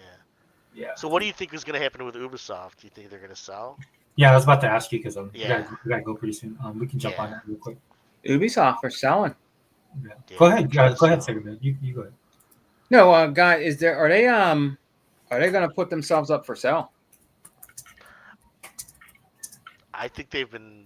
Well, the rumors are that Microsoft, Sega was trying to buy their IP. Really? Well, they were trying to sell some of their IP. You heard those were like the news recently. I think I heard about that part. They were trying to sell some of their IP. Yeah. Yeah, because they were mad that they didn't tell the investors, which means that there's trouble. and that they're trying to sell. So Yeah. that news came out, meaning they have money trouble, obviously. So I would, I don't know. I honestly, I think it's bad. I think it's really bad for them now. Because if you look at their releases, they don't have anything coming after this, after Oh. AC, anything big in this year. So they need money to just continue to run. I think they're like dry, or they're very thin. So if they don't get enough money, they're gonna probably do a massive layoff, probably cut in half. Yeah, Microsoft will probably end up buying them. That well, see, I wouldn't mind them buying them, but I don't know if they will because I don't think that they don't want to buy them. I think it's more that they're gonna have to do the cuts. That's the problem. Yeah. Do you know what I mean? Because if Microsoft buys them and then because they're over like 20,000 people. I don't know if that was like 2 years ago, so they might be less now, but there's still a lot of people, probably like 15,000, 20 in between there. So they probably have to fire at least like almost half because if they're not developing all those games and they're not making money, you don't need all those people. Even though they could be good developers, that's the thing that sucks. Yeah. Because each of those games that didn't sell, like Star Wars, that's a good game. You know what I mean? It's a high quality, very good adventure game with a lot of graphics, a lot of good gameplay. It just didn't hit, and that's just how it is now. And I always liked Ubisoft, so it sucks that it's going to happen this way. But I think what I think is going to happen is one of the big guys is going to support them. Whether it might be not even Microsoft, but like EA or Tencent, they'll invest a lot of money into them. But I don't know if they'll buy them. Do you think they would maybe Google? Do you think if they were to do that, do you think it could probably buy like maybe take half of Ubisoft or put them under their umbrella, maybe buy some IP, or something like that? I can see Microsoft helping them in some way. Yeah, I think they. Yeah, I they're think the only ones that can. Google. There's nobody else that really can. I don't think Apple and them are gonna. Nobody's gonna do it. Google or Amazon won't do anything. Yeah. I mean, Apple, these companies have the money, they just don't have the infrastructure. Yeah. Exactly. I think Tencent could put money into them so that they can operate. Yeah, Tencent. They have enough money, but you have to look at it from now because now it's getting tight. I think that people are realizing that if they put this much money and they know they're going to lose money, it's like why? You would have to. There has to be a good plan for them to survive with with like all the stuff that they have. Yeah. So they'd have to buy them. So they're probably going to sell them for cheap if they want to be bought, and then they just have to know that they're going to be making major cuts to slim down. Yeah. Because I don't want them to go away. Nobody wants them to go. I mean, I don't. AC is still worth making. They just need to redo. They have so many games still in the pipeline. Yeah. Like all those AC games. And everybody wants a Tom Clancy game, so they say. Everybody says they want these games, but they don't buy it. But yeah, here's the thing, right? Like they're suffering. To me, they're suffering the same thing Marvel suffers from, right? They have an audience out there that'll still go to watch the movies. They just spend too much on the movies. Exactly. That's what it seems to be the problem with Ubisoft. They have AC's Assassin's Creed's a great franchise. Yeah. But because of the way they make the game and the time and energy they put into it, something's got to change. They put a lot, yeah. Yeah. And I'm not saying that's bad. I'm just saying the way that they're creating the game, it's just the times that we live in now because of the money aspect, right? Yeah. And that's a sad thing too. That's why I would like to see them come to Microsoft, because Microsoft, you see what Microsoft does. They actually give people the time and the energy. Yeah, and they'll keep them third party too. They're not gonna play that. They're not gonna lock it. But I think the thing that I was reading about it, and again, guys, sorry, but I'm limited in this because I haven't really been keeping up on that. It's okay, man. Mm-hmm. But the thing that I see about it is that the owners want to have some kind of creative control or have some kind of control of the company, right? And that might not happen though. Yeah. That might not happen. Yeah, because if you're putting buku bucks, you want control. You know what I mean? If you're gonna put in like $10 billion, I don't know how much they're worth, but let's just say it's like $10 billion for everything. Yeah. But I think that's why they would prefer to go to Tencent, because Tencent would actually go for that model. Yeah, that's what Cygnus is saying. Tencent is the closest. He says Tencent is the closest company to buy Ubisoft since they already got the significant cut. I could see that. Yeah. Like they could. It might be good. You never. Yeah, because they're neutral supposedly. Yeah. Microsoft can buy them though if they They wanted. can for if sure. they Yeah. wanted to. Yeah. Yeah, I don't think because the way I read the article that I was reading about it is the owners or whoever whoever The owns brothers, the French brothers. the Yeah. French brothers, they want to have a piece of that. And I think that's going to be the hang for most They, people.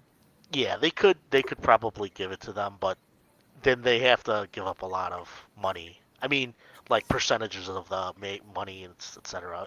If they just want creative control, but I don't think it's what they want. They want the money too, still. So I know. You you One know what I'm also- saying? Like Oh. they're asking for too much, but they've already lost. You know what I mean? Well, we saw what happened with AKB, right? One of the reasons why Microsoft Exactly. was the Yeah. situation they were in. And They paid a lot for them. Yeah. yeah, and so Ubisoft's going to have to either they're going to bend the knee or they're going to go to China, and that'll be interesting. Hey guys, maybe Sony can buy them. You know what? As much as I hate to say it, it might be good for Tencent to get them because a lot of Ubisoft titles are like they're made in Asia anyway. You know what I mean? Like I'd say I don't know, but if you look at like the credits, they have like so Yeah. many teams from Asia, like Shanghai, Thailand.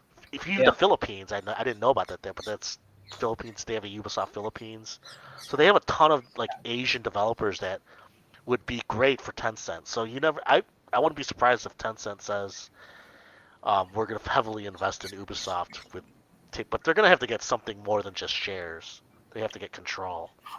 Yeah. Yeah. Well, Probably ownership. Yeah. It'll be because they do a lot of outsourcing, right? Because that's what's happening with anime too. You see, like you watch the run credits Yeah. of who the Japan's companies are outsourcing to as well. Yeah. And then not to get political, guys, but then you got to throw in the tariffs on top of all that. It's gonna be a bloodbath. That's another story. Yeah. That's a whole other. People think. I mean, Microsoft could afford it. They just won't do it. I don't think. Yeah. No. No. I think Microsoft's done buying publishers. To be honest, when I think wonder about if they it will now. buy Sega. I think they would buy a publisher if it was like positive and also they needed the money. Yeah. So if Sega was really, because Sega's doing well now, but Yeah, they are. You- Yeah. yeah, they're doing great. I think they're definitely helping Sega. Yeah. Oh yeah, they are. They're supporting them. Yeah. Yeah, because any of their titles they know that they're like question marks, they put in Game Pass, and they Yep. get a lot of money for that. Yeah. Like 'cause a lot of their good games are in Game Pass, but Oh, yeah. those are the ones that are like the Kasumi Gami game. Yakuza. Yeah, Yakuza. I mean, they don't do great, but they do well enough. But it's more for exposure, you know. Because I would never have played. I haven't played that much Yakuza to be honest, but I'm planning to. But It's not bad. yeah, I mean, I liked the what's that one? The GTA that's like in China, Hong Kong. I love that game. I forgot the name of it, but I always see that as Yakuza, but it's I Chinese. think I know what you're talking about. You know what I'm talking about? The one where it's like kung fu, but you're like a Chinese Hong Kong cop. What's that called again, Sega Forever? It was actually, is it called Sleeping, something Dogs or It was something? a Western developer. Yeah, Sleeping Dogs. I think. Sleeping Dogs, yeah. I think Sleeping Dogs is underrated. It's so awesome. Yeah. The That melee was combat Streaming in that Games was of Gold. awesome. Yeah, it's still on. I got it on Xbox, but I played it on PC first, but I should play it on Xbox. I haven't beat it yet. Yeah, you could play it on. Yeah, it's not. It's Oh no, not, it's not bad. It's an awesome game. Yeah. Yeah, but we'll see. Yeah, with Ubisoft, because can you imagine? They're a big they're a big publisher. I'm gonna get that new. Take them out. I'm gonna get that new Terminator game coming out. Who is that? Oh, what developer is that? It's a 2D. Should be next. It's an old school one, 2D. It's a 2D, like it looked like a Genesis game, but it's a newer 2D Terminator game. I think I saw that. Yeah, they're working on. Yeah, that's supposed to be pretty good. Then you got the DLC for RoboCop coming out. Oh yeah, I still haven't. Did you played guys one. see the Terminator game that's going to be like a shooter? No. Yeah, that thing looks cool. I saw the trailer. Is that Sega Forever? Is that coming out for the Xbox? I believe so. Let me try and find the video. You said it looks like a shooter, right? Well, it's a first-person shooter. Yeah. Oh, it's Nikon. No, that's something new on me, brother. I know about the 2D side-scrolling one, but not the one you're talking about. That would be cool, though. Yeah, the same company that did RoboCop did Terminator Resistance. Yeah, Yeah. They're Nikon, both on Nikon, sale. Yeah, I should buy those. Nikon's pretty awesome, dude. Yeah, Nikon's a good company. Yeah, yeah. They're French too, I believe. Oh, really? Mm-hmm. I thought they're Korean. Are they? Nikon? Oh, are they? I thought they were French. I don't know. It just sounds like a Korean name to me. I mean, they probably have like connections with Korea. Let me check really quick. But yeah, no, I never. Everybody says RoboCop's awesome. I just never played it. I love shooters though. So. Yeah, shooters are. You know what? That I got right, it's too. French. The thing. Got the thing again. The remake. Mm-hmm. It's not bad. The remake of the thing. That's cool that they did that. Oh yeah. Cool. Yeah. Yeah, the PlayStation. Yeah, that I had that a long time ago. Well, I rented it. I remember. It was on PlayStation and the original Xbox. Xbox. Yeah. Yeah. Oh, is this it, Sega Forever? Really check this out. Yeah, I should real quick. Let me. I don't remember seeing this. I think this is different from the trailer I was thinking of, though. But Really? yeah, because the. Yeah, Hold on. Dude, what's going on with this? Wait, give me a second, guys. Oh, okay, it's up. Hold on. Okay, I can see it.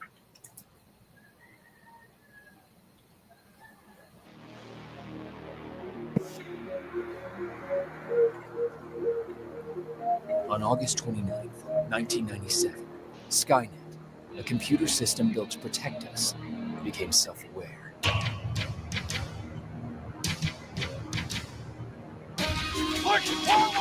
On that day, 3 billion people lost their lives.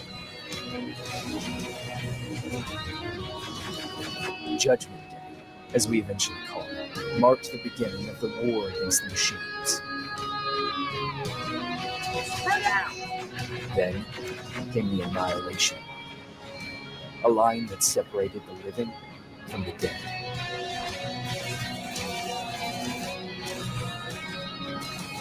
You're a resistance soldier. Time to act like one.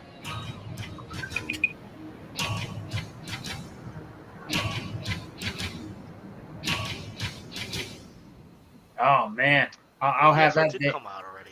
Yeah. Is it out? Oh yeah, it's 2019. Oh yeah, I have that. I thought it was newer already.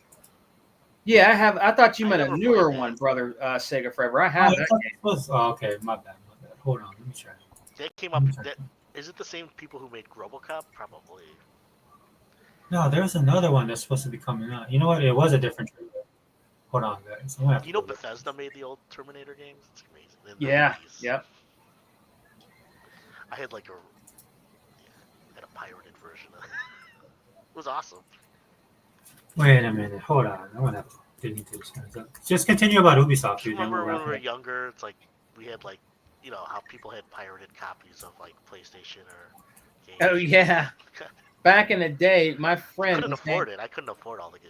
My friend Tony, dude, he had a modded PS1, and he had all these stacks of generic CDs with all these games on it. But you know what happened though, Google? His PlayStation it fried. He had to keep getting PlayStations and putting chips in there because they fried. After a while, they would fry, bro. That's the only downfall about that the PlayStation mod that they would fry. The chips would fry in them, dude. Yep. Yeah. But it was fun. He loved it. I knew a lot of people that did that though for my old job. Yeah. They had like PlayStation modded. Yeah. He loved it, bro. He did. I think that's the reason why it was popular. Oh, of course, man. Yeah, because it was an easy mod, I think, too, wasn't it? It was very easy, I heard. So I never did it. I was just but I had Me either, man. At the time, I was still playing on a Sega Saturn. Yeah, I was on Dreamcast. I had more games on Dreamcast than PS1, but PS2 I had a lot more. Yeah, the Dreamcast is still an awesome system, bro.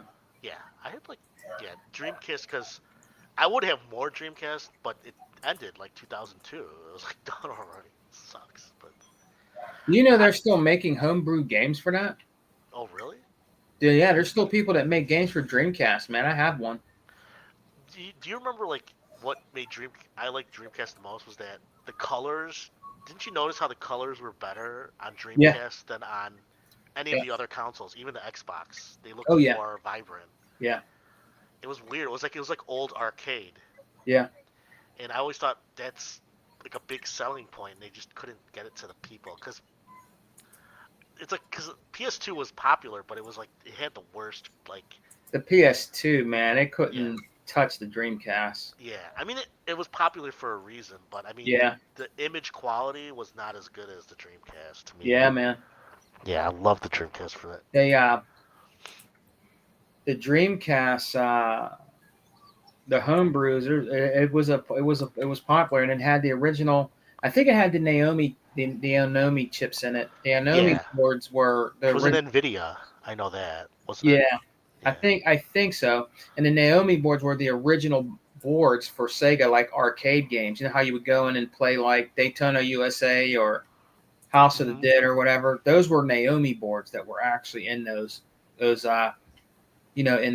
systems when you would go like in the Dave and Buster's and stuff like that. And I think the Dreamcast had some type of Naomi board in it where they were really arcadey. You know? Oh, you're right. Yeah, I'm looking it up. It is Naomi. The Yeah, it's the Naomi Naomi. arcade. It was an the arcade board. Naomi 2. Yeah. Wait, which So one had the that's Nvidia? Oh, was that the GameCube? I think then they had the Yeah, Nvidia I don't think chip. that was.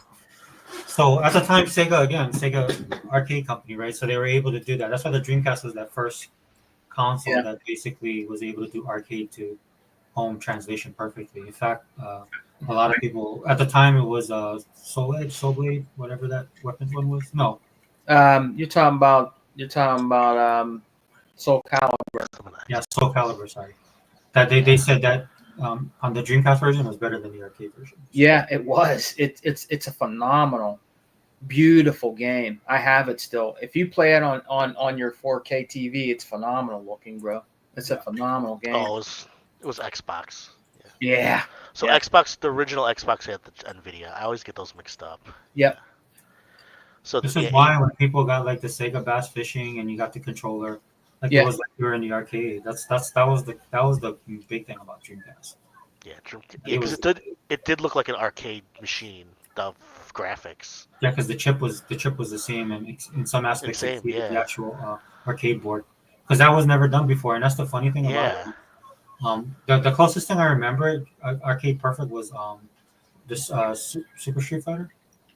No, yeah, Super Street Fighter, the one on Nintendo's, the Super Nintendo, that version, but it still wasn't 1-for-1. Yeah, because once Dreamcast came out, all of that stuff went out the door.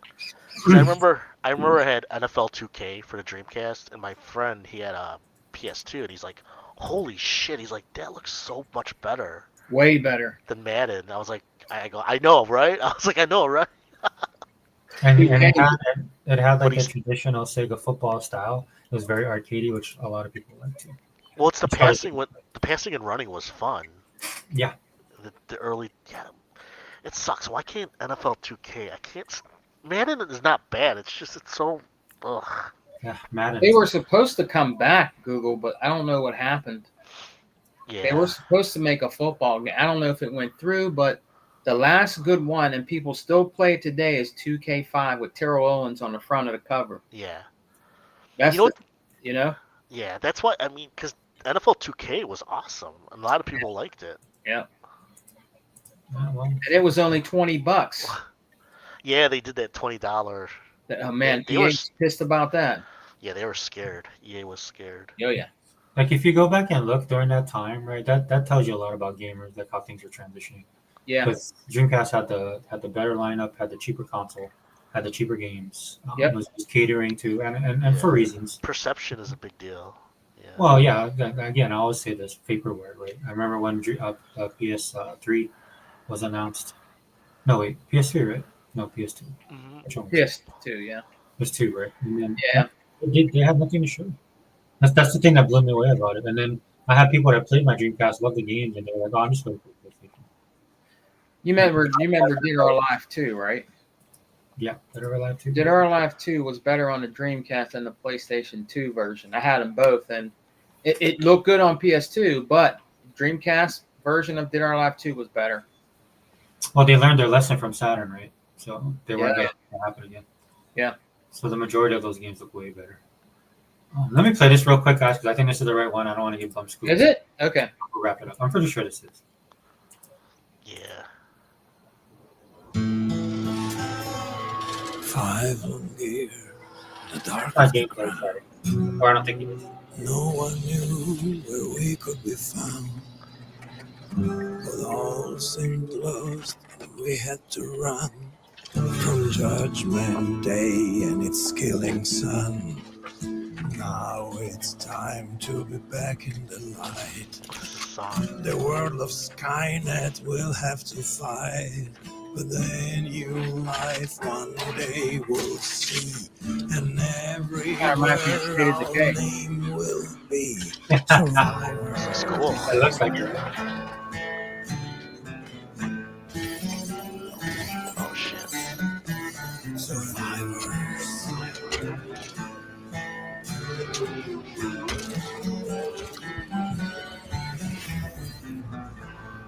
Oh. Yeah, it says Xbox down there. Yep. So I know Terminator Survivors, an open world PvE survival game set around the Terminator universe. Alone or in co-op, will see you scout. We'll do that. We'll do Oh, that so for it's another this game. year. It's this year. Yeah. So it got delayed. That's why. It It looks got like delayed? it's. Okay. Oh, that's kind of cool. It's gonna be. It's more of a like a Destiny type game. Yeah. It'll be cool. That's what it That'll seems be like. cool. That's Which something. is what we need. We need more better of those games. That's Because something I would RoboCop- actually get, guys. I would get that. Well, RoboCop's killing it. It's good to see Terminator, and the thing I like about it is they're putting it in genres that actually might work for them. You know what I'm saying? Like the 2D one you talked about, Sigmund. I saw that trailer too. I think it absolutely looks amazing. Yeah, it's an Yeah. Italian Nikon Studio Milan. Oh, cool. Yeah, so Nikon, man, It's gonna I'm be gonna actually good. do a. I'm actually gonna do a podcast with their event. I just haven't had time to do it. What are you going to do? I'll do. I'm gonna watch their event and then talk. Oh, about okay. About which one? Nikon, and then I think Oh, Humble Games yeah. did one as well. Yeah. Did you play RoboCop yet? I haven't played. I'm gonna play You it. know, I bought it. I didn't play it yet. I played it. I'm near the end. I didn't beat I think it's the last boss in the building. You'll see, guys. I don't want to say. How many hours did it take you to get to the end? I'm just curious. Is it like? Took a little bit of time there, Gogol. Oh, really? That's Yeah, good. it's fun. If you play the game and you listen, you go in and out of the precinct talking to the captain and the people that are helping you and stuff like that. So it's a little bit of time playing it. I didn't rush. Like, I'm not the kind of person that likes to rush through games. Yeah, me neither. Yeah. But I like the lore. I'd like to see what they do with the lore. Yeah. So, yeah, because I heard. So it's like 20 hours. You think? 15? I say around maybe we're somewhere around there. Oh, okay, that's not bad. Yeah, Yeah, that's So, really good. So what was the conclusion for Ubisoft? We think it's Tencent. I mean, I have to agree with Cygnus here. Yeah.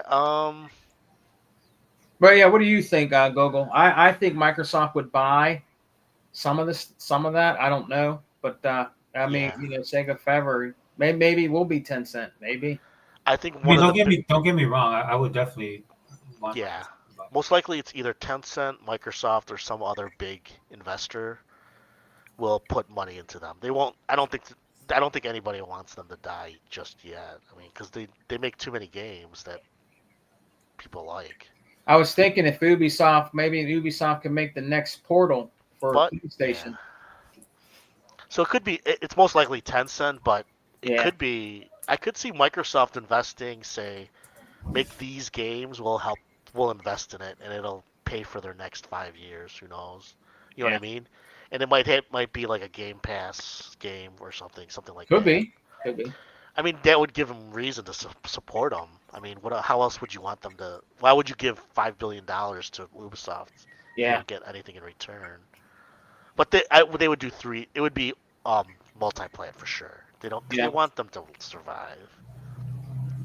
But yeah, I could see Tencent too. They could do it too because they're really big. Tencent's huge. So is Microsoft, is Xbox and Phil, are they back on board with Platinum Games? Oh, you mean for the Dragon game? Yeah, are they back on board with them? Uh, if they can get if they, I would depend on how much how realistic that guy is, because that guy's all talk. What's his name? Oh, I mean, yeah, because he needs to get a big team going, and yeah, I don't know if you can trust that guy. His average has been bad recently. yeah. That's true. I'm not saying I would love a game like that. That would be cool to have on Xbox Yeah. Oh yeah. or just anywhere. But I mean, I say go for it, but I'm at the point where Microsoft can do a lot of different stuff if they wanted to. But I wouldn't trust that guy though, to be honest, because I think I'm with you, Google. After what happened the first time, I don't know, man. yeah, he's trash. He trash talked Xbox. Yeah, he did, and then he tried to The- rip them off, bro. He's crazy. It's crazy, dude. Crazy, dude. He Yeah. left, right? He left though, right? He left after they lost the license. Yeah. But they still made games, and then he was there, and then for a year he said, "Oh, it wasn't our fault," and then it came out that they were making other games while they were their biggest customers at Microsoft. They were using Microsoft's money to make other games, dude. Yeah, exactly. That's And nuts. they were all exclusive games too, so like Yep. it's like double the pain. It's like, Yeah. damn. Like I know Kamiya, right, is his name, and then I'm pretty sure he left the company, and I think that's why they're working with Platinum right now. They shocked a lot of people. Yeah. They Well, we did trailer for Ninja Gaiden. They did release that old, not Platinum game. Is it a Platinum game or the one that's like the two guys? It's like Mexican and they're like, I forgot the name of it. Oh, you talking about The Kane remake. Lynch? Not Kane and Lynch. It's the one. They're two brothers. They're It's like they're fighting like evil. It's like a slash. It's like a Devil May Cry, but it's with guns. You said they're I know you. It was made. Oh, like, you're not talking about Army of Two. No, it's the hold on. It's Shinji Mikami game. Oh, okay. But he also made it with, I think he made it with what's his name. And they just released it on Xbox just recently, like a few months ago. It was it's not like a full remake. It's just an update, and it's like $30 on Xbox right now. Oh, okay. And, it's on Xbox. And some people are saying that it's on Xbox now. It's Shadow of the Dam. That's it. Oh yeah, that's a great game.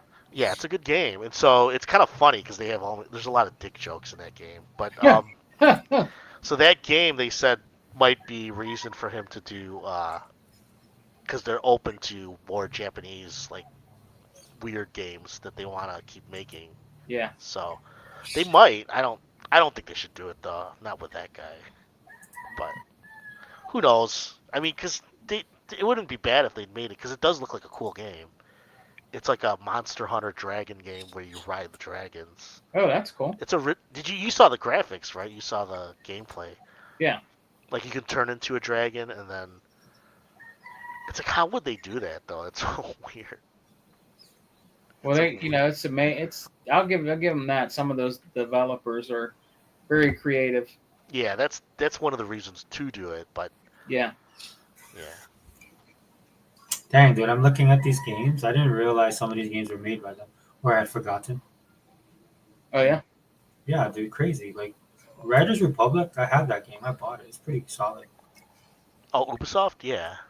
So it's on Game Pass right now. Yeah, it's in Game Pass. So, and I actually bought it because I thought it was that good. It is a good game, yeah. Yeah. So if we look through this, look at these games really quickly. Division is a definite. If they can't buy, like if they're just gonna buy prop IPs, I'd say Division.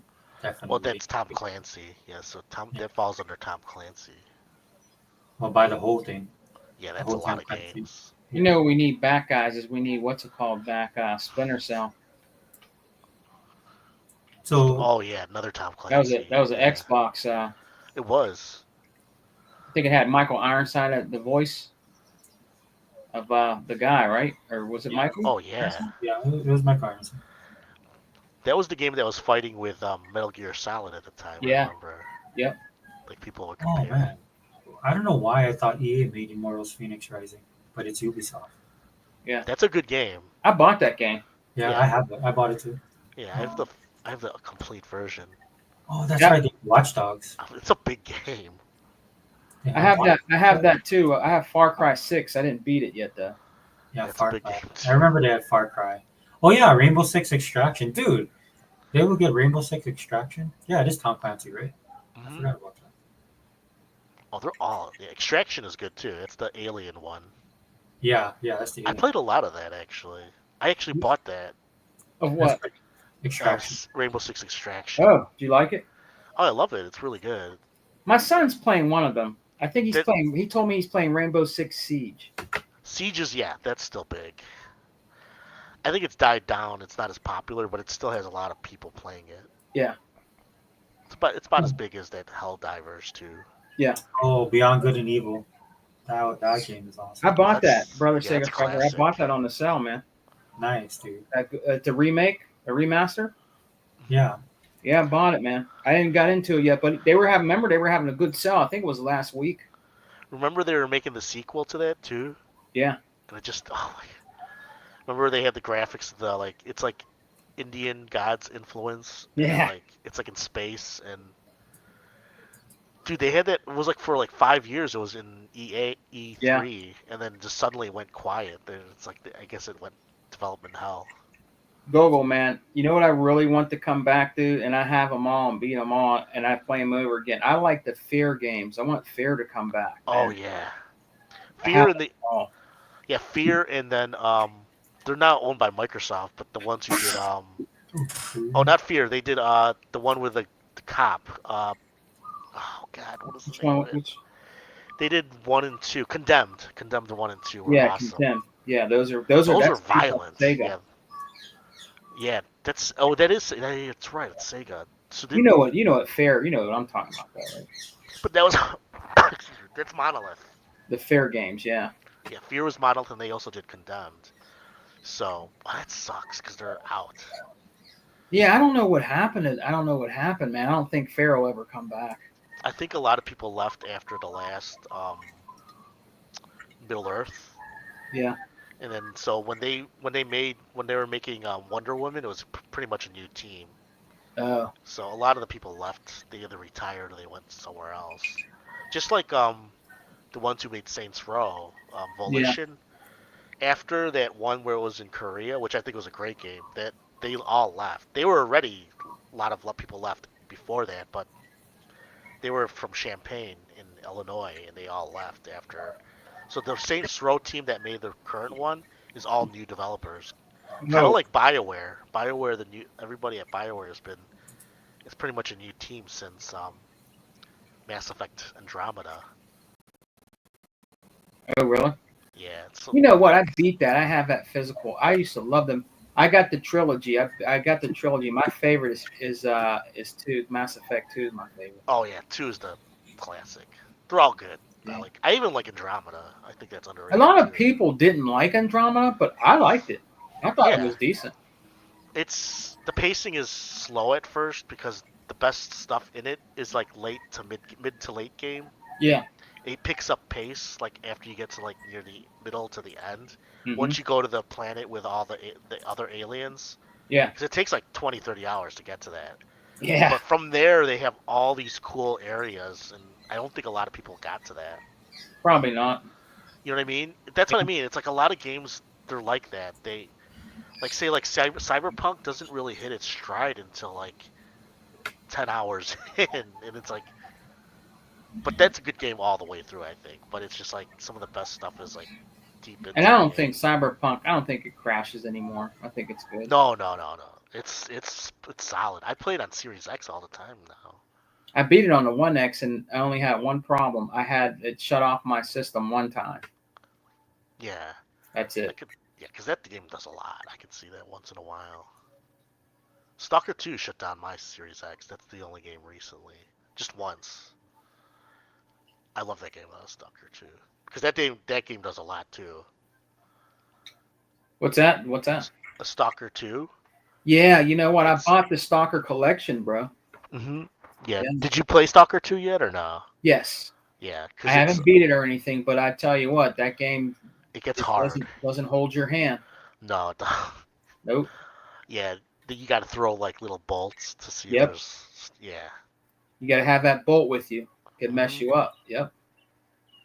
It's a good game. The Stalker Oh, games yeah. are good. Those old ones I bought, they're not easy either. You get your ass handed to you No. too.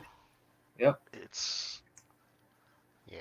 I like it, man. I like it. Now, Stalker was a PC game at first, right? Yeah, but the Stalker 2 is like I think the graphics are really good, and it's so they're going for ultra realism, you know, in the scope of the like you know how when you play games and it's like they say it's big, but it doesn't feel big. It doesn't feel realistic. You know what I'm saying? Like the ratio of like when you travel a mile, it doesn't. It feels like you're just traveling something that they say is a mile. But in Stalker 2, when it says 1 kilometer, it feels like 1 kilometer. Do you know what I'm saying? It's like the scope of the distance in the game is much more realistic. Yeah. In those games, there's certain games like that, and what's another game? I don't know, like DayZ. I don't know. DayZ, yeah, I remember. Yeah, they're more like simulation games because the distances feel long, which I like. Some people don't like that though. They think it's too slow, but I like that where you have to prepare. Yeah. Yeah, you have to prepare from your travel to go from one location to another. That's the thing with Stalker 2 is you do a mission, you gotta like lighten up, then you gotta decide what you want to carry. Yeah. And then you gotta decide if you carry more, that's more weight. You know, that little gameplay loop is kind of cool. Yep. But yeah, that we'll see, man. Yeah, we'll see. We got some great games still coming out though, brother. I can't wait for Doom. I'm buying Doom. Yeah. Wait, was Doom coming out soon too? I think the new Doom will Dark Ages. I think. Oh, Doom. Yeah. I thought you meant Dune. No, Doom.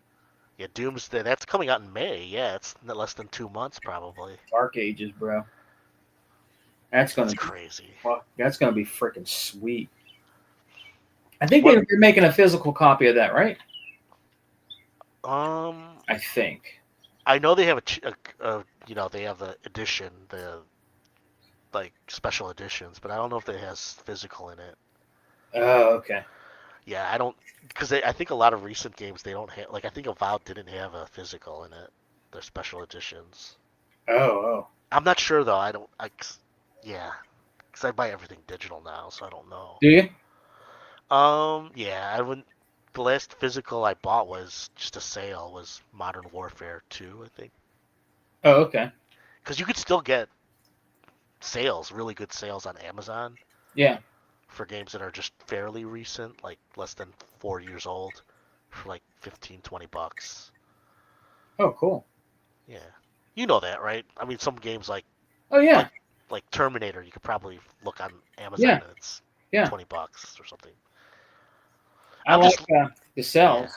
The sales, when the sales come out on the store, I buy anything digital cheap, man. $5, 10, whatever. I mean, I buy those, yeah. Yeah, digital is even cheaper sometimes, but yep. Yeah. But there are times when I've seen the physical is cheaper than the digital. That's when I buy. That's when I buy the physical. You're right, Google. Yeah, that's true. Yeah, that's why I bought like 2 Call of Duties and a Battlefield physical for Xbox. Oh, really? Cool. Well, at the time, because they were like $40 digital at the time, and they're like $25 or something. Oh. But yeah, that's rare. I don't see that very often. Yeah. You remember the game? I'm actually messing around with it now. Went back to just mess around with Grounded. Oh yeah, that's the one with the crafting game. Yeah. Yeah, the little kids or whatever. Yeah. I think it's better go if you. I never played with anybody. I played the game by myself, but they say it's better if you have a team and you play as a team. Yeah, it's like Minecraft. Those games. They're usually. I mean, you could play it solo, but it helps to play with other players because then you can divide up the work. Yep.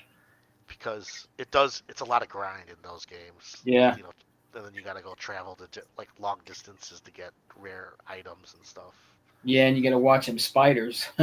Oh yeah, I haven't played. You know, the thing is, I haven't played that. I want to play it, but it's just it's one of those games where I just didn't get too far into. But I like those type of games. Yeah. There's a ton of those on PC on Steam. Yeah, I bet. And like I played the Lord of the Rings one, and I really liked that. I played probably like 40 hours of that, and it's great because it's all dungeon, and it gets deeper and deeper. It gets darker and darker. It's kind of cool. Hey, Google, it depends on it, man. I might. It's on Xbox now too. Yeah, I might get if I can. I might be able to. I don't know if I'm sure. I might be able to get that Xbox handheld, dude. Is it coming this year for sure? They're saying that. Yeah. I guess they're saying that it might. But if it's real expensive, no. But I would like to have the Xbox I'd handheld. love it. That's another topic. Yeah, because what do you think the price is going to be on that? Oh man, maybe I don't know, man. 500 maybe. I don't know. Yeah, because they said it's going to be made by Asus. Let's see, the Rogue Ally right now it's like 500. You can get it like refurbished for like around 500. Really? Wow, I've seen 350. Wow. I don't know, That's on Google. Maybe Microsoft might make it a little cheaper. I don't know, man.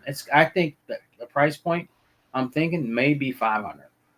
I'm guessing. I think you're right. It's going to be 500-600 somewhere around there. Yeah. But I would prefer that they have two modes, like Xbox mode and PC mode. Yeah. Because they're saying that it's only going to be PC mode. Really? That's what the rumor is. So that's what all the ponies are saying, that it doesn't have the Xbox. It won't support Xbox games. I don't believe that. I mean, I could see it only if they don't advertise it as an Xbox device, because you should advertise it as an Xbox device if it doesn't play Xbox games natively. You know what I mean? Like not as a what's it called again, as on the cloud. Because I was under the impression it was going to be like a Series S. Yeah. Because that would be perfect. Because then that would mean it could play any game that's on Series X, on Series consoles, but just as a Series S. Yeah. Or maybe downgrade it because it's a lower resolution. But most Series S games are already. They would have the whole library. You know what I mean? Yeah.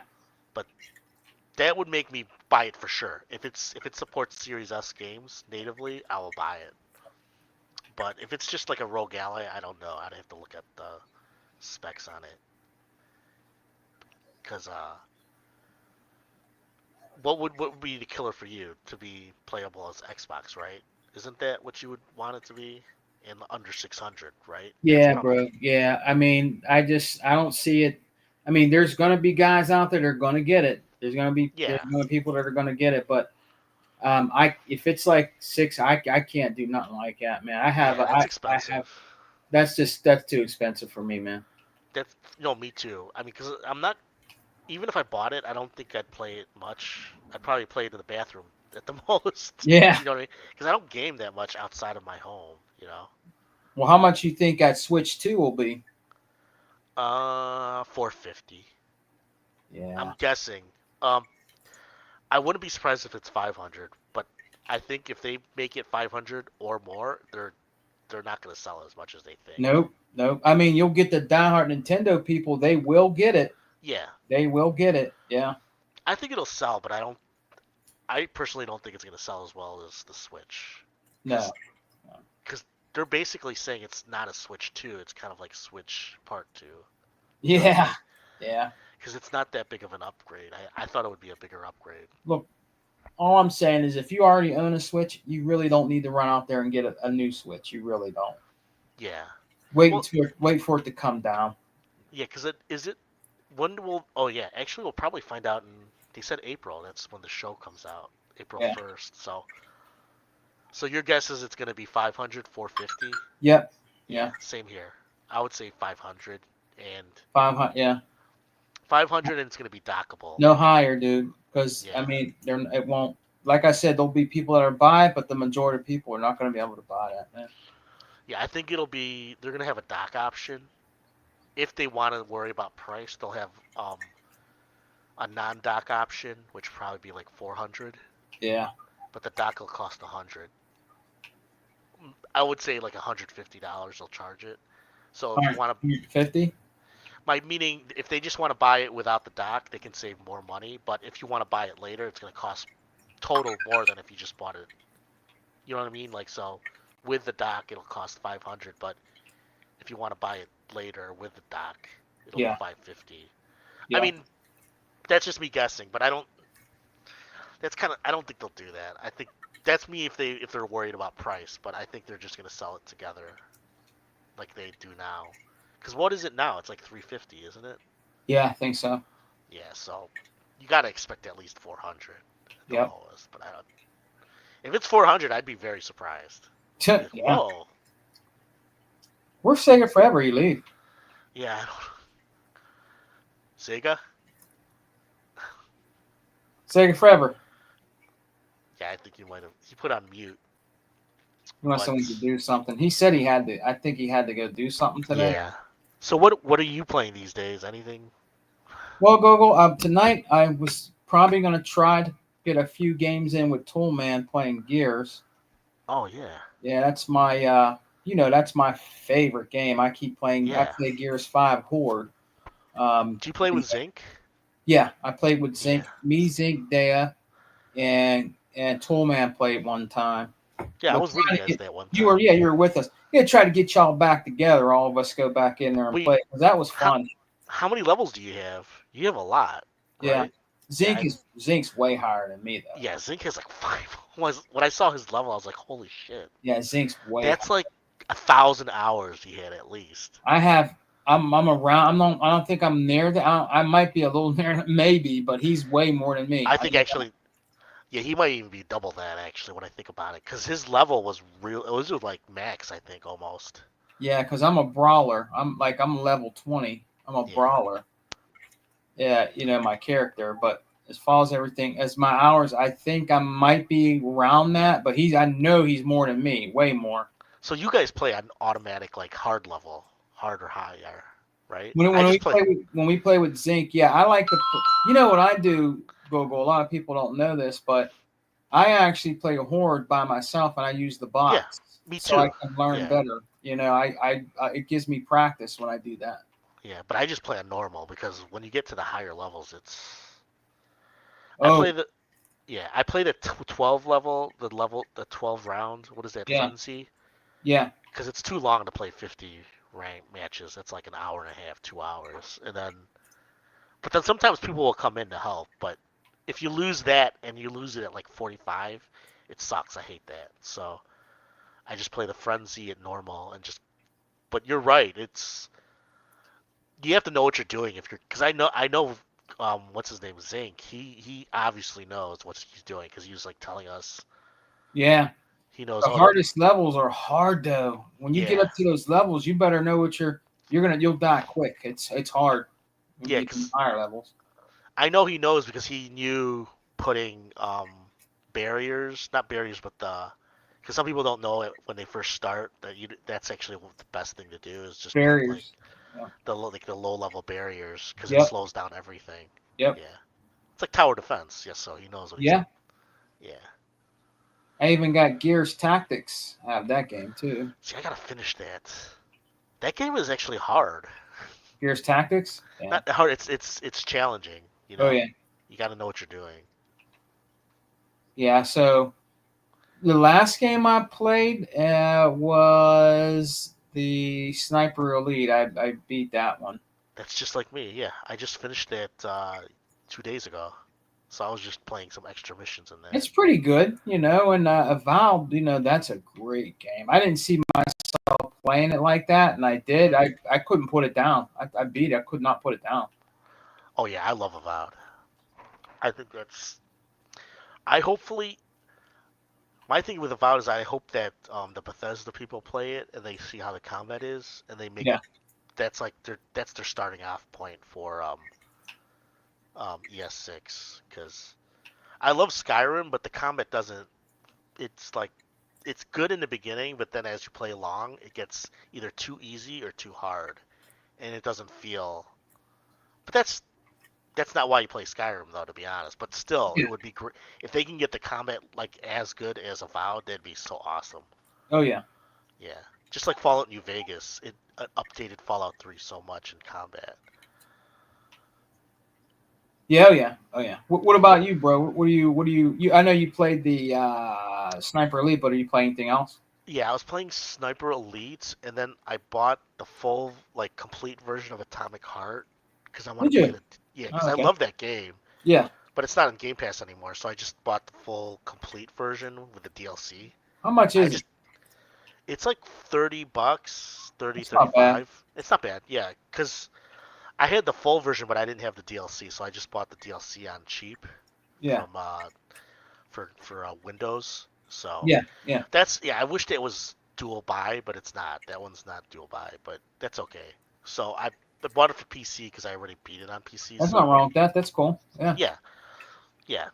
So it's like some games I wish were because I did when I was on Game Pass, I would switch between PC and Xbox all the time for that game because that game, the OLED on that game looks really good on TV. You know Oh what I yeah. mean? You know how do you play most? You play mostly console only, right? Pretty On much, TV. but I Yeah. do game on my PC. my laptop. Yeah. Yeah, because some games, because I primarily play on PC, but some shooters they look so much better on Xbox Yeah. on TV that it's like Indiana Jones. It looks so much better on TV. I love that game's awesome. Oh, isn't it? Yeah. What did you beat it, right? Yeah. Yep.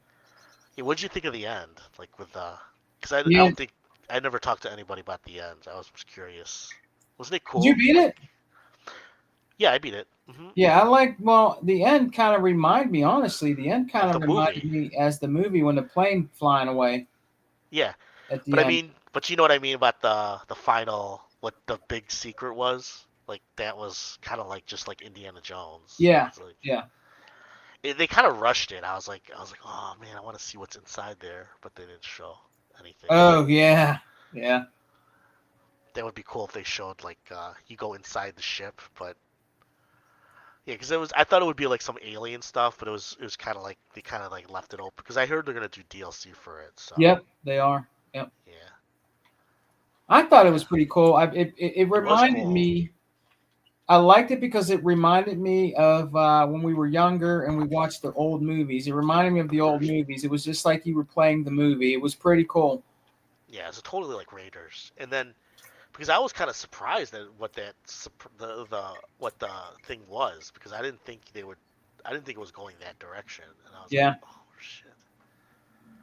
And it had beautiful ray tracing in it. Mm-hmm. Oh You yeah. can see the ray tracing in Indy's eyes, the characters' eyes, the glimmer off their faces and stuff. They did a really good job. They did a fantastic job with that. Yeah, and the what's called in the boxing was fun. Like all the boxing gameplay. You know when you fought the different. You can also go to the matches. Yeah. So I thought that was good. Like it at first I didn't think it would work great, but then when I got used to it, it was really good. It was fun. Oh yeah. Like when you fight him in the last time he's doing kung fu. I was like, so Oh cool. yeah. He was like, it was kind of like Karate Kid. He was doing that Karate Kid move. Yeah. And then I'm like, oh my god. But he was good. It was like when you fight the giant. When you fight the giant for the last time. Yeah. The guy. He's like the famous actor, but he was. Yeah, that's Tony Todd, Candyman. Tony Todd, yeah, Candyman. He was. Yeah, so I can't. Yeah, I'm interested to see what they do with it because they can do so much. You know, he just passed away. Yeah, he did. It's sad. Yeah. Yeah, he's a good actor. Tony Todd. Yeah, I mean, been in a lot of stuff. he was a good actor. He played in a lot of movies. Yeah. I mean, people know him as the Candyman, but he played in a lot of movies. Yeah, he was in a lot of He wasn't just he started off as Candyman, but he did a lot of normal roles too. Yeah, he did. Cops. Yeah, he did. Yep. Yeah. I think Sega Forever. Where'd he go, man? No, I can hear you guys. I'm listening there to you you. go. Just Oh, Are you eating dinner? Yeah, I didn't want to say what the last ending was because if he didn't beat it. Yeah, don't. Yeah. Oh, I don't care about spoilers, honestly. You're not gonna play it? No, spoilers doesn't bother me. Are you serious? I don't want to say it in front of because if somebody listens to it, it's kind of. Yeah. I hate when people do that, especially when it's a surprise ending. I don't want people to. Oh yeah. I mean, Because most stuff I end up figuring out most of the time. Oh, that's cool. Well, Before it's the not. end. Yeah. Well, in this one, how far did you get in Indiana Jones? Did you? Dude, once I never left the Vatican. Oh, wow. Yeah. That's it. Well, It then I easily started could be playing. 35, 40 hours if you just play. Yeah. I was It's a big playing game. because my daughter wants to play with me. Oh man, what's that Hoyoverse game? I just talked about it. Oh, Genshin. Yeah, so she wants me to play Genshin Impact. So I've been playing that. Been trying to level up on my COD. Oh man, that's a grind fest Genshin, isn't it? Then I started playing Avowed. Then I have little Yeah. indie games I've been playing. So it's like nonstop gaming, dude. Yeah, So, there's nonstop. Yeah, there's Yeah. enough to. well, I think we lost Sega now. What? Oh, what happened? I think he went there. Well, maybe, yeah. It's sometimes he drops. No, it's just connection. Yeah, maybe. But yeah, we But, can wrap it up. yeah. Okay, it was cool. Yeah. Yeah. So now that I have you on Instagram, dude, I just shoot it to you that way. Okay, yeah. That's no problem. Yeah. Yeah. But yeah, shout yourself out, dude, and then we'll go. Well, yeah, I'm on. I don't do anything, so I'm just on your podcast, or I'm in chat with a lot of Xbox YouTubers, YouTube channels. Sometimes I'll like, what's it called, and I'll trash talk on some of the pony stations because it's fun, but I don't do it as much anymore. It's just kind of boring because it's like obvious what, you know what I mean? It's like, even though they sold more, it's like everything is on Xbox now. Like the games, it's like boring. I mean, you have nothing really to talk about, so that's Exactly. It's like I don't really want to, because I was on MBG. And sometimes I'd go to MBG's channel, but then when I go in there, there's all trash talkers. It's kind of sad. It's like because I think a lot of people are kind of tired of PlayStation, so they want to trash talk over some of these people. So it's well deserved. They're probably coming over from Fratanga and. Yeah, that's true from the Salt channels. Yeah. Yeah. But even Asmund goes also a little bit. It's not his focus, but I can't. Has he been doing anti? Because he was totally anti Xbox for a while. You mean Asmund? Asmund Gold, yeah. So I think he's just an anti guy. Being honest with you. Yeah, he just wants. He's the devil's advocate type person. Yeah. I like him and I don't like him. Sometimes he rubs me the wrong way. I can't stand him because he's kind of got a big ego. He's kind of a weirdo. But he at least he's honest most of the time, at least I think. But I don't agree with a lot of what he says though. But at least he says it. So. Like there's people I'll listen to and they'll talk about Xbox and their information is informed by what they see in the media. Exactly, like him. Yeah. He's not really a council person. Yeah. Yeah. So for me, I'm kind of like, no, that doesn't bother me because I understand that part. It's the ones that on the hypocritical Xbox guys and the ponies, yeah, those guys are irritating. So I just don't listen to them. Yeah, because Asmund Gold's really not even a PC gamer. He's just an MMO gamer. Yeah. It's like World of Warcraft and FF14. It's just like Nerdrotic. I listened to him. But if he started talking, and it's interesting because he knows he doesn't know about gaming. And they kind of give him a hard time, his group. So I don't have to worry about him as much. But there are other guys in their group that talk about, like I follow them for their pop culture and politics. Mm-hmm. But when it comes to gaming, I'm like, I don't follow you guys for that. Yeah, I listened to Geeks and Gamers a few times since you told me about them because I haven't listened to them in a while, and then they're okay. They're okay. They're dude bro gamers. Totally, yeah. Well, I think that's enough. That's just their. A lot of those guys do that. That's just how they want to come off as, but I don't. Yeah, I don't mean that as an insult, guys. No. But it is kind of a thing. You know what I mean? Like, because you don't want to look. But the 360 was built on that foundation. But yeah, I know what you're saying. Yeah, but now though, all those people are on PlayStation now. You know what I mean? Because they think. I just think keep it real. I mean, they're you can tell they're Nintendo guys. So. Which one? The Geeks and Gamers? Yeah, Jeremy's a big. Yeah, because that's their childhood. They're nostalgic. No. Really? I don't know. That plays into their channel, right? But the way they talk about comics and entertainment stuff, it has that nostalgia. Yeah, that's fine. That's okay. I can understand that. Yeah. My nostalgia though sucks. It's because it's all ugly game. You know what I mean? It's like old Hmm. PC games that nobody. But I don't. I mean, I don't. Yeah, because I didn't play Nintendo as much. But Oh yeah, I wasn't rich. I was poor. I couldn't afford. I got my uncle bought me a Nintendo, and that's the only game, the one I had. The only way I played well, games was by my yeah. friends. Well, it's just it's not the. I mean, I did play Nintendo, but I was. If you didn't play Nintendo when you were like, at least 10, under like 14, Hmm. because I did have a Nintendo when I got to college, but by that time it's like I didn't really. You know what I mean? It's like yeah, Hmm. that's all. But I know a lot of the Nintendo. I just never played them fully. Except Yeah, actually, I played a lot on GameCube. But anyway, yeah. that GameCube was probably one of my favorite Nintendo consoles. Oh yeah, I like the Zelda from that one. The one where you Yeah, sail high over. F-Zero, Pikmin, That's Animal like Crossing. see that sucks. What sucks about that generation is that they always lock it to their controls, so they make it hard to port. It's like they have weird controls. Bro, that's Nintendo 101 right there, bro. I know they lock. They're so fucking weird.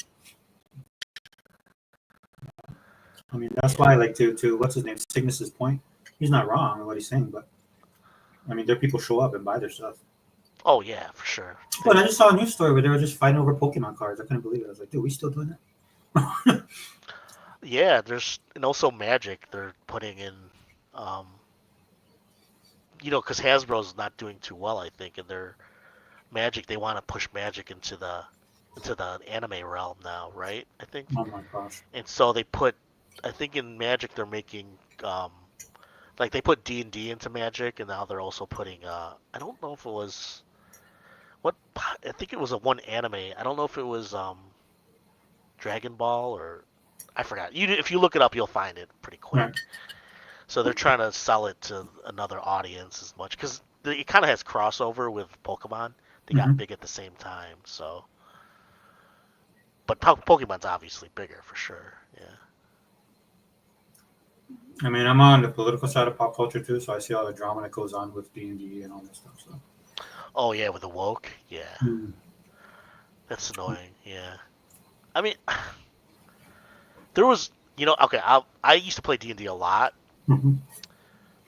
I would say 4 out of 5, well, maybe a little less. I would say like 9 out of 10 were more just traditional, but there was always that, maybe even bigger, like an alternative audience that liked D&D. So they were always there. You know what I'm saying?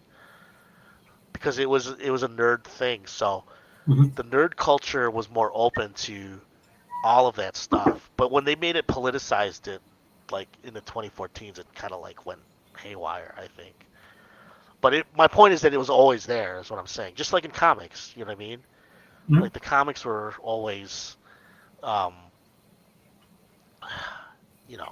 leftist, and not leftist, more just open to alternative lifestyles or whatever. Because back then you didn't look yourself as a member of a community, except you're a comic book person. So you were into comic books because you love comic books. So that's the one thing that kept us all together. Exactly. So Even if I'm DC, you're Marvel, or I'm Marvel, you're yeah. DC. It didn't matter. So I think, but what's funny is that I remember even in the 90s, there's people who didn't like that. It was just like now, but it was just there's always that weird because I would play sometimes D&D with women, and some people just didn't want because there's a lot of nerds that are just like really. It's hard to explain. They don't want they want to keep it their own. I get it. I mean, I'm a nerd too, but do you know what I mean? Like they want to keep it like it's not yours, it's mine. It's like they very get possessive over it, the culture. And I'm not saying they're wrong or right, but it's just how they feel about it. And so it's not for women, Some people were like that. They didn't feel if you're a woman that you could like it. This is before any of this right now. My point is that it was always there. This friction, it's like exploded since Gamergate is all it is. So Well, I'm of the generation that. You know what I'm saying. I'm not saying good or bad. I'm just saying it's always been there. I'm of the generation where they made fun of you. So who? Women, girls. No, girls didn't do that. It was the nerds, the guys. Yeah, I was a nerd. So they would, and that's not just girls. I mean, okay, this No. was just like if they're a jock, people that weren't into your stuff, and that's why that community. But that was the more. But see, that's where the people who made fun of us were not the alternative people. Those were the people who were on our side. The people who made fun of us were the people who were like jocks or thought it was not cool. They would beat the shit out of us. That they were like. I didn't know any gay guys that beat the shit out of people in high school. Well, because the alternative people, you didn't see them as alternative. Like they didn't look at me as a comic book geek. They just looked at us like we were in this community because we had one thing. We were around each other because we loved comic books, regardless of what we felt. And then of course we were ostracized and picked on by everybody else. Right. But now these same like generations removed them, people within the communities are themselves bullies and pick on people and ostracize people. Oh, you mean the new people, the woke crowd? Yeah, the woke crowd is probably one of the worst. You know that's created, right? It's not really real. No. People, they paid people to do that shit. That's why with Doge, you learned it's called, the soft power money. That was money that was put in America too. Yeah, I get that, but it's the constant. It's just a constant. It's not real, is what I'm saying. No, but I'm saying it's just a constant. That's why they want to put it in everything, right? Like I look at a game. No, I agree. I'm not disagreeing with you. My point is that was paid for by big money, and it still is in some certain ways because some people still believe it. But anyway, I'm not. Yeah, I agree with you that there's a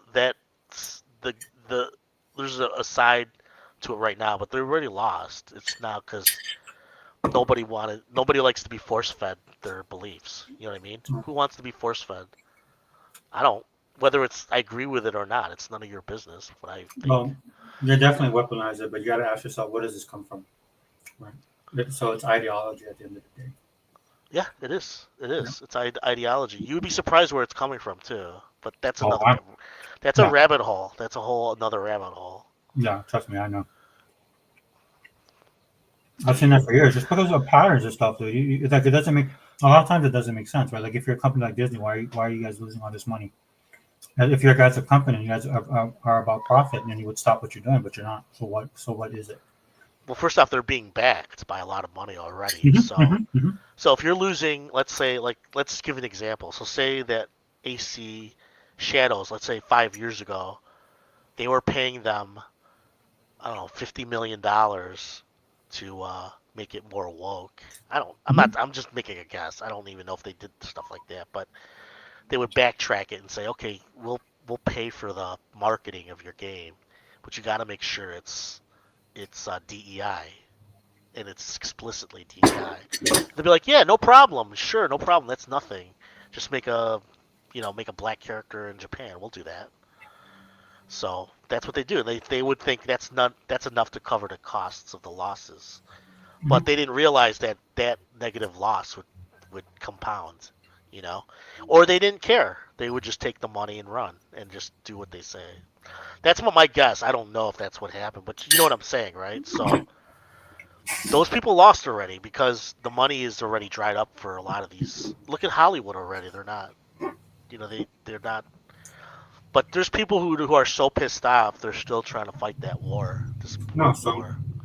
That's the ideology I talk about. Like you can be BlackRock and come into Ubisoft and say, we'll give you this money to cover your costs. There'll be people there, especially in the upper management, like, okay, we'll go with that because it makes sense. Yeah. But at the end of the day, it's also the people that work there who believe in that stuff, right? This is why they have their pride. Yeah, they're getting fired. Yeah, well, I mean, they should have been fired, but I mean, that's what I mean. So that's the problem with Disney. Disney will never change, not just because like the money's dried up for Disney, but what it is, they have a bunch of people there that believe this stuff. They not only believe it, they live it, right? So the only way you're going to save Disney is you got to get rid of all these people. So that's what they're trying to do, right? They're trying to figure out how are we going to do this. So the little things that Disney do, it's funny because they're on the opposite side. What they were trying to do for the cause, and now they're against the cause. So what they're doing the opposite, right? Like for example, they take a show that's supposed to have LGBTQA stuff on it, and then they take it out. Which show? I don't even know. You mean like Acolyte? No, there was just an animated show that they just released. So what happened was they said it was supposed to be, I can't remember, dude. No. And Scooby I know it's a Doo. cartoon. I know it's Wasn't an animated cartoon. And Oh, there's a so ton of them. Yeah. yeah, this is just released. It's the newest one. And the reason why it was in the news, right, is because they're supposed to have like certain type of representation, but Disney took it out. And so of course you look at it, it's like of course they took it out because it's not doing well. But another reason why I'm telling you why Disney did it is because they want these people to quit. They want to get rid of these people. So Which the is stuff they were good. doing like a couple of years ago, on the opposite side, they're going against that. Now they're flipping and doing that to the It's side that was when supporting them. They want them to leave. they want them to leave because they want to make a living. Yes. That's it. Yeah. And they that's good. That's good. Because I think people are tired of it. I'm tired of it, and I'm a leftist. Well, not really, but I can understand their Mhm. stances, but I don't. I think a lot of it makes bad. It makes a lot of bad products. It's all forced shit. Well, like I was going to do a video earlier this week, but I ran out of time. I might do it tonight. I Yeah. was going to talk about TDS, right? What's TDS? Trump derangement syndrome. Trump. What's that? President Trump. Oh, the people are pissed. Yeah. No, they're outside their minds.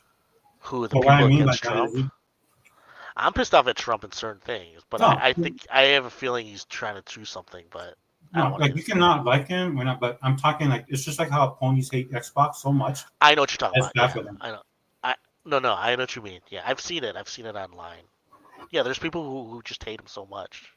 No, but the TDS is bad because it's putting us in bad situations globally. No, I Like know. Europe, because like it looks like Europe is going to shoot off in World War III. If you just have to search YouTube. YouTube is anti-Trump totally. Yeah, that's fine. The problem is like this, when you have The world algorithm. leaders, that should know better, right? But they're so ultra focused on him and Russia, which is all false. All of that stuff, right? That they can't think clearly. And then now Germany's like, well, we need to rebuild our military. Oh no, yeah, that's the big deal now. Right now, yeah. Yeah, Because that's a big one. they're not gonna fight. They're not gonna fight Russia without us. So stupid. Well, they can't fight Russia. I mean, that's why people. Why would they? Oh, but people talk all the time. They're like, oh, why would you? I know. They're just making the United threats. States to leave NATO, and I'm like, bro, we are NATO. Dude, it was the neocons that wanted this fucking war. They made all this money off of it, and they skimmed all this billions of dollars. Dude, neocons. They didn't care about winning. You know what I mean, right? Yeah. Well, neocon to me, when I grew up kind of in that, I grew up in that neocon because I'm on the right side, right? And so the thing about the neocons is because if it's a Republican side, they're gone, right? Yeah. I'll replace them. It has nothing to do with that it has nothing to do with Republicans. No. So, well, the Warhawks, right? Yeah. So the leftists now are the new Warhawks, right? Because what it is at the end of the day, dude, it's about power control, whether on your left or on the right. When you have the power, it's how you respect it and how you use it. Yeah. Both sides use it badly, as we can see, especially on the left. Well, the left is always trumpeting. We're for the little guy. We're for American blue collar workers. We're anti-war. That stuff got blown all the crap up just by the stuff that they're doing now. Well, it's a waste of money and a waste of lives. It's simple. So even Trump's saying that recently. He said that with the recent news is that he said that to Ukraine. He's like, just get this peace deal done. Yeah, he's saying that to Hamas too, but I mean that's another story. But I understand his sentiment because that's the main. No, but it doesn't matter because Trump's a Russian asset. No, of course not. He isn't. But I know what you mean. That's what they're saying. Well, that's what their fight. That's the fight. That's the so.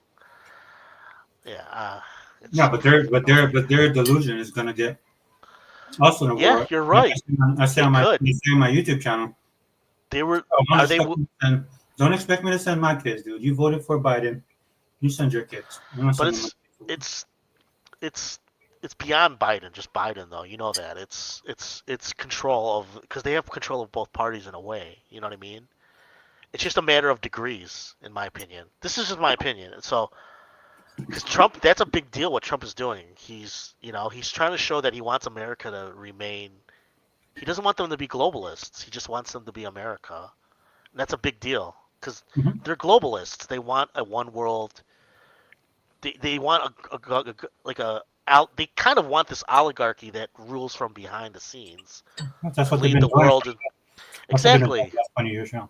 Yeah. So I mean, there's probably factions within those factions too, but it's just all bullshit because they just want more control over everything, and They're all assholes, in my opinion. So that's why I voted for Trump, because of that. And we're seeing it right now.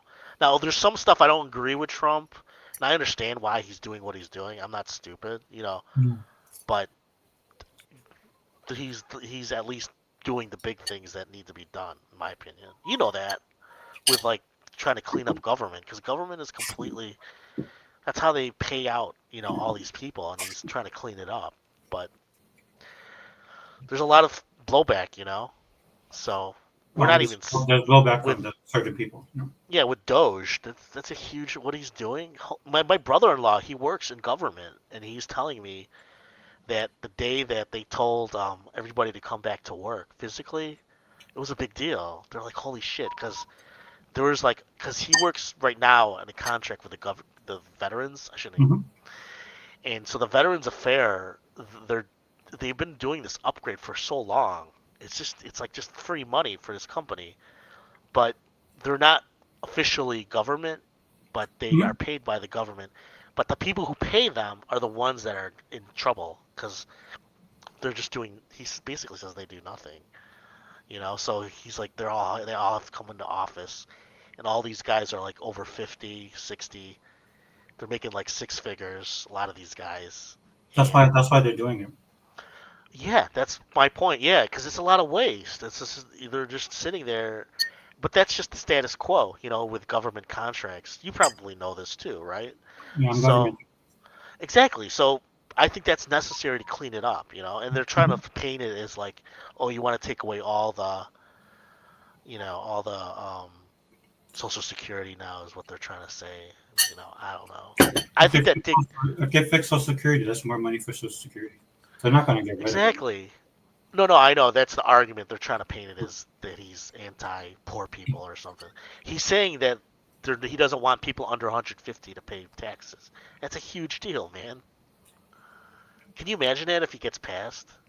I think That he's going might- to. That's why I was arguing. Can you imagine we don't have to pay taxes? I was arguing with Republicans earlier, right? They were pissing me off, and they weren't really Republicans; they were libertarians that are in the MAGA/Republican thing. And I was scrapping with these guys because they were like, "Oh yeah, they should go against that CR, right? The continuing resolution." And I'm like, "Okay, what's your thing about it?" So I got to stand by my principle. I'm like, "Bro, you have a president in there right now that basically Thanos snapped the whole agencies in the federal government, dude, and you're worried about spending caps." Bro, that's what spending cap is that, dude? He got rid of U.S. aid. One of the biggest Ponzi schemes of those dudes were whitewashing money through all of that crap. Yeah. So that's what I mean. It's like when I talk to people about this kind of stuff, right? They're too focused on certain things. And for me, the Trump derangement syndrome is a bad thing because these dudes are going to get us into World War III. Yeah, I don't think so. But if they do, that's sad. I wouldn't be surprised if it does get us to a worse state because of that. Because they're pissed off, man. Especially the Europeans. No, it's not just about being pissed off, brother. They're calling they want nuclear armament. Oh no, I'm agreeing with you. Have you watched the news like the last 2 days? It's like everybody's trying to stand up for Ukraine now. It's like, dude, the war's over. They're getting their ass kicked. No, they're standing up for Ukraine, but now they're also putting their stuff in focus, right? So, for example, like Poland, totally 100% understand why Poland would be the way that they are. Only And I'm Poland not is the disagreeing only with one you. that. Yeah, that's it. But do you They're want next Poland door. to have nuclear weapons? I don't think so. No, of course not. It's so stupid. Anybody who has any brain would say no. But that's what I mean. They're so deranged, they're not thinking straight. Not Poland. I think there's a lot of money involved. That's why. You know that. You know what I mean? Like a lot of people. There's a lot of people who are making a lot of money from this war, and they're gonna suddenly lose all of it very soon. You know what I mean? So if you were getting like a paycheck for like $250,000 every 6 months from this war, and you could lose it, let's say even more, like $10 million, and that's all you based everything you're living off of that. There's going to be people fighting against it, thousands of people that make money off of it. I'm not just talking about Americans. I'm talking about like Ukrainians, like all the corrupt officials there, or anybody in Europe that's making money off this war. You've heard the stories where they're trying to do like accounting of this war, and they can't get anywhere. There's like they don't know where this money's going. No, yeah. So that's what I mean. It's The biggest ridiculous. reason why this stuff is not going to happen anymore, regardless of what they want or not, is because we had an election in November. That was the big significant thing about the election, and the young vote that went huge for him. They realized that, right? Because they knew, like, if stuff pops off, that they're going to be the first ones in the fight. Yeah. So that's what changed everything, right? Because the big dog in the room is not participating, because they can't do anything without the United States. I mean, they can do stuff, but it wouldn't be good for them. No, they won't. If they do, they're stupid. They're killing their own countries if they do that. And most of I think there's a lot of Europeans that don't want this war. No, the majority don't, and that's why they're. That's why when J.D. Vance went overseas and told them about freedom of speech, because these guys were doing what the tech industries was doing here in the U.S. a couple years ago. Because there was blocking all that, there was regulating it. So he went over there and told them stop that, knock it off.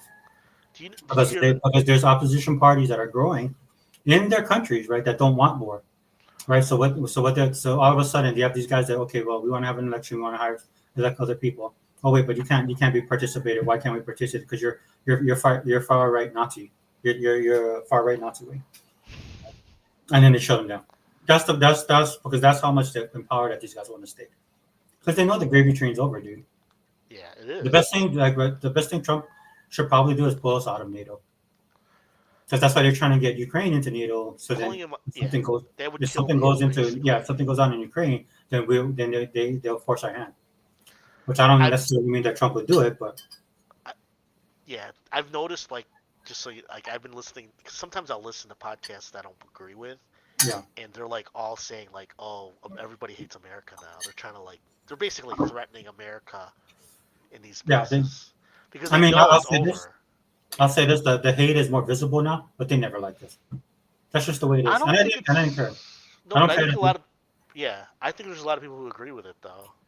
I think it's the media doing that to make it harder on Trump. As far as I know, like, especially when I lived in Florida, dude, and you meet a lot of people from Europe because of Disney World, they'll come over there. They have this certain air about them, and they look down on us, which I didn't care. That didn't bother me. You can look at me however way you want to. But what I'm saying is, right, they're old country, right? They feel a certain way. Now they're a bunch of aristocrat, New World Order. See, that's what I mean. They're your aristocrats. That's different. That's not the full Europeans. I know what you mean, though. Yeah, there's people who are arrogant Europeans, rich. Yeah, they got into power. They were elected. They said the right things. Now the people are like, okay, well, we're on. We don't want to go to war. We don't want to fight Russia. We think Trump actually has a good idea. Why don't we just do this, this, and this? And then they're like, oh, you're racist. You're Nazis. Yeah. they can't say we hate the Jews because they hate the Jews themselves. So I mean, they can't. Well, that's another subject. I don't want to get into that. Well, but I'm just saying, like all their old talking points that they would use, they can't because they're the bad guys now. Yeah. Right. Everything that they believed in, like everything the Democrats talked about, the things that Democrats believed in, all this stuff. They're that. They're what they supposedly fought against all these years. Yeah. Right? They're the ones that make all the money. They're the ones that get the kickbacks and the buy-ins. All it is maybe the ideology is different, right? Where Republicans were greedy. Like the Greco thing, Wall Street. What is that? What was the Wall Street or whatever that Wall Street movie is? Or Gordon Gekko. Yeah, Gordon Gekko. Mm-hmm. That was everybody thought. That's the typical Republican caricature. Well, the Democrats were on the opposite side, right? Where they were corporate. Yeah. Yeah. Now they are like my dad, dude. To this day, man, my dad has died in the blue Democrat. He'll never change because he's pro-union, right? Yeah. Well, he grew up in a time where the union actually helped people, right? No, I know what you mean. I believe that's the old. I wish it was like that. It's not like that anymore. Yeah.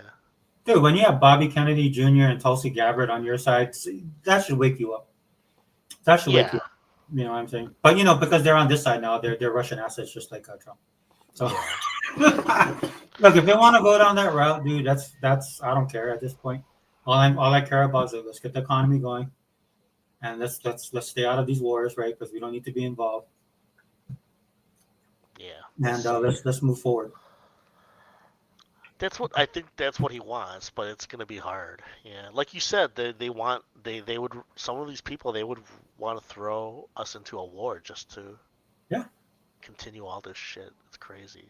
Yeah, and just the man the gall that you have, dude, to like get us to do stuff that and you hate us on top of that. You know what I'm saying? It's like going out with somebody you don't like just because you can get a free meal.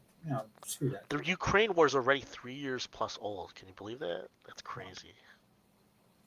And now, like, so I love the justifications of it. So this part I do like about it. Now I don't like the situation, but I like watching what they're doing. So Train wreck, yeah. Well, and then like the tip for Did you tat, hear right? the numbers of just the Kursk, like their invasion of Kursk, how much they lost Ukraine? Because all this stuff's coming out now. Like It was what like is that, 70,000 Yeah, soldiers. 50, yeah. I know That's that. not the whole war. That's just in that Kursk offensive they did. Yeah, because Russia's the bigger military power. The only reason they're Yeah, it's just sustainable so now is because we got involved. stupid. Yeah, we shouldn't be. This is what pisses me off because people come in. Well, I thought you was a freedom fighter or believe in freedom. Oh, dude, they're not even our allies. We have no connection to them. Well, it's a corrupt government. We put them in power. No, but we Always have. officially by like if Japan got attacked, we gotta go, and we will go because that's why we have troops there. We have no tie whatsoever to Ukraine. There's some. On that level. Yeah, I mean, I don't mind. I could get if lots of Ukrainians want to side more with the West, but they have to realize that they're under the influence of Russia, because of just where they are, and that's we're not going to go to World War III just for them. We can't. It's not worth it. Well, and the fact that we don't have to. Like, no, we don't. You're right. Exactly. Like, look, let's be honest. The EU has been poking the bear. Yeah. The EU is poking the bear for years now. Because that's why Trump told them in his first term. He told them, "You guys want us to do this, like defend you guys, but then you're buying, from Russia, but then you're buying stuff from them. They're buying your oil and your gas from them, right? So like they were supporting ISIS and they're just doing all this weird shit. Look, and it's not for me like to go over there and tell them what to do. It's for us to like don't tell us. No, I know what you mean. Yeah, I agree completely with your. I mean, it seems like we're on the same side of that. So I mean, that's a lot of people to lose, just for something. That's just for that. So the total war losses are terrible on both sides. It's not even. It's dumb, And that country, Ukraine's been through so much shit for the last century. Same with Russia. It's like. They are about states. Mm-hmm. No, it's because they're right now. The reason is it's a resource-rich area, and they don't want Russia to have that. Did you know like all the stuff in like southeast Ukraine? Mm-hmm. It's like that's like the last big open mine for minerals for silicone. So it's big for the production. They don't want Russia to have that, or at least the influence of Russia. Yeah, that's why you should have signed. That's why you should have signed that agreement. Yeah, I don't. It's not up to us, is what I'm saying. Yeah, it's no. So he signs the agreement, then we have a claim to push back on Russia. It's like, look, we're helping them. I'm not saying we're gonna go take it. They'll probably mine it themselves, make a lot of money, and sell it to us. Trump did that because he wanted to make America look. He wanted to sell it to the American public. That's what a lot of what he's doing. He did it so that we have business being there. Like we have no business being there right now. No, you're right. He's selling it to the public, but I agree, and I think I understand why. Some people said they didn't like that how he said it.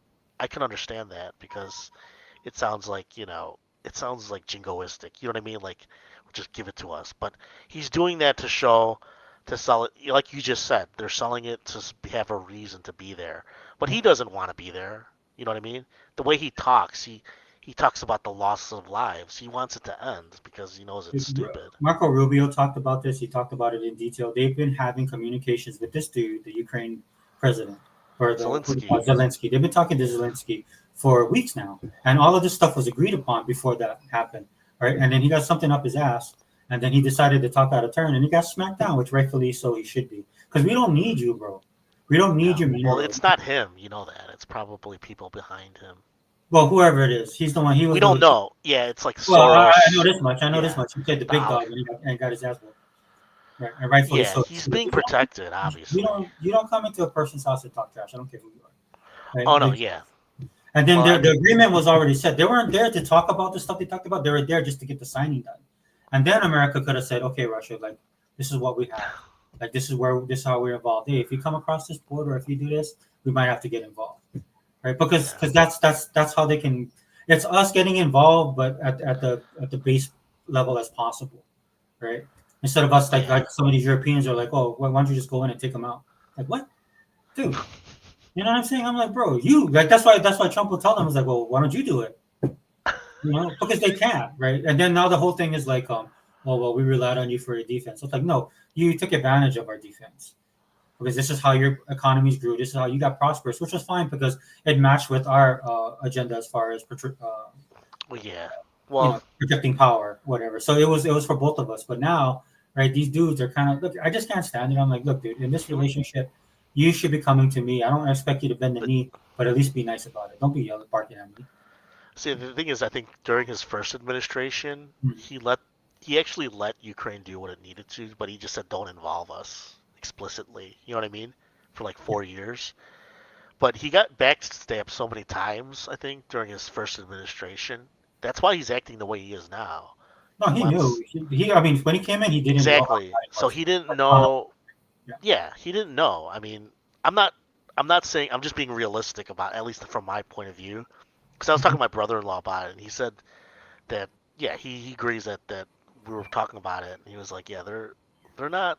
I mean, Trump is pissed off because he didn't want this. He didn't want war in Ukraine. He didn't want any of that shit. So he wants to clean this shit up because he is a patriot, and that he wants America to be number one without relying on other countries, which is kind of hard to do though now in a globalist world. We're in a global economy, but I get where he's at because I agree with it. We have to stand on our own, fix our own shit. You know what I mean?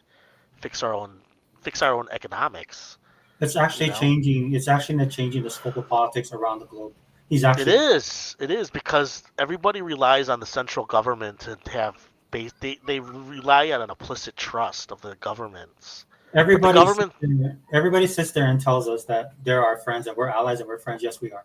But your governments are run by left leaning wackos, right? And so you're taking yeah, advantage of us, right? Because of the way you're charging. Because what we're doing is we're helping your system that's broken, right? hmm And we're funneling our money to help you guys continue with your broken system. When we just had an election in November that set a precedent of like we want to change well, things. we're funding dictators that are leftist, that are saying they're leftist. You know what I mean? Yeah. Well, like Canada, It's a for name, example, right? yeah. They're the Well, Liberal Party, right? So they believe in stuff that's like, bring everybody in, we're all one, we should pay for healthcare, we should pay for this. We don't even do that in this country. And then when Trump came in, he was elected because we wanted to get well, back that's to their country. They can do what yeah. they want. No. Yeah, Yeah, they can do what they want, but we're not going to pay yeah. you anymore for that. That's what No, people I are missing understand. Yeah. that's what people are missing when it comes to Trump. It's not he just hates them and he's doing this kind of stuff because he's doing it to all the allies. And then if you look at everybody that he's doing to, most of them are left leaning or have these Well, broken. yeah. He's using them as an example, especially because with immigration with Canada and China. I mean, in China, Mexico, because they have a lot of.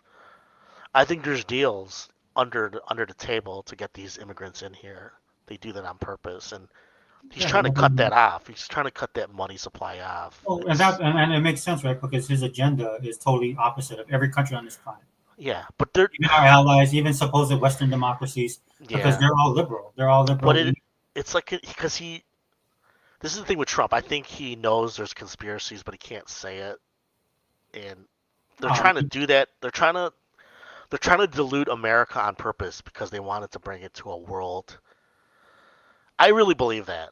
Some people would say they say I'm crazy for shit like that, but it's true. I think that it's true. They're trying to dilute America because not they just think they think that America would be better off as a country like um like France if we were less powerful. They want that. They want that to happen because they would have easier control over the whole world because if you have a powerful America, then you have to control everybody in America. You know what I mean? You know what I'm saying? So they want to make America less powerful and the Americans because it's easier to control the whole world that way. yeah, Because that's look at what you're seeing now with Trump. He has so much say in what happened. He's fighting back. That's how I see it. But we'll see. I don't know. It's a lot of weird stuff's happening right now. It's crazy. well, he's fighting back, but there's also a lot of people in this country that don't want that either. That's why he won. Well, I think they're buying into the lies. I mean, even look, I'm not against immigration. You know that. Like I mean, I'm okay with people coming in here, but you have to control it because the economy can't support all these people that come in. Not just our country, but any country. You know what I mean? Like if suddenly you had like 20,000 people off the boat coming to Hawaii in your islands, that'd be crazy, right? Wouldn't Yeah. you be like say 20,000 people from I don't know, say like South Africa decided to come to Hawaii and live there? That would be insane. Not 20, say 50,000, 100,000, No, 10,000. 10,000, or just even just 10,000. That's you can't do that. That's just not how we economies work for a reason, and it's you're going to destroy certain things. It would never work here because that'd be a threat to the power block that's here already. Well, I'm just using Yeah, Hawaii as an example because it's a smaller smaller population, but Mhm. like that happens in Chicago. Like you could see like if you drive through, if you drove through like by O'Hare, there'd be like there's tons of people that are illegals that they had there for like months, and you could see them like tents like right side of O'Hare Airport because they had nowhere else to put them. So they would never go to the immigration helping areas. I used to work for a company. My old job now helps immigrants, like illegal immigrants.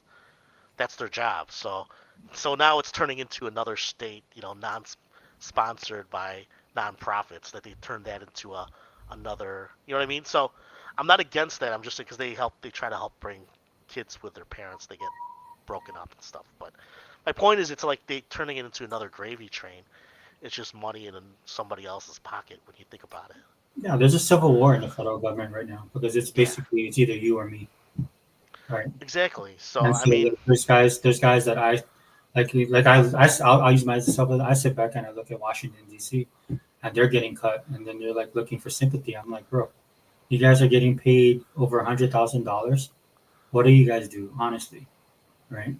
Like where I work, dude, everything because I'm on the level of federal where everything hits us, right? yeah. Training, accountability, right? If I call in sick, it's just like. But my saving grace is I was prior military, so none of this matters to me, right? I've done it in the military, and civilian service way easier than military service, Yeah. right? So you didn't have to like if you were drop dead sick, Military. hopefully your friend was there to help you get to sick call, but you had to take your ass to sick call. You just don't do not show up. You'll get captain's mass. When I was in the Navy, you go to captain's mass for that crime, right? So you have to find a way to get yourself into the clinic. That's just the way it is. In the public sector, or in the private sector, or even in the civilian sector, right? It's not as hardcore as that, but there is mechanisms of accountability. Like if I'm sick, I have to at least text my boss and let him know. No, I know what you're saying. Yeah. So you're saying there's a lot of like nepotism or Not nepotism. There's nepotism. There's fraud. There's abuse. So when somebody asks me the question, are government employees lazy? Yes. Do government employees are they taking advantage of the system? Yes. But are there good? But they say there's good government employees. I'm like, yes. There's hardworking government employees. Yes. It's all of that. But So yeah, what it's they're trying to do is they're trying to get in and find the ones that are not the good ones, and then try to keep the ones that are good. That's what well keeping the ones that are doing things that they need to get done, just doing their job. Yeah. Like you need why would you pay somebody to do DEI like $1 billion of what's it called again salary? Why would you need that stuff like that? I'm saying like the stuff that they were paying for in foreign countries. They had to do that in America too. So I was like, why are we paying these people? We don't need Yeah. So that's the money gig, out of our pocket in taxes. Yeah. it's the gig is up, is what it is, right? And then so I can speak on Hopefully, this, yeah. right? Because oh yeah, it's done, it's over. No, I agree. Yeah, that was a big thing he did with the.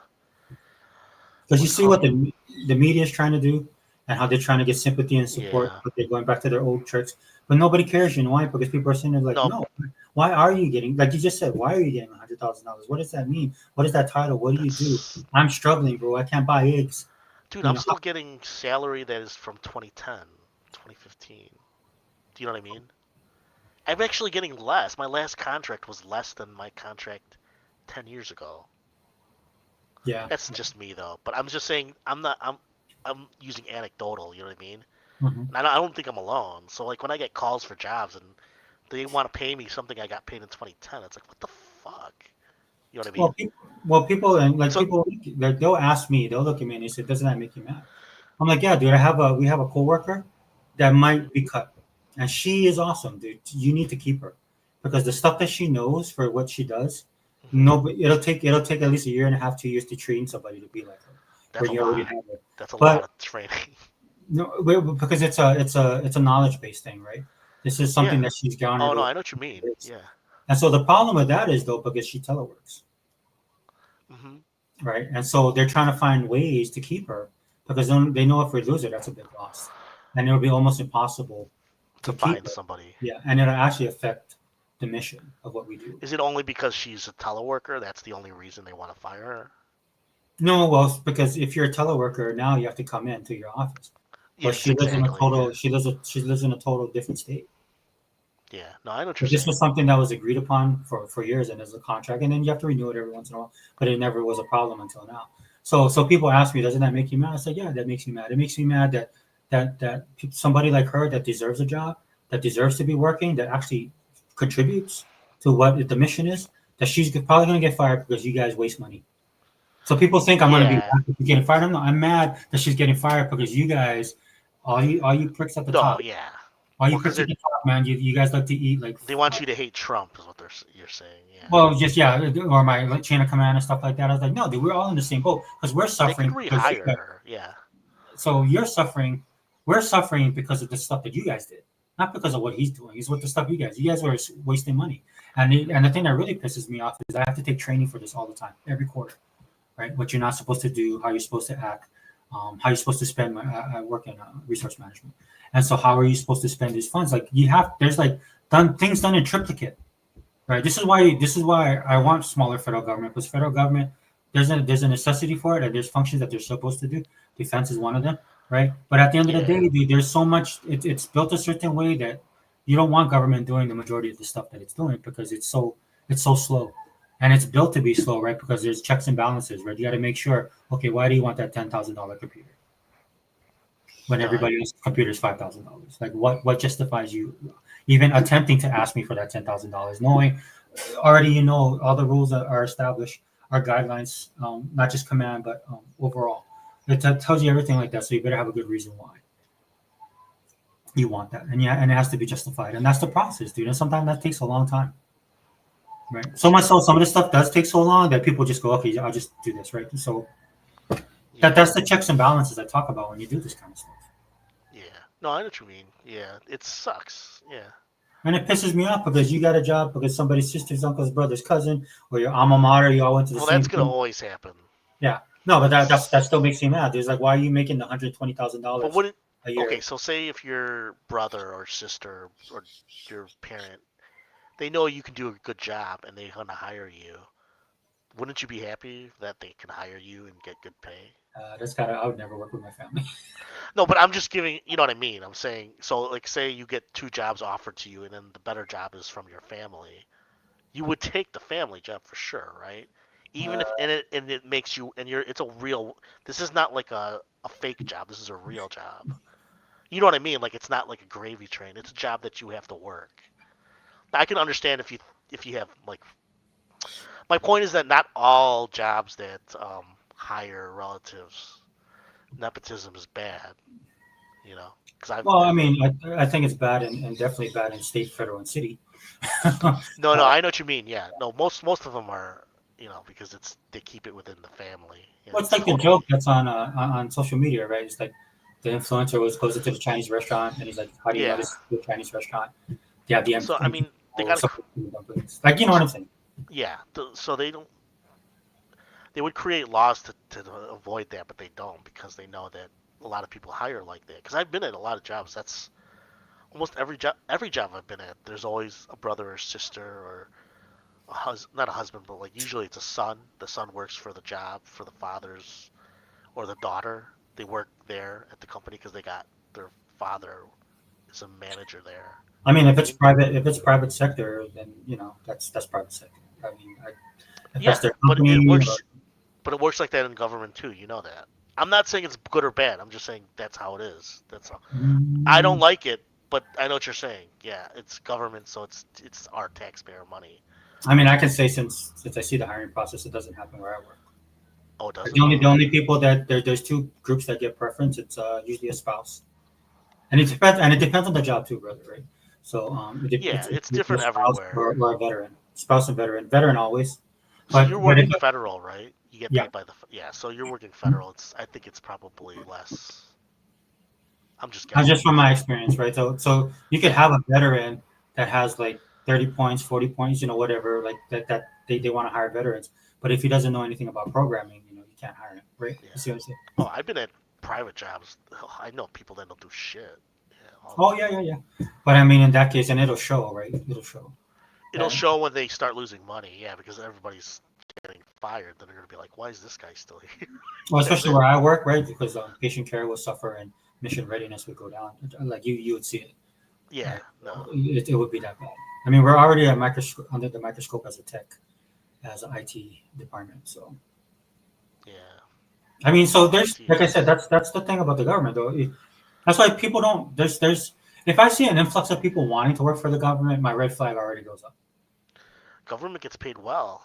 No, but like what I just explained to you, right? That's why a lot of people don't want to work for government because of these little things, right? Yeah, but I think it used to be that way. At least where I live, people want to work for the government now. Okay. Well, where I'm at, it's just like I know we had some guys because they're younger, right? They never had to do anything, so like we had to muster one time, right? And I know what you're saying. Yeah. And then they were like, "What are we doing?" I was like, "Oh, you have to follow us." They're like, "Why?" I was like, "Because we have to muster, right? We have to go to this our point. There's something going on. We all have to meet at this one place and then have a sign-in board. We have to sign in." And it was hard for them. You're talking about now, yeah. Yeah, but they're like, well, that doesn't seem like. Why can't we just leave the building? I'm like, dude, just do it. Just do what you're told. Right? Right? And they're like, well, okay, well, whatever. But I know people that they would kill for, and where I live right now, like they would kill for certain jobs in government because once you get in, you just have to play it easy, and it's easy. That's where I live. I'm just saying certain jobs. That's well, yeah, that happens here too. The problem with that is that when the budget, well, outside city and state, right? This is why we have such a high, taxes and cost of living here so high, right? Because of the amount of money they spend. I mean, they start off in a negative every year they do the state budget, right? Because they have obligations that they have to pay. Like I had a teacher tell me that he didn't want to be a teacher anymore, but he wanted to be working the executive side of it because it's easier. Because he says once you get in that side, it's like easy money. He was just being honest. He was drunk when he was telling me this stuff. Oh no. Because he was a high school teacher, then he wanted to work for the department, like the education in the county, and he was making six figures easy. And I was like, oh man, I should have did something different. You know what I mean? No, yeah, but he was just saying how people play the system. They don't. Looks like it's coming back around now. So it is what it is. Hopefully, yeah. Oh, it'll have ramifications, dude. People don't realize how much federal money goes out to all these organizations. Yeah, it goes to state. Yeah. State, city, universities, all of that stuff, all of it. And that's why everybody's tripping out right now, dude. Especially where I live, dude. Everybody's like, "Oh, what does that mean?" Exactly. Same here. Yeah. But what did it cost? Like 1,000 jobs? One of the what was it? Noah? Somebody cut a bunch of jobs, right? Because there's not going to be any funding for those jobs. So what does that say? That's this ocean thing, isn't it? Yeah. Observatory. Oh my god. Yeah. So that's the thing too. Like I can specifically say all they do is surf. No, I'm just joking. I mean, I'm not saying I'm just saying it just grew too big. And it's you're right. It goes to your point of what you were saying about nepotism. It's not nepotism like your brother's father's uncle, but it's nepotism in creating jobs for people that you know, or people that you want. Exactly. It's like creating a DEI department that's teaching about. It's like, no, we already know this stuff. You don't have to teach us. It's so stupid. Yeah. You're getting paid $125,000 to teach people to be nice. It's ridiculous. Yeah, I mean that's the world that we're in now, and hopefully, look, dude. I just tell people that ask me, I was like, look, put your head down, do your job, get your 5 bullets out every Monday, But see, the thing is, I get if people take those jobs, so I'm not against those people. It's just the management of those jobs. That's all. Well, I Like you wouldn't. I said. recommend. I recommend it not take those jobs now. Hey, 'Cause you one never year. know. That's if you can get 1 year of 150,000 for nothing. I'd take it. Oh, yeah. Wouldn't you? Come on, don't lie. No, I wouldn't. You're not killing anybody. Come on. Nope, not me. Okay. Yeah, why? Why would I take a job that's ripping off the government? It's not ripping it off, but that's yeah. I No, mean, I understand. you're Yeah, we're not stealing taxpayer money. okay. So yeah, no, I agree. I know what you mean. Yeah. Because I could have done that several times, and I chose not to. What? Yeah, dude. You could have given me the extra money if you felt guilty. Dude, contracts like that happen all the time, and then I've seen people lose out on it as well. No, Right? I know. It's just like something changes. It's just like an administration changes, and bam, you're out of job. It's just that now it's just happening on this grand scale because you got Elon Musk, who got the biggest. Well, yeah. He's got the big cudgel. He's got the big sledgehammer. Yeah, and then all eyes was on this guy before all of this stuff kicked off. So It doesn't affect me. I mean, personally, because I've never. So I like it. I think it's funny. Well, I mean, sadly, but I think it is because it's. You're right. This had to be done. In my opinion, it had to be done. Who else was gonna? Like when people like come to me, it's like, oh yeah, so you feel that you won? It's like, bro, there's no win in this, dude. Exactly. Either we fix it now or we collapse later. Which one do you choose? Because this can't last forever. Exactly. That's all it is. Yeah, that's it. So it's like if you're trying to balance your budget for your house, and you're spending like $300 every month for something you don't need on many things. It's like, of course you're gonna cut that shit out. Yeah, you should. You know what I mean? Yeah. Like say you're paying for PlayStation 5 PS Plus. Why would you pay for that shit? Yeah. Oh, yeah. Even I mean, I'm just joking, but you know what I mean. No, but that's true because there's people like debating whether to. Oh, should I just like you were just saying, right? You'll get Ubisoft, and maybe do a month or two, or get it on the cheap, and then play the games, and then maybe continue. I would pay for it every month if I could, but I don't have enough money. Yeah, but that's to your point, right? Like we have to make these choices now. Yeah, because I think a lot more people would have these services and keep them, right? But when the money's bad, dude, when people start ultra focusing on like what I pay $7.99 a month for Crunchyroll, oh my gosh, yeah, when people start doing that, it's the economy's not doing. Oh no, I know. The only thing I have is Amazon, Amazon and Game Pass. That's it. Dude, if there's a way for me to cheapen the Amazon thing, if I got rid of music and I got rid of their streaming TV, the movie thing, and it would make it cheaper, I'd get rid of those two. That's all I want.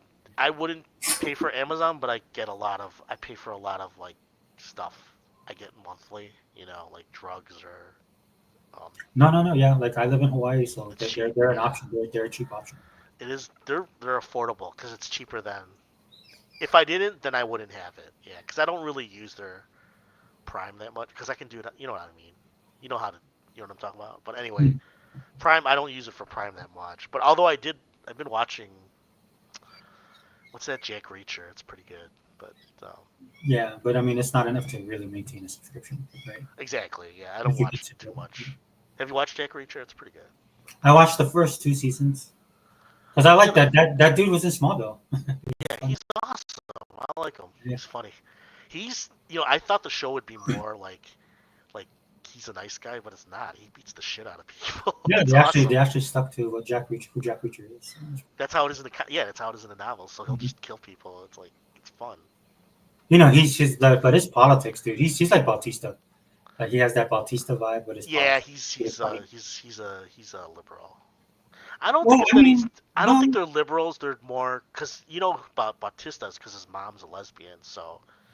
Oh, is she? I didn't know that. Yeah, he was pissed off at people because they're like they become homophobic. Like anything he sees as homophobic, he'll rip into them. So because his mom has a girlfriend, so. Well, that's fine on your mom, bro, but you can't tell the rest of us what you think. No, but he's, you know what I mean. He's protecting his own family because who knows? Maybe he's gay. Who knows? We don't know. But I don't think he is. But I mean, credit to him though, bro. He far exceeded my expectations as an actor. Who? Bautista. Oh, Batista. Yeah, I love Batista. I separate his politics from him. I'm like, oh, dude, you did a good job. Yeah, and I don't even think his politics are extreme. He does hate Trump though, but he has Yeah, his reasons. who doesn't? Even people Yeah, I who don't. voted for him, even people who voted for him, hate You know, him, I've you know? avoided talking Israel, so that's a whole Yeah, different yeah, subject. No, but that's perfect example, right? There's But I people. understand that's Yeah. if these people they supported him so much, so I'm not stupid. You know what I mean? Mhm. I don't expect him to. He's not gonna double cross the people that support him. I'm not dumb. That's why they're trying to run this thing. Is this what you voted for? And the thing is, people can say it because there's people that supported him hardcore. That yes, that's what they voted for, but people held their nose. Yeah, I think he And wants the peace there too. I do. Well, I think the reason people voted for him because they knew what they were going to get with this guy. They didn't. Exactly. I know what I got with him. Yeah, like the Israel, right? You knew already, right? Yeah, I mean, but you see if you ever scam my posts, I'm totally. But I know the reality. I'm not. I trust. He can't do everything. I'm not stupid. So. Well, I don't know. He's trying. He's trying. He is trying. I think. This dude is psychotic. The rumors are that he doesn't like Netanyahu, but he wants to support Israel in his own way. You know what I mean? Because if you listen to what he says, it's like he doesn't like the hard Zionists because they're very, dude, they're so gung ho, man. They're crazy. That's just my opinion, but I think he knows that people can't agree with it. But anyway, I don't want to get into that. But I like. I mean, you also have to factor in his son-in-law. Yeah, but that doesn't. No, look, I have my dated Jewish. Yeah, I understand. Yeah. He always supports his family, and that's his son. Yeah, exactly. Because she converted too, didn't she? Yeah, that's the reason why. Being Jewish doesn't mean you're Zionist. That's a difference. There's a difference. But I know what you mean though. Yeah, you're a little more open to support compared to not if your family is not Jewish. Makes sense. But anyway, I don't want to get into that. But yeah. But that's the reason why that was my joke because I actually I think his daughter is really beautiful, Ivanka. Which one? Ivanka. So I always thought of her like when I was here, I was like, oh, she's got those big titties. Yeah, well, she's pretty. And it's just the way she conducts herself, and so I would joke with my friend, right? Yeah. Because she was like, "Oh, so would you vote for Trump?" And I'd be like, "I vote for Ivanka," like that, right? And then when I watched, then again, when I watched that CNN interview, I was like, you know what, dude, I might roll with this guy. So. Yeah, she tries hard to be professional. I give her that. She's not. She's trying to do. You know what I mean? She works hard. I think she works hard. Yeah, I think she's the real deal. I don't think. Yeah. It's just people don't like the Trump family because they're. I don't. He doesn't. He's not. He was from a rich family, but not like super rich. I mean, they were rich. Yeah, that's all. There's levels to that stuff, right? There's levels. Yeah, he was. Because people used to make fun of him because he wasn't a billionaire for a while. He was just a millionaire. Oh my god. Well, okay, so it's just like a great Korean drama, right? Where you have a person that's rich, but they're not ultra rich, so they get. No, he's ultra rich, but. No, now. I mean, though, right? But back then, because of his background, because his family, they're not blue bloods, right? They're not on that level. But exactly. It's like old money versus new money. Yeah, so that's why I like it's like in the Korean dramas, like they're all rich going to this rich school, but like there's the levels of the richness, right? Is that There is. Yeah. So there's like ultra billionaires who are close to trillionaires, which is like very few. Well, like in South Korea, right? The Chobols, right? That's a big thing. Yeah, the ones who own Samsung, right? Yeah, like that. So yeah, it's everywhere, dude. They run the whole country. Yeah. It's just human. It's just humanism. Being human. But I mean, so at the end of the day, we'll see what he does, man. We'll see. Yeah, I'm enjoying it, and it's like I do videos on it, but it's from like, look, dude, not my political hat on. It's on just because I understand it. But it's that some people don't want to hear it, right? Huh? Not me, but I'm saying people don't like to hear politics because it's like they're pissed off. Oh yeah, I don't blame them. I tell people, hey, dude, I'm gonna do this video. I'm gonna start doing these videos. Respect, dude. And nobody comes at me. I mean, I had a couple people say, no, I don't think. I think, you're pretty. You know how to do. I mean, you're very. You get it. You know what I mean? Yeah. I think even though it's politics, I think it matches my channel because it's the entertainment value of it. Like when I talked about his speech, like what blew me away was like he just after that outburst, he was like, you know what, screw it, and he just went in on everybody. Like he didn't care. Because I think people need to realize he only has 4 years, right? Yeah. And so he does. You're right, and he has nothing to lose at this point. He has to do as much as he can get done. Yeah. No, seriously, he's right. You're right because let's see because I actually think. Who do you think's? Well, that's a whole other. We don't have to get into that. Who's Because gonna he's win? still. No, I mean, who's gonna be after him? That's the thing. We don't Oh, know. that's gonna be fun to watch, Exactly. isn't it? So. It's just like when the king dies, and then no, not I wish I'm not wishing him death. I'm just using this as a metaphor, right? It's just like when the leader goes away, and then Mhm. the dukes or whoever's in that next position, the advisor, right? They're gonna like, okay, who's gonna step in? Yeah. You know, I that's mean some of the drama that we're gonna see. to be I mean, it honest would with be the vice president. I mean, what's his name? Would be you. Right the. now. That's the. Yeah, he. Cause I like him. I don't. I think he's a good guy. No. So I don't have any like. Mhm. So here's the thing though. JD Vance, dude, he really went. He really surprised me. I'm not gonna lie. But you still Yeah. have Ron DeSantis waiting in the wings, man, and that's a battle because you already have the DeSantis. So I don't know if you noticed, dude. On the Republican side, you have to. Oh, You you have, like DeSantis? I mean, Or I do not like him. But there, I'll tell you this: there is the because the MAGA people was scrapping he's with Florida, right? The Florida guy, right? Florida, yeah. But the MAGA people was fighting with the DeSantis people, and so that became a thing. That when they said there's a rift and the media being absolutely clueless, that was the actual rift that I experienced firsthand, right? And so that's the battle that I want to see. Yeah, I don't like DeSantis, but I know I can see why people like him though. That's just me though. Yeah, You know yeah, what I yeah, mean? yeah. No, I you I, don't. I Yeah, understand his point of view though. I mean, I've listened but to him. but like in the Republic, there's people that support, right? Like the thing with Some Trump is people don't like the Vance too. Yeah. yeah, some people don't like Vance.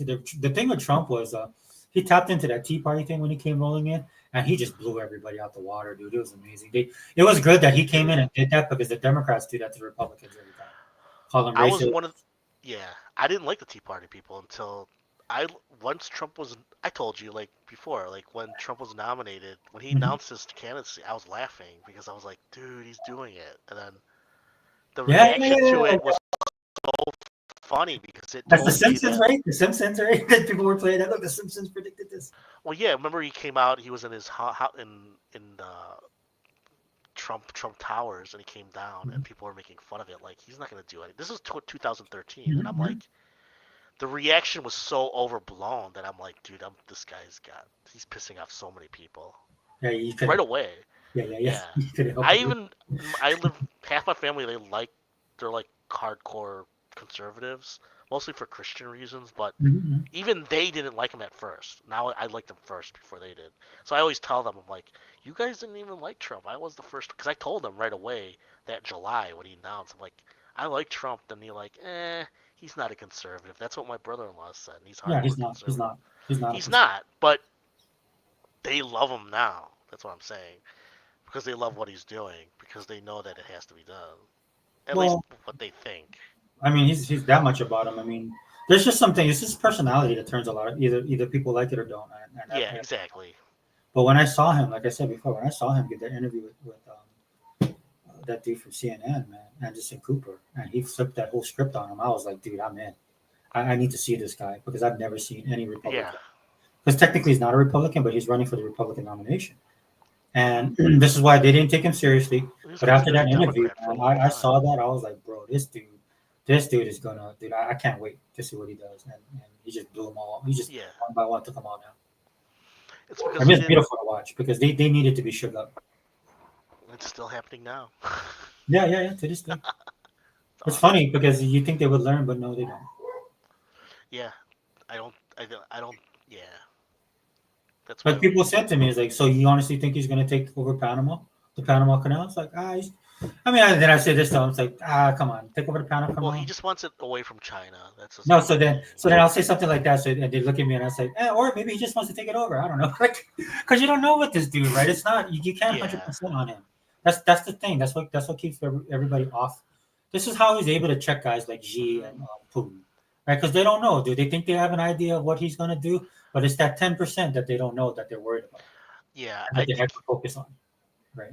Yeah, because I've been trying to listen to because there's stuff with like Canada and Panama Canal and Greenland. I'm like, how serious is he about that? There's something else to it. I think it's more a statement. Yeah, like 70% of you is like, nah, he's just joking, but that 30% is like, are you sure? Right? That's what I'm talking about. Yeah, because if you read between the lines, it's like more a statement about how we're getting ripped off by these other countries or even our allies because they take advantage of little shit like that. Like the plus it's a defense mechanism, right? Because like he was getting pressed on it, and he was getting pressed on it, and he looked at it, and then the reporter says, "But you're not going to rule." He's basically told the reporter the answer, and he kept on pressing him. And so he goes, "So, but you wouldn't rule out military force, would you?" And he goes, "I wouldn't say that." And so what does that do, right? That shut the reporter up, right? He's like, Yeah. go. And then everybody goes chasing their tails, and then he just carries on, and then he goes to North Carolina and have a rally, right, or something like he just goes someplace. Yeah, because he's playing with them. It's kind of funny. Yeah, they're predictable. They're so predictable. Like, Yeah, I mean, like look at Japan. Japan came over, they did their little song and dance, and then he went and looked at him, and he's like, "Yeah, 25% tariff," and they're kind of in turmoil. Dude, but what ends up happening Japan, is, I didn't hear about that. When was that? yeah, he's going to tariff Japan too. They're asking. When did he say that? Like that's huge, man. Oh my god, well, I want it. Because they've been doing that fucking shit for so long. Well, everybody does. That's exactly. The thing people don't miss out on. And it's not like we're like tariffing them the way they tariff us. They right? Tariff us huge. Yeah. So the thing about it is like what ends up happening, right? Because what's happening now in Japan, because a lot of people kind of were anti-Trump, but now there's people in Japan that are like, oh, you know what? Fuck Trump. No, they're like, well, there's those people there. Well, Japanese won't say it on that level. Yeah. But they'll definitely say, stuff about it. They're angry with them. But then now you got Japanese people who's like, oh, you know what though? I wish he was our prime minister. Because the prime minister they have now is like so weak. And it goes, and look, he stands up because immigration and China is the two biggest things in Japan right now, right? That the public can't stand, and of course the economy, right? And so when they see Trump, they see a person doing what he's doing, and they're like, oh man, I wish that our prime minister was like that. So you have this kind of counter pro-Trump thing going on in Japan. Not everybody, but it's happening, right? Yeah, if he does that with Japan, that'd be huge. Well, I think he's going to do it to everybody because his goal is to get the manufacturing back here. But again, I don't cry because like all these people are like, oh, Americans, they're going to suffer because they don't understand how tariffs work. So I'm like, bro, like they're just going to cause a recession. I was like, bro, you don't live here. We're already in a recession. There's people here that can't buy eggs right now, dude. What do you think that is? You know what I'm saying? Yeah, because we need we need something. We don't have anything anymore, and it's important. I think. I've been on this train. I've been on this train for over 25 years. Like early 2000s, I was like this, dude. I was. What about American? Manufacturing, like making our own stuff, right? Because everybody's green. They don't want that stuff. Oh yeah, you're they right, and go bankrupt. I mean, but that's why I love the tech companies, right? You gotta love these tech companies because they was towing the water. And the government, like Microsoft with AKB, government tried to put the hammer on them, and they got smart. Right, they're like, oh, dude, these guys are going to regulate us too, and so they end up at Trump inauguration, and they're like, oh, Mr. Trump, since we're here, can we have nuclear energy? I was just like, you bastards. But I respect that, bro, because that's the nature of the beast. I understand that. That makes sense to me, right? You guys are getting into AI. You need these massive data centers, right? You need energy, dude, and a windmill is not going to cut it. You're gonna have to like do half the country in windmills to run your data center, right? It's not gonna. You need bigger, better energy. Exactly. Right. That's just and that's reality kicking in. That's not Trump forcing their hand. It's like they willingly went there because they were like, because I know they're not stupid. They looked at it and was like, okay, well, if we got to go this route, at least let's get something out of it. And Trump respects that because Trump is the same way. He's like, all right, yeah. They tariff our cars huge in Japan. That's why they don't buy American cars in Japan. And Japanese will say they would buy American cars if it was less tariff. Because it would be cheaper than Japanese cars, some of them. So that's why I think Trump is doing a lot of things on different fronts because, like the tax credit thing, like inflation went down because they're cutting spending, right? And then for years, all these experts was like, that's not going to help, and look, right? Because they were expecting a really high inflation and it was lower. I was like, yeah, that's what happens when you stop printing money and you stop wasting money, right? And so I see that he's doing all this stuff. Hopefully, he can pull it off. Because he's got a lot of obstacles, man. He's got these rogue judges now. These freaking hurts. Bringing back manufacturing is a huge. I don't know how that's going to happen. Yeah, because there's a portion of the country, man. Not everybody can go to college, bro. Not everybody's meant for college. No. I'm not saying that. Not still have high knowledge manufacturing too, like what's it called again? Like electronics. You need You need engineers and stuff like that for that. Yeah, and then we need the people to make the boats. We need those jobs too. So we do, yeah. Yeah, the more the merrier. Plus, we don't want to rely on another country. Yeah. Yeah, that's what COVID should have taught everybody. Right. Yeah, because everything is China or Taiwan Korea. For like electronics has been moved off this country for so long. I think Taiwan too. They're being strategic, right? They're going to build a chip factory over here because they're like, well, just in case we get rolled by China, right? And then doing that, they come in our good graces that we're going to defend them or whatever. You know? I think we probably would do something about Taiwan because Japan has relationships with Taiwan, and we're in a relationship with Japan, and then South Korea will probably get involved. Yeah. I don't know what's going on with Australia, bro. I was watching stuff on Australia. I was like, bro, you guys need to get rid of your. What's happening in Australia? Dude, they need to get rid of their prime minister, dude. Those guys. China just sailed around their entire island doing live fire exercises. I was like, because they probably pay him a lot of money. well, they relied upon China a lot, dude. Like Japan too. Like that's why some of the populace in Japan's pissed off, right? Because the prime minister's closing up to China. The people in Japan. That's the future. I mean, China's a whole other subject. You know that. Yeah. Well, I think it's good competition, you know, because it can make both countries great. But I just don't want it to lead to a war. That'd be terrible. You know what I mean? Well, I mean, yeah. I just know we have to get. We can't be reliant. Dude, they're communists. We can't. Yeah, we should bring back at least some manufacturing. I say bring it all back. Yeah, It's hard. I mean, it's like a generational thing too. You gotta do everything. You know what I mean? Well, the good thing is we have the industry and the innovation. That's our trump card. Is the innovation and the industry because we'll be up and running in no time.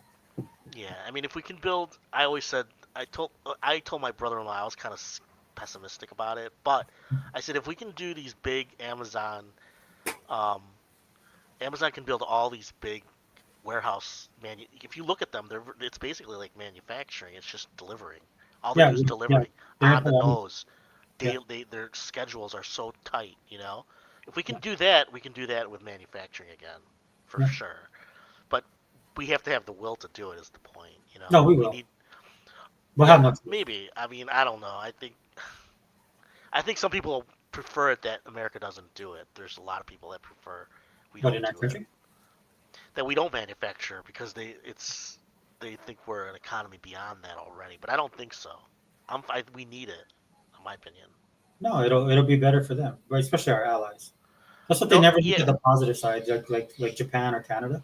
It's just if we have more money, we'll buy more stuff. Well, yeah, but they thought that we can live off as a service economy. You know what I mean? That's the rationale that we advance to another economy. It's like in these games. You ever play like Anno? They have like tiers of economies.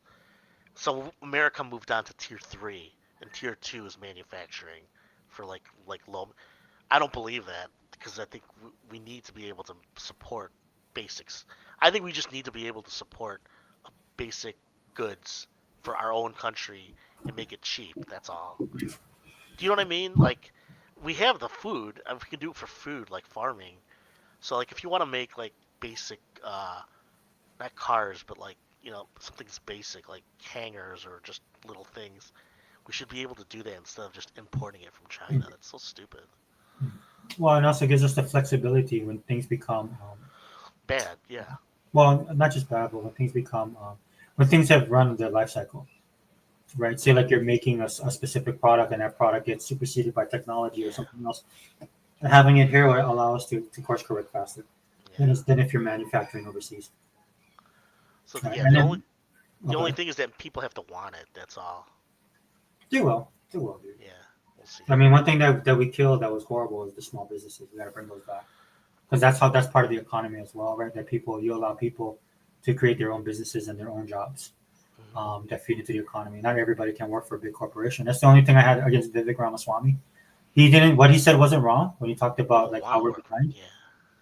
But he talked about like we need more intelligent people. I was like, and I wrote him because I'm on his thing. I wrote him and said, bro, not everybody can be an engineer, bro.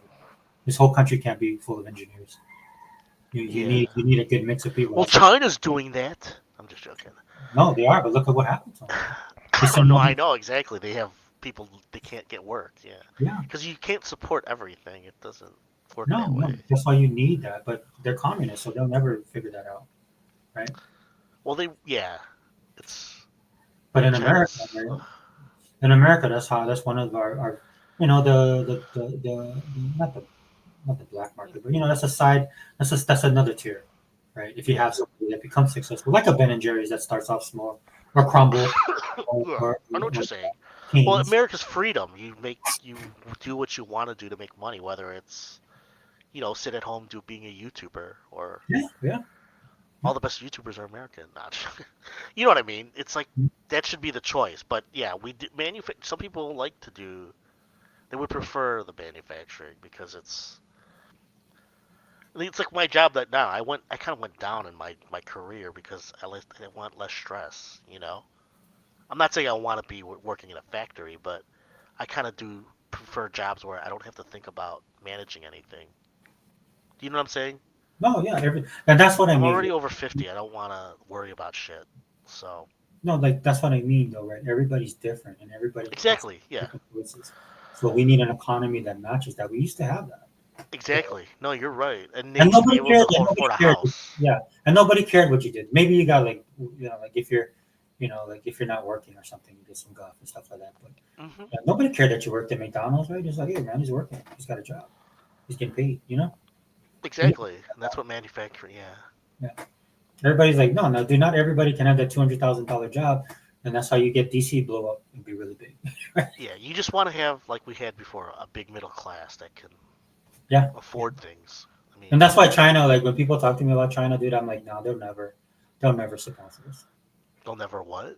China surpass us. Yeah, because I know you're totally anti-China. Yeah. Well, I mean, it's just a simple fact that they'll never have a middle class. They never will. No, I know what you mean. I don't think it'll be like how we had it. Yeah, it can't even be. It can't because the middle class. That's the problem they're having with the people now, right? Is because people have tasted. What do you? It's more about like definition. Do you know what I mean? Like about happiness, like middle class, like no, not happiness, or just affording goods. Because some people don't want that. They don't care. Progression, right? The 3 levels, right? Poor to middle to rich, right? And not everybody's going to transition. What do you mean? But poor in China sometimes is better than poor in America. You know what I mean? Poor in China is because that's their lifestyle. I don't know. I haven't investigated. I'm just saying but that's what I mean. The definitions are different. Could be different. Is all I'm saying. Yeah, dude. I grew up poor. I didn't know I was poor until I got older. I just thought you would. If for you, poor would be like rich for like an African living in in a desert. You know what I mean? You know what I'm saying? Because you have the basic luxuries. I'm not saying you didn't have it hard or you were. You know what I'm saying? Like American poor is not the same as poor in the Philippines. Do you know what I'm saying? Yeah. Poor in the Philippines is like you're living in the city and barely you're like begging for money. You know what I'm saying? It's different. I'm not saying it's good or bad. I'm just saying it's like China's poor. I don't know. I haven't looked into it, so I agree though. I don't know if I can trust China the way it's run to have a strong middle class. You're right. It's hard. Well, because they're control freaks. Well, they're communists. That's what I mean by communists. But they have they're working on. I mean, they kind of have like a dual kind of. You know what I mean? They have a free market economy when it comes to corporations. The best thing they have is crony capitalism, which is what they were trying to do here. The government. Well, you don't want that. No, I mean, everything's still up in the air. Yeah. No, but that's what we were going towards here, right? Well, yeah, it's like oligarchs with money that are big corporations, right? It's already like that. Yeah. But I mean, some people think it's okay. I don't know. We'll see. What, China? No, but with how we have it now in America, they love it. I mean, well, I mean, until there's no money. Exactly. I mean, until you find out like you can't afford, and the only place you can live is like in some bad neighborhood in the middle of the city or in the boondocks. Well, I would say this, dude. Gentrification. It's the weapon of these people, dude. They'll come in and just gentrify the whole place. Where I mean, yeah, I know what you're saying. Yeah. But but gentrification just makes it hard for people who don't have enough money. Like people are leaving. Yeah, like people are leaving California because it's so expensive. They're going to Texas. No, gentrification. Like they come in and they make it so expensive that exactly. And poor people can't live there anymore. Like totally that would include me. I can't afford. Yeah. I can bear. Well, I'm not saying I'm poor, but I mean, I'm poor. I don't know. I don't care. But you know what I mean. It's like I understand what you mean. That they're gonna, yeah, gentrification. That's what it does. It's supposed to do that to get the riffraff out. It's supposed to be for the betterment of the environment and the communities. That's what it is. Maybe there might be some good gentrification. No, I've yet to see that at all. To be honest with you. But they try to do gentrification like Baltimore, and it just didn't matter. They just put, because like my brother-in-law used to work in D.C. and he said they made a big project in Baltimore to put when they got the Nationals, and then they put the whole riverfront. They wanted to gentrify it so bad because they want to bring back big money to come back into the city. Yeah. And it's just it's a weird neighborhood because it's like just across the block it's so bad, but then like right next to it it's like high income. You know what I mean? It's weird. So they didn't completely gentrify it, but which is like that in a lot of, even in Chicago, there's parts where it's like you can go from like high income, almost $1 million income, like $1 million houses, and then just a block away it's like ghetto. You know what I mean? Yeah. So anyway, I don't know. I mean, that inflation is a balance there as well. But anyway, but just my point, Brandon, is just like the problem with the middle classes when people start middle class is where you experience, right, that injection of capitalistic freedom and stuff like that. Yeah. So that's a detriment to their system of government if you're communist. Right? You can't have happy middle class people. No, I agree. Yeah, and they're suffering from that now because their younger generation is that. If you want, go look up the lie flat generation. That's pretty funny. Not funny as in haha, but just. But in China, they have what they call lie flat. So the stuff that they tried to socially engineer, like most things that these governments or people upper elitists, New World Order people try to social engineer, comes up back to bite them in the ass because they tried to do that in America with the economy, and now you got somebody like Trump in office, and people are shocked in the media. People are shocked. These high elitists. These academics are sitting there going, I can't believe that people are supporting him through this. Don't they know what the tariffs mean? Not because they're so out of touch, they don't realize that people broke already. Yeah, because they're actually on the gravy train side. They think they're not, but they are. When you're making like 6 figures and you don't do anything, that's gravy train. Yeah. Well, the best video I've ever seen is when somebody asked, like, I think Bill Gates was on some show, I think Oprah or something, and they asked him how much milk was. And he had no idea. That's what I mean by out of touch, that level. Right? And I'm not bemoaning him for his riches and stuff, that as long as he does it legally, I don't care the crap he's doing now. Social engineering. Ooh. Oh, you mean Bill Gates? Oh, yeah, he's a big, what's it called again? The medicine. He's weird. Yeah. Like for me, I'm like, dude, I don't care that you made your billions. What I care about is what you're trying to do now. Right? It's not just him, though, yeah. Well, there's a bunch of people. Don't make fun of him. He started Xbox. I'm just joking. No, you're right. He's a globalist. Dude, I wrote that to Phil. Like he said that like Bill was saying something and it was on the Xbox. He was like, it fell under the Xbox news. I said to Phil, man, hey, come get your boy. He's over there talking about how he's going to cure malaria and. Well, I think he's a bleeding heart now that he's a philanthropist. Yeah. But he has his ear for the future from weirdos. You know what I mean? These are people that were on Epstein Island. Yeah, that's why I can't wait for that. They're fucking weird, man. Like, yeah, I mean, you can see when he talks the globalist line. Yeah, but see, I think he has. But I believe he has good intentions, but he's just a little weird. He doesn't get it. No, I just think he's evil. Sorry. I don't think he's evil. There's a difference. I think he's 100% evil. You can tell sometimes. What makes you think of his evil? I'm just curious. I don't know. Maybe you know something I don't know. I wouldn't doubt it if he is, though. But like because he wants to kill people or what? No. So the most evilest people are the people that think they're good. So I agree. I know what you mean. Yeah. Yeah. So he's sitting there thinking, he's telling you he wants to make the world a better place, but I'm like, bro, you have no, dude. You're just you're rich. You're Bill Gates. You're famous. Everybody kisses your ass, but you don't know what you're talking about. It's a lot of people like him, though. Yeah, there is, and that's why. That's why. No, I don't want to listen to you. That's why we got to take their money, man. But that's communism. No, but so then what ends up happening is like if you disagree with them, that's when their true colors show. Right? Exactly. They start doing the little things where they start trying to control. But there are true, like in the Gilded Age, there were true people that they really did care about trying to make it better, and they weren't deluded. No, they just didn't. Yeah.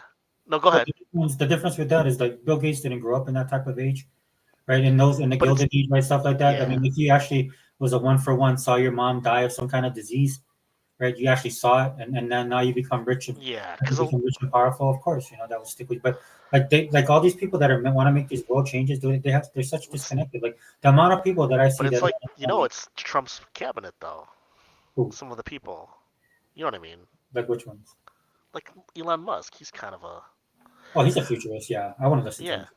Look, I mean, it's like look, I know I'm what you never, mean. Yeah, I'm but just he's saying not. when you say It's evil, not evil thinking, mean yeah. but That's all. it's not like he's coming to me and he's going to force me to do it. I know And what you mean. yeah, Like if you force me to do it, vaccinations I'll and tell you to stuff. think. Yeah. Well, not just vaccination, like his whole. I ain't sticking your chip in my head, bro. All right? Exactly. No, I agree. I'm with you on that because So they're deluded a little. They have this weird pie in the sky utopian ideal that's so impossible. I mean, I get a feel from him. Like I understand him, like being a futurist. Like you want to do this, you want to go to Mars, bro. That's hey, let you be you. You And if mean that's your own Elon money, Musk, right? Yeah, Yeah. and that's on you, man. And that's what He's you want smart. to do. Yeah. I ain't I sticking don't. a chip in my head, and I ain't going to Mars. Right. The only thing I have against Elon is I don't think he believes in God at all. Well, why would he? I mean, No, he might. I don't. He never because Dave asked him and he doesn't. He dodges the question. It kind of bothers me. no. I mean, he's just like No, it doesn't bother me. It's just kind of weird, but not weird. not I get really. it. I mean, he's got a big ego. Self. I don't mean that in a bad way. He's got a big Exactly. self. You have to have it Very to be rich. him. Um, Yeah. I mean, something would probably. He's smart. Yeah, he's super smart, super intelligent, self-efficient. He's over there whacking everybody left and right by metaphorically, by right. Yeah. Right. Yeah. Yeah. It's not that I don't I don't care if he believes in God or not. It's more that he's making big decisions now about our country. That's all. You know what I mean? Oh, so your question is morality or something? It's more about because it's like, did you ever see that movie, the one where she goes to Contact? Yeah. And then they asked her, like, do you believe in God? And she couldn't answer that. She doesn't say yes or no. She's agnostic basically. And then they said we can't vote for you to go because you don't believe what 95%. Well, I think she said something along. She think that it came across, or she said it in a way that they think that people that believe in God have some kind of mental disorder. Exactly. Yeah, and it's wrong. You can't think that way if you're going to represent the whole world. If you think that way, please don't say it out loud. I mean, well, you don't. Well, but do you want somebody to represent our society, at least as it is now, that doesn't believe like the rest of the country, the world does? I'm not saying don't put her in that. It's just like, would you want Elon Musk to represent humanity?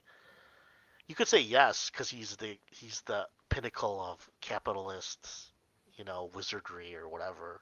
No, but there's certain things he doesn't believe that we believe. Maybe. I mean, yeah, it doesn't. You know what I'm that's saying? Yeah. Yeah, that's everybody. I think when you're talking about the God thing, it doesn't bother me as a Christian, right? The Bible says that anyway. Yeah, I'm not. But yeah, exactly. So because part of me would say, yeah, that's no problem. And then another part of me is like, yeah, he's kind of a little weird because he says some weird shit. It was more offensive to me that Tom Skerritt said what he did. The guy that that guy was a dickhead in the movie. Yeah, because then he lied. Yeah, he's a like, piece of shit. And our God, because he said it, then she's not a. Yeah, because he's kind of a. He doesn't believe. He's kind of. Yeah, he's not a believer. To me, that was more offensive than what she said. He represents the politician. That's why. Yeah. Well, I mean, he makes us look bad as Christians. But you know what? That guy who was Elon Musk was the guy who's dying. That's Elon Musk. Oh, remember? Yeah. He's like, you want to go for a ride? That's an awesome movie. Well, the great thing about that is that he found that out later in life. Who? Right? Because when you're on your deathbed or when you got like you're dying, yeah, right, and then you start to think about your life. Yeah, definitely. See, that's what Elon Musk is, because I think he wants to see humanity move forward in science, and I agree with that. Not just that, but I mean, people turned on him, right? Yeah, because people are assholes. I don't know. I love Elon Musk. I think he's awesome. Yeah, I mean, I never had a problem with him. I think he's I'm kind of drawn to people like that, like the Walt Disneys, the Stanleys, the Trumps, right? Just because they're a good study too. I didn't know that Tesla sold so well. Did you know that? I didn't know they were the number one car sells every year. Yeah, I mean, for almost 10 years now. I didn't know that. I knew that, but I know one thing: I'll never own a Tesla because I think they're ugly. Yeah, they are kind of generic looking for the price. But I have a subscription. I have a subscription to X because I support you. So I'll never support you, dude. Your truck is the most disgusting. I mean, not disgusting. That's just too strong a word, but it's just ugly. I think he knows who he sells his it's upper middle class buyers. I don't think no. I don't think he cares of like who he sells it to. It's him. That everything about Tesla screams. It shouldn't be named Tesla. It should be named Elon. Because everything It is. about You're right, though. it's just it's him, what dude. he wants, but This is why him and Trump didn't get along, dude. In the beginning, him and Trump didn't get along, right? Because they had the two massive. Yeah, because they're too big. But see, Trump is. You know what makes Trump Trump? People don't realize is that he's good with hospitality. They don't realize that. Oh yeah, that's kind of. He's like an old school, how to please people. Yeah. Because they said he knew how to please people in when he made his hotels, and that's where he built everything. That's why how he talks, he tries to win you over. That's how he is. That's his personality. Yeah, that's kind of his gift, right? That's his gift. He's a good smooth talker, but it's like Michael from The Office. Did you ever watch that Office? No. In The Office, he's like, you get the idea that he's kind of an idiot. I'm not saying Trump is an idiot. I'm just talking about Michael from The Office, the boss. But then there's certain episodes where he'll go on the sales run, and he's really good. It's like funny because he's smart when he talks to the customers, and he tells them what they need to know, and he comes off as honest. But then he backs up the customers what they want, and then people don't realize that's why he's at the position he is. You know what I mean? Yeah. So it's like that's how Trump is. Trump is really good with he won me over, so I give him that at least. I mean, I don't think it's from. I just think he's like an old school New Yorker style businessman. So he goes the extra mile. He's a hard worker. So he is. he reminds me of my. He doesn't drink either. He's a little crazy. But he reminds me of my dad. Dude. My dad is like he thrives in work, and that's what Trump does. So that's what kind of sets him apart. That's why like a lot of the blue collar people support him, right? Because they look at him and it's like, yeah, he's like he works. He works hard. And they say he's a good tipper. So that gives me. Like, if he sees that you're working hard, he'll give people good tips. That's what I heard. Yeah. And there's reasons he does that stuff too. But I mean, and then some of it is artistic as well. But it's like a reward. Yeah. Yeah. Because and you can tell that dude when he talks to people, and that's what it is, right? And that's the problem the media is having right now because all those old tricks they used to pull is not working anymore, right? In fact, this one video I watched in Japan, this one lady hated him because she didn't like that he was building the wall. And so she thought he was being jingoistic, but then now fast forward now, and the situation that Japan's in right now, with all of these migrants they're letting in, that's changing her. That's affecting her. She goes, I understand what he means now. Now Now I understand. He wasn't racist. He just wants what's good for his country and his people, and that's because she wants that. Right, because they're letting in all these people, and they're having culture clashes, right? Because Japan is 99.9% Japanese. Yeah, you know that Sweden closed their borders, right? Yeah, they had to. I knew they would. Isn't that crazy? No, they all should be closing their borders. They're just being dumb. But it's like, why did they do that? Not close it. Why did they allow it so long? I don't. Because in Sweden they're 99.9% Swedish, and then they're being made. It's white guilt, bro. That's the best thing I can tell you. It's white guilt. That's part of it, but I think. I don't want to get into it. Yeah, I think there's some forces. There's a global social. There's a conspiracy that I truly believe it. Because why would these Europeans do this? They're not like America. America's different. You know what I mean? America, it's about assimilating and then just getting shit done. Not a Europe. Europe, they have their own identities. That's the funny thing about Europe, right? Because they're so. In Hawaii, we say this word "hai maka maka," right? That's how I always look out about Europeans. They kind of look down.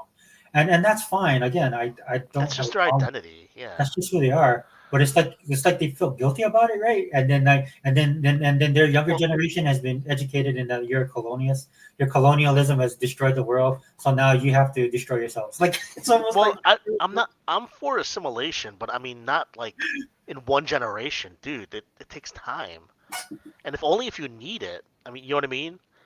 So well, people. Let's be honest. The people that are coming, like the people in these countries, really don't want assimilation because they love their culture. The people coming over definitely don't want assimilation because they never change, right? So, they're a very hard culture too because they have their own beliefs. Yeah. Yeah, I know so you're that's just saying Muslims, yeah, blah blah blah. I know what you mean. It's no, true. that's just like people from the people that are coming from Africa, Or even people Ukraine from too. Yeah. Ukraine. Yeah, so they go to these countries, right? And they're like in Japan, the people there is like, oh, there's no halal food here in Japan, right? And I'm like, yeah, Yeah. because you're in Japan. Well, they should change it. Just like the this freaking stupid liberal American that went to Japan and goes, oh, why don't you guys speak English? You guys should speak English. Yeah. And I'm like, bro, dude, the nerve, bro. Like, and even in this country, dude, if I go to Tennessee and I start telling people, you should drive electric cars and eat tofu, right? They kick my Yeah. ass. I'm Or just just like saying, be a Hawaiian. No, they're not in Hawaii. dude. Even anyway, that's not what I'm. No, but you know what I know what you mean. Illegal. Yeah, I'll end up going illegal and this thing. You don't want, yeah, if you're coming to a country, I mean, growing up, I think my parents kind of prided themselves about assimilating because they Yeah, did. They assimilated very well. Well, because Filipinos speak English, so it's easy. But yeah. not, it's easier. It's much easier, I think. That's a big deal. I think being able to speak English since you're a child makes it much easier to assimilate in America. But that used to be a de facto. You have to assimilate no matter what, whether especially in America. But it's not like that. And I think that's huge. I think I still believe you should assimilate because because it's just the way things are done. That's all. Not Mhm. because of culture. Um, but you will lose culture in a way because you have to. That's life.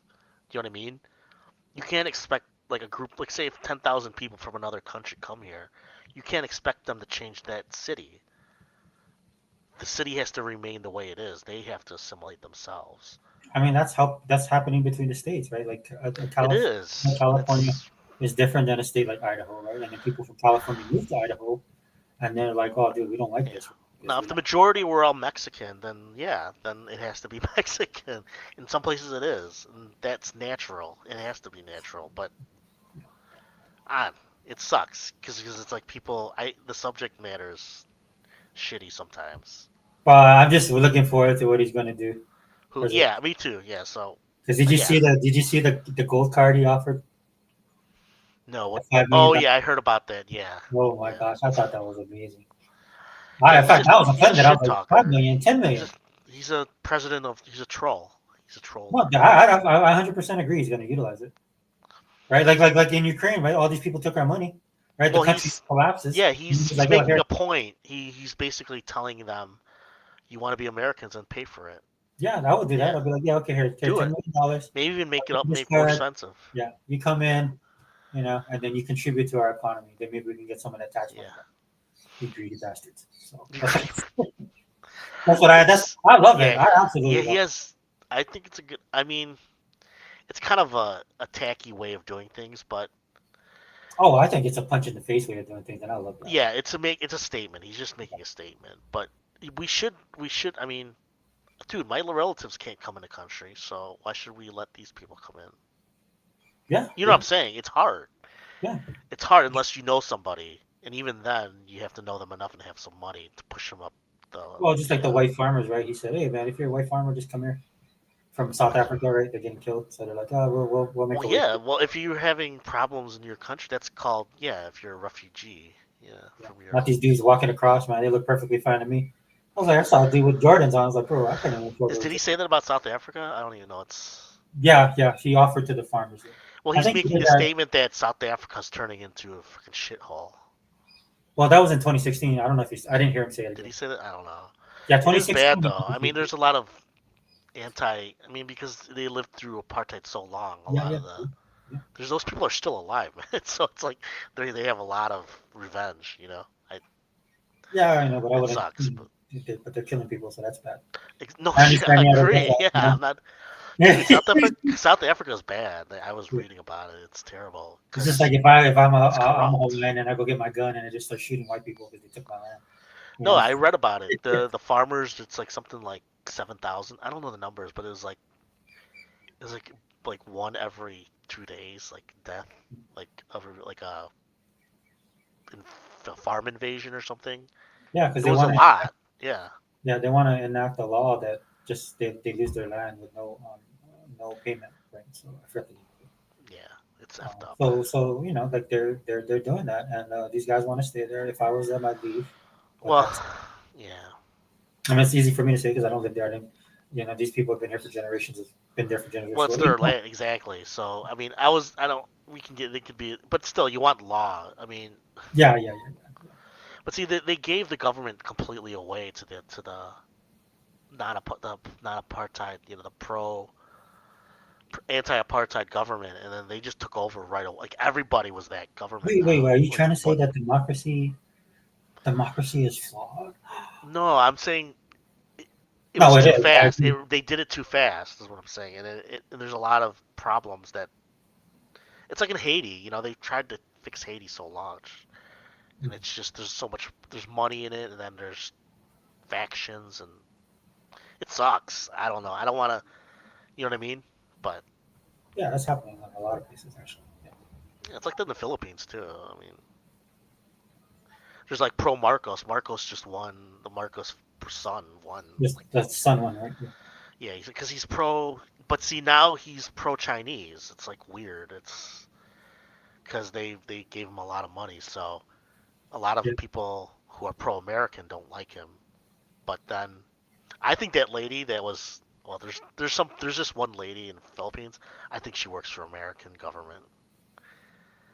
Which I don't blame him because I don't want Philippines to go China, to be honest. But if that's what they want, that's what they have to.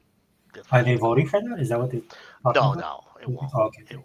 But Marcos gets a lot of the guy who his son is pro China.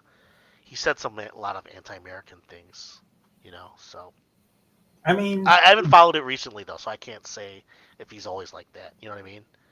I It's wouldn't recommend. I wouldn't recommend they go to China, but I mean, it is their it's choice. about business, yeah. So Japan too. Japan's in a rock and a hard place because they sell a lot of their yeah.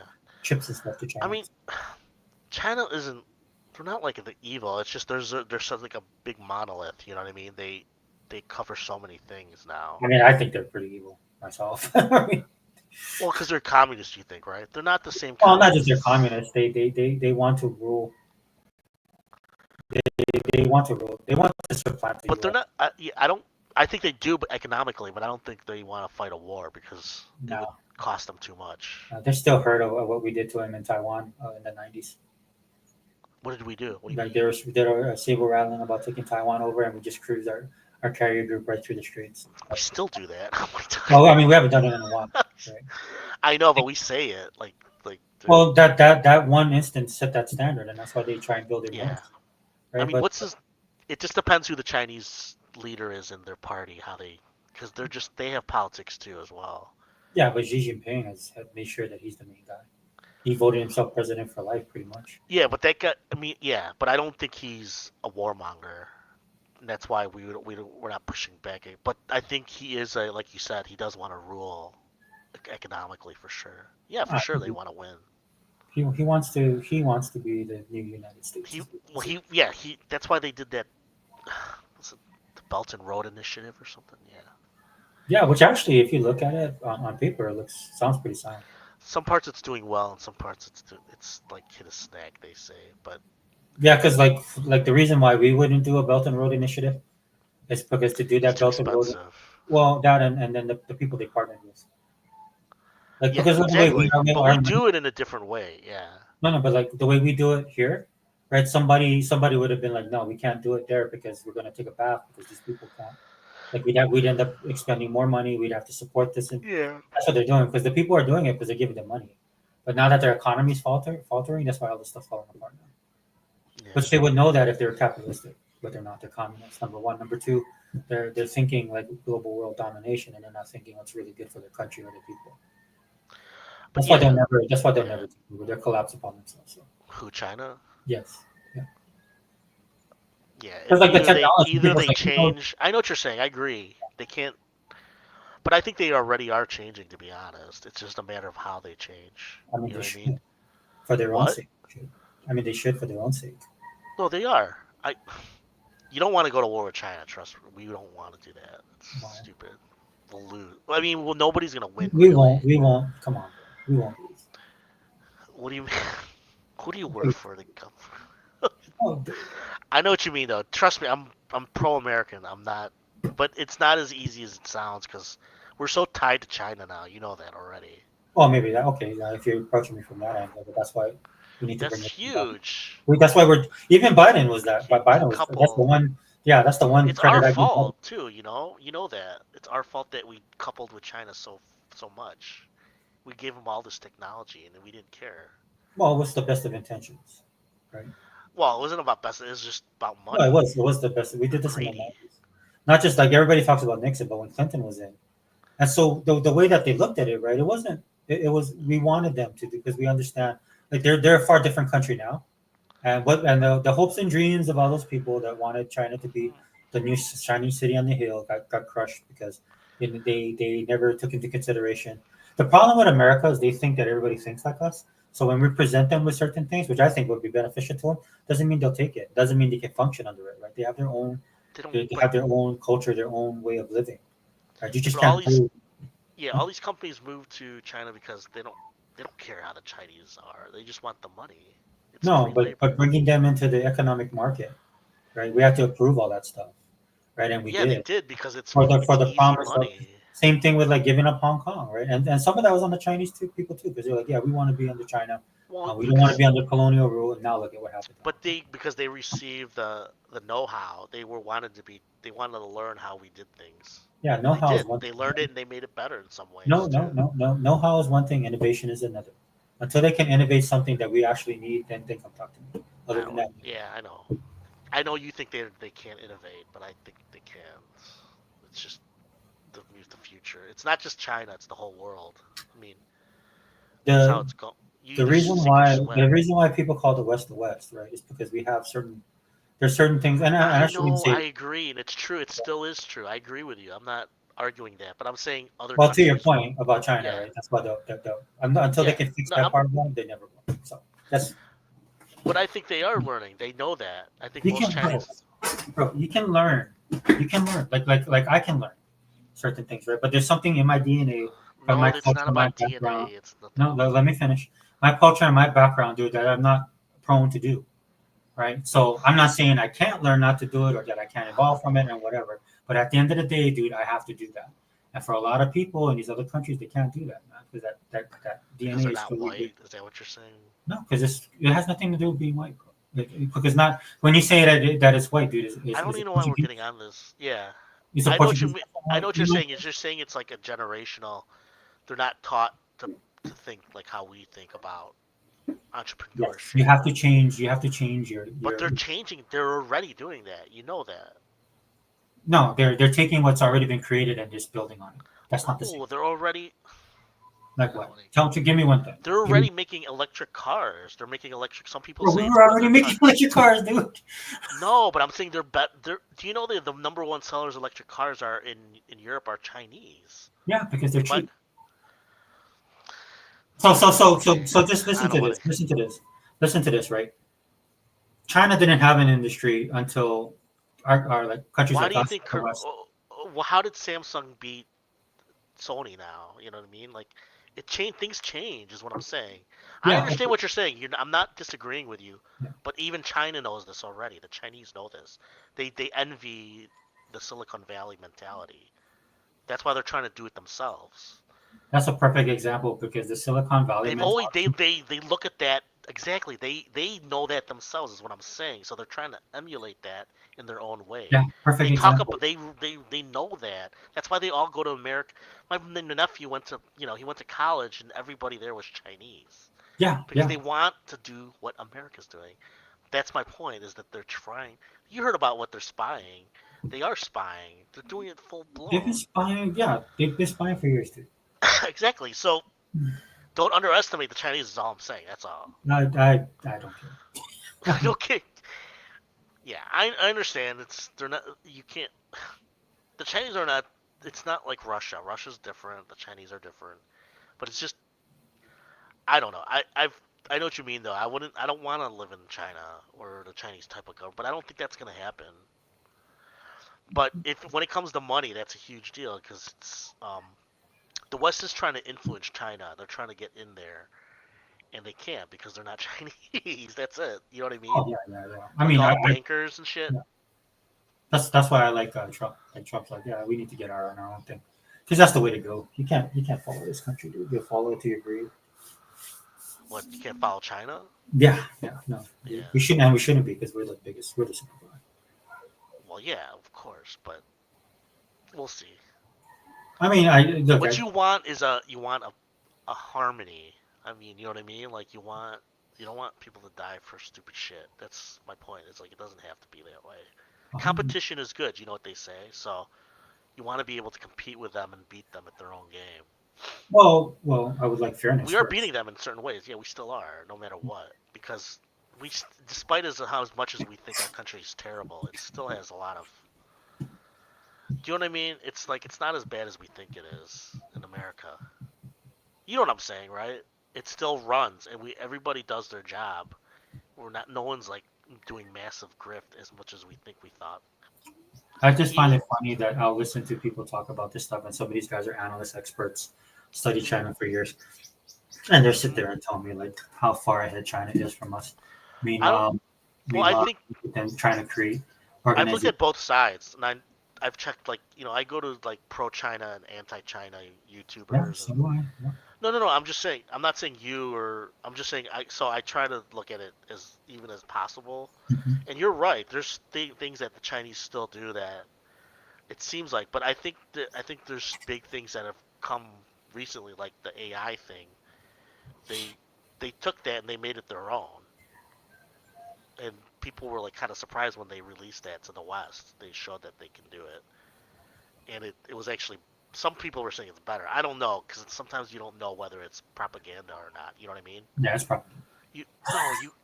Come on, don't. You know what I'm saying? So you have to even even anti-China has their own propaganda. You know that, right? So you have to be careful. Not whether you hate China or not. There's facts already. Okay, they already produce most of our electronics. Whether it's in China or not doesn't matter. It's just they run it. So. Well, they have the materials, right? It's not just the materials, but it's also they have the materials and the manpower. And they have. That's why we're bringing it all back here. We bring it all back here. We don't have to worry about them. Exactly. So anyway, I don't want. I mean, So there's this imaginary war we have with China. It's imaginary. It's real. It is real for economies. Yes, it's real. But like I was, what's funny is I saw it in the movie things because you hear that Chinese movie. What's that one that just came out? It's big in China, and they made it. People were complaining from Hollywood that no, it didn't make $1 billion. I'm like, who cares? But they're just like, that's a big deal. That means that they can make $1 billion movies that people will watch. I'm like, okay. And so, there's like people in Asia that like that stuff. I mean, so why wouldn't it be beyond them making billions of dollars on this movie? Do you know what I'm saying? So they turned it into a political thing. What I could see, maybe they are lying. I don't know. Do you know what I'm talking about? That movie that came out. It's like a Chinese. It's like a Disney type movie, but for China. And yeah. Well, of course, man. They have a bigger. Well, of course, yeah. It's a bigger audience. So I'm like, well, there's also the Chinese themselves. They can make $1 billion movies, and they'd go all see it because it's a Chinese movie. Yeah, and they don't have to spend as much money. The problem with Hollywood is that we waste money. No, but they were saying some people were. I was listening to John Campion. He's like, I don't believe it. I'm like, why don't you believe it? That's the Chinese alone could watch that, and it would be. There's Indian movies alone that make a lot of money because. I mean, if I was gonna plant my flag on a battle, that wouldn't be it. Just by the sheer their own population. Exactly, but that still has hints of it only Hollywood could do it. They could sell something so big. You know what I'm saying? Well, he's wrong because Hollywood's not doing it. But you know what I'm saying? That I agree. It could pertain to technology. Anyway, I'm not pro China or anti China. I'm just saying.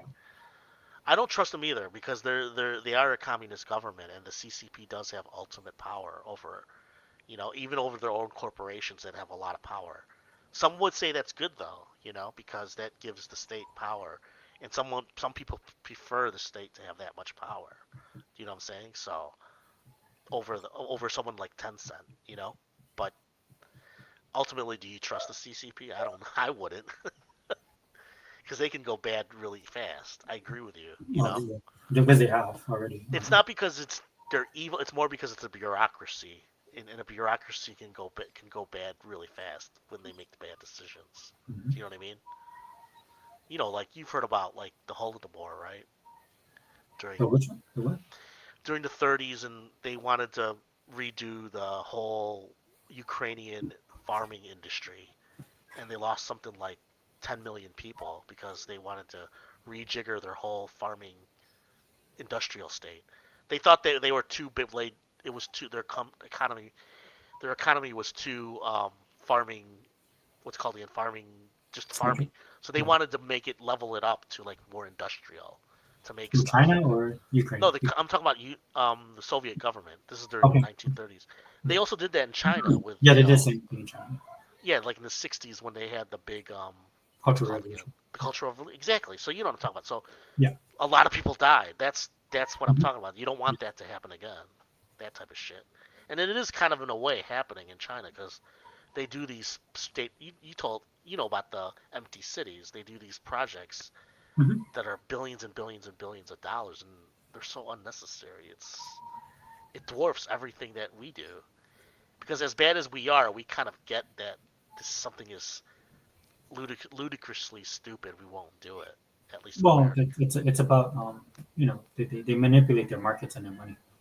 That's one of the Do main that reasons. too. Not like China, bro. I know exactly. No, I agree. I know what you mean. I know what you're saying because they do it on a degree that's because they have complete control of the numbers. Yeah, exactly. So we kind of do the same too, but we don't. We kind of trust in the markets though. It tends to correct itself though, which I love. What's ours? Mm-hmm. Well, we just print more money. We're kicking the can. So. Yeah, and that's how we got Trump. Well, if we play this game the same game, we do have to eat it, and who's gonna eat it? It's just gonna be the. No, but that's what I mean. We have right, like the tech bubble market, housing. Yeah. But I totally get what you're saying, dude. There's definitely puppet masters. Yeah. Well, yeah. No, I was just my point was that I would prefer that if they can have a good China, but I agree with you. I don't trust them. You know what the problem with China is? They can learn from us. They have. What are you talking about? No. There's one thing they can learn. Oh, what can they learn? Yeah, they need to be sneaky. What do you mean? They're not. They like we just said, right? We know we have puppet masters, but these people are good at concealing themselves and kind of like our own propaganda and our own. Yeah, I know what you're saying. Yeah, they suck at it. Yeah, they're not good at that. But see, I think they don't care. They don't care that we know.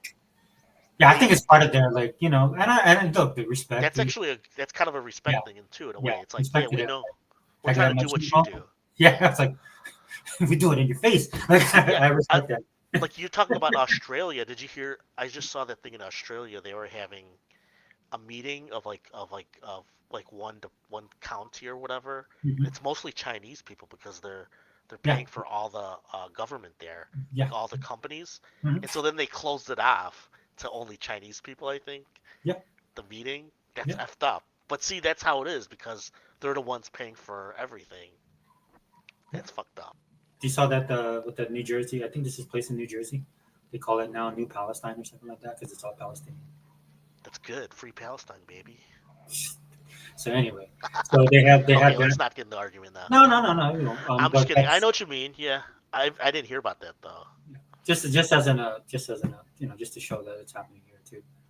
What, the Palestinians? They're only like 2. No. So if it's anywhere that you have a group of people like when it was the old country days, like when you had like a bunch of Italians and stuff come in, that's more understandable. It's not as big. But now if you influx a bunch of people, again, states are a perfect example. I know what you're saying. Like we're changing Las Vegas. Like I hate to say this in a way. I kind of tease my sister. They did a. Yeah. Oh, go ahead. No. What about like if you want to eat like plate lunch or eat at a Zippy's, like most of the time you have to come to Hawaii. Now if you're closer to Vegas, just go to Vegas. There's a lot of local. Vegas is growing still, man. That's crazy. Yeah, but we're like one of those. I've never seen that in my life. This is the first time. Like I've been to states where there's maybe another Hawaiian or somebody from Hawaii, but now like we have an actual community in Las Vegas that's living. Oh, you mean who left Hawaii? Yeah, dude, like a couple hundred. Because it's bad. It's like that from Puerto Rico. I heard it's really bad in Puerto Rico now. But I've never experienced that with Hawaii at all. This is like the first time that I've seen. It tells you. Yeah. You know why? Because that land is so valuable. Mm-hmm. to the rich. Cause they want their little paradise Well, the government with too. no riffraff. The government What? has all this stuff that they gotta pay, so they raise taxes and Like what? they build condominiums and. What happened with the fire? Remember they Well, had that's on all those. Maui. Yeah, that's on Maui. So I mean, but did they sell it to all these rich? they tried to. They blocked it, but I mean, there's people fighting it. The thing that people don't realize about Maui is a lot of the people aren't homeowners there. Yeah, so So they the rent people it. that lost the homes, they probably they might have been in Hawaii for a couple generations, or maybe just they're not originally from Hawaii. So, but they rent out to local people, right? So then those people can leave, like sell the land and just leave. So what they're trying to do is blocking like big corporations or like a BlackRock or like Oprah. Oprah offered to buy Yeah, them. and also what's his name? The Facebook guy. Didn't he Yeah. buy like an island, like a small? Yeah. Yeah, he bought an island. That little bastard. Yeah, I don't like him. And I didn't like it before even he bought the island. That was just a cherry on the sundae. I was like, He shouldn't be. Just the idea of buying. It's just. What do you mean buy the land? It's like. No, he pissed me off because he's one of these like, oh, we should have open borders. Then he buys the whole island and he builds a wall. I know. Like, Exactly. That's my point. These people are fucking hypocrites. They're Yeah. just rich bastards. That's all I it know. is. I know. I hate that. He's an alpha now, though. Don't you know? Because he works out. It's so stupid. I'm not gonna lie, dude. It's a little bit. I mean, he looks better this way than He he does. was. He looks better. Yeah. But his wife is probably like, you bitch. Well, because you're staring at the Amazon dude's wife breast. Yeah. Right? Now he's starting to look at other women because he's got balls now. Yes, all that testosterone he was that wasn't flowing now that's flowing. Yeah. He's like. Yeah, I looked at him. I was like, bro, He's like, I want to go to Epstein Island. It's too late. You should have made your money earlier. It's so disgusting, man. That's okay. That's one thing I'm pissed off. But they just said something that they're saying what's her name? Pam Bondi was like, we want to release it, but they won't let us. And I think she's being honest. No, she got caught up in it, dude. A couple of that happened. A couple. Mac Getz did the same thing, right? They got caught up. Yeah. But that tells you no. But I don't think it's under their power, to be honest. Still, there's so much. You know what I mean? Yeah, everybody knows we're not dumb. I just hope that because the scuttlebutt is, or the rumor is, well, what's being said out there is that they have actionable evidence, and the reason why they're not moving on is because they're drawing up. They have videos. Yeah, but they're drawing up the. They're going to do this properly where they can prosecute these people, and it goes high up. Yeah, I don't know if that's gonna happen. Yeah, we'll see. I hope it does, just for the sake of it, dude. If it doesn't happen, we need someone like the Punisher. I'm being serious, dude. Yeah. If we let them get away with this shit, then it's over. Yeah. That's just my opinion. Yeah, it'll really. I mean, it's evil, bro. It's disgusting. It is. It's disgusting. Anyway. I saw one thing about it that it flashed across my thing. I wish I never saw it because I can't get out of it. Was it the one with the boys? No, it's the one with this girl. Oh, you know what I'm talking about? The one with the 3 boys. No, because after that, I was just like, dude, I can't do because I have kids, right? Yeah, it is. It's disgusting. Well, the one I'm talking about is like 3 boys. They're like, I don't know, age 8 to 10, maybe 7, and it's with what's his name, and they look young, and they look like despondent, like sad. It's disgusting. Yeah, these people, they need to die. I mean, yeah, the right way.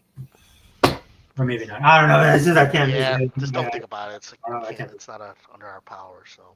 Because I saw that, and that was enough to put me in rage. Right. Oh, I get pissed off every day about it still, sometimes. Because it's like when you go to X, there's a lot of people that they want them to be held accountable still. It's like. Yeah, it has to. It has to happen. If this stuff has to, exactly. That's probably why, to your point, that's probably why they don't want to reveal it. Because once you go past that that line, something has to be done. If not, it'll cause bedlam. It's like all these big people. Yeah. You know what ended up happening? You have a bunch of those cases where what's his name, Mastrioni kid, the dude that shot the healthcare guy or whatever. Oh yeah, everybody was happy for him. No, but I mean that could trigger that kind of response. Exactly, like Punisher. I was telling you. Yeah. Oh yeah. Like okay, to you. Vigilantism, yeah. Because when people, I'm surprised that it hasn't happened yet. I think because people are sheep. To be honest, they don't want to rock the boat. I think, but there's also people that want to see justice. They do. Yeah. It's just they don't know how to. Do you know Well, what I'm I mean, saying? they're still, you know, and it should be this way, They're right? listening to Our us. the justice system should work for us, and obviously, it hasn't been, right? We've seen No. them kick the ball a bazillion times, and it's taking a toll. Nobody. That's why I told my kids, like, That's why you need you have to Assassin's follow. Creed. No, but I'm telling them That's what it that's is. why the law is so important. But if you don't enforce it, or you don't, if you're not fair, if you're not impartial, if you're not enforcing it the right way, people are going to lose faith in it, and that's how societies collapse. Yeah. Because that's one of the pillars of civility. No, you're It's not- right. It's it's a true. good functioning justice Because system. the trust gets lost and everybody's becomes pockets of control instead of having one central control that everybody trusts. It's lost. That's what federal is dealing with right now. Right? Yep. They've lost the public trust, so we're not going to get any sympathy. So that's why I tell people, put your head down. Put your head down and don't just do your work, man, and just weather the storm. Yeah, Oh man, yeah, unlimited. I gotta go. I gotta Okay, leave. yeah. How much have you made in donations today? Yeah, dude, Hey, I'm way late, dude. I'm way late. I'm gonna have to call. It's good to have a good talk for a while. Yeah, 7 yeah, hours, we didn't holy really talk shit. about it. Yeah. But hey, man, thanks for stopping by, Unlimited. Please post a video for your. Please post your Assassin's Creed gameplay. I want to see it. I like your Avowed. Yeah, you're watching you play Avowed made me play Avowed. You've heard the rumors about Jerry Lewis. There's such weird stuff. I don't even want to go there. I already got my heart broken I'll about tell the you, documentary. my brother-in-law told me all the stuff, like the weird stuff. Anyway, No, because Stan Lee broke my heart, man. There's a documentary coming on him that they tried. about what? What is it bad? Yeah, it's just his final days, and there was people Oh, talking. his final days were bad. His family, Yeah. he had problems with his family. Yeah. I know that. I don't know about anything else though. Yeah, well, this guy spent all this time with him, and he's trying to get funding so he can put the information out there. And I'm like, bro, I don't even know if I want to watch it. You mean talk shit about him? No, he spent like copious amount of time with Stanley, and he got Stanley's approval to release the video About his family or just about his life? about what was going on, because that guy was documenting everything. I don't think he did it with the intent of things. He was with them all the time, so he saw all the bad stuff. Yeah, I heard he was being taken advantage of from his family a lot. Yeah, it Unlimited. sucks. Even Unlimited knows. No, it sucks because he was. I heard about that. Yeah, because like they would tell him what to do. They would parade him out, when he was like already. Yeah, Unlimited. At least on the DC side, it made sense, right? It was like when problems happened at DC, it was about comic books. On Marvel side, bro, Marvel side's a bunch of prima donnas. Anyway, right? He even protected his family, even though he knew, because he said it's my family. He loves his family, so. He's a good man. That sucks. All right, guys. I want to thank you guys for joining us. Gogo, man, thank you for being here. Thanks, Sega. Yeah, no worries, man. Like I said, I'll just send it to you on Instagram, so just look for the link. Oh yeah, I'll start using Instagram again. Yeah. Sorry, my extra account is I don't know what it is. No problem. Yeah. Okay. So, Take care. Same thing to you, Unlimited. I sent you a link if you can join. Everything will be on Instagram from now on, just to let you know. Okay, you have a good Saturday night, man. All right, brother. I'll talk to you later. Okay, take care. Marvel side had writers who saw themselves as revolutionaries. DC had the comic writers and artists. Yeah, and I mean, and it's a product of its time, bro. But just the drama on the Marvel side, bro. That's one thing I never did like.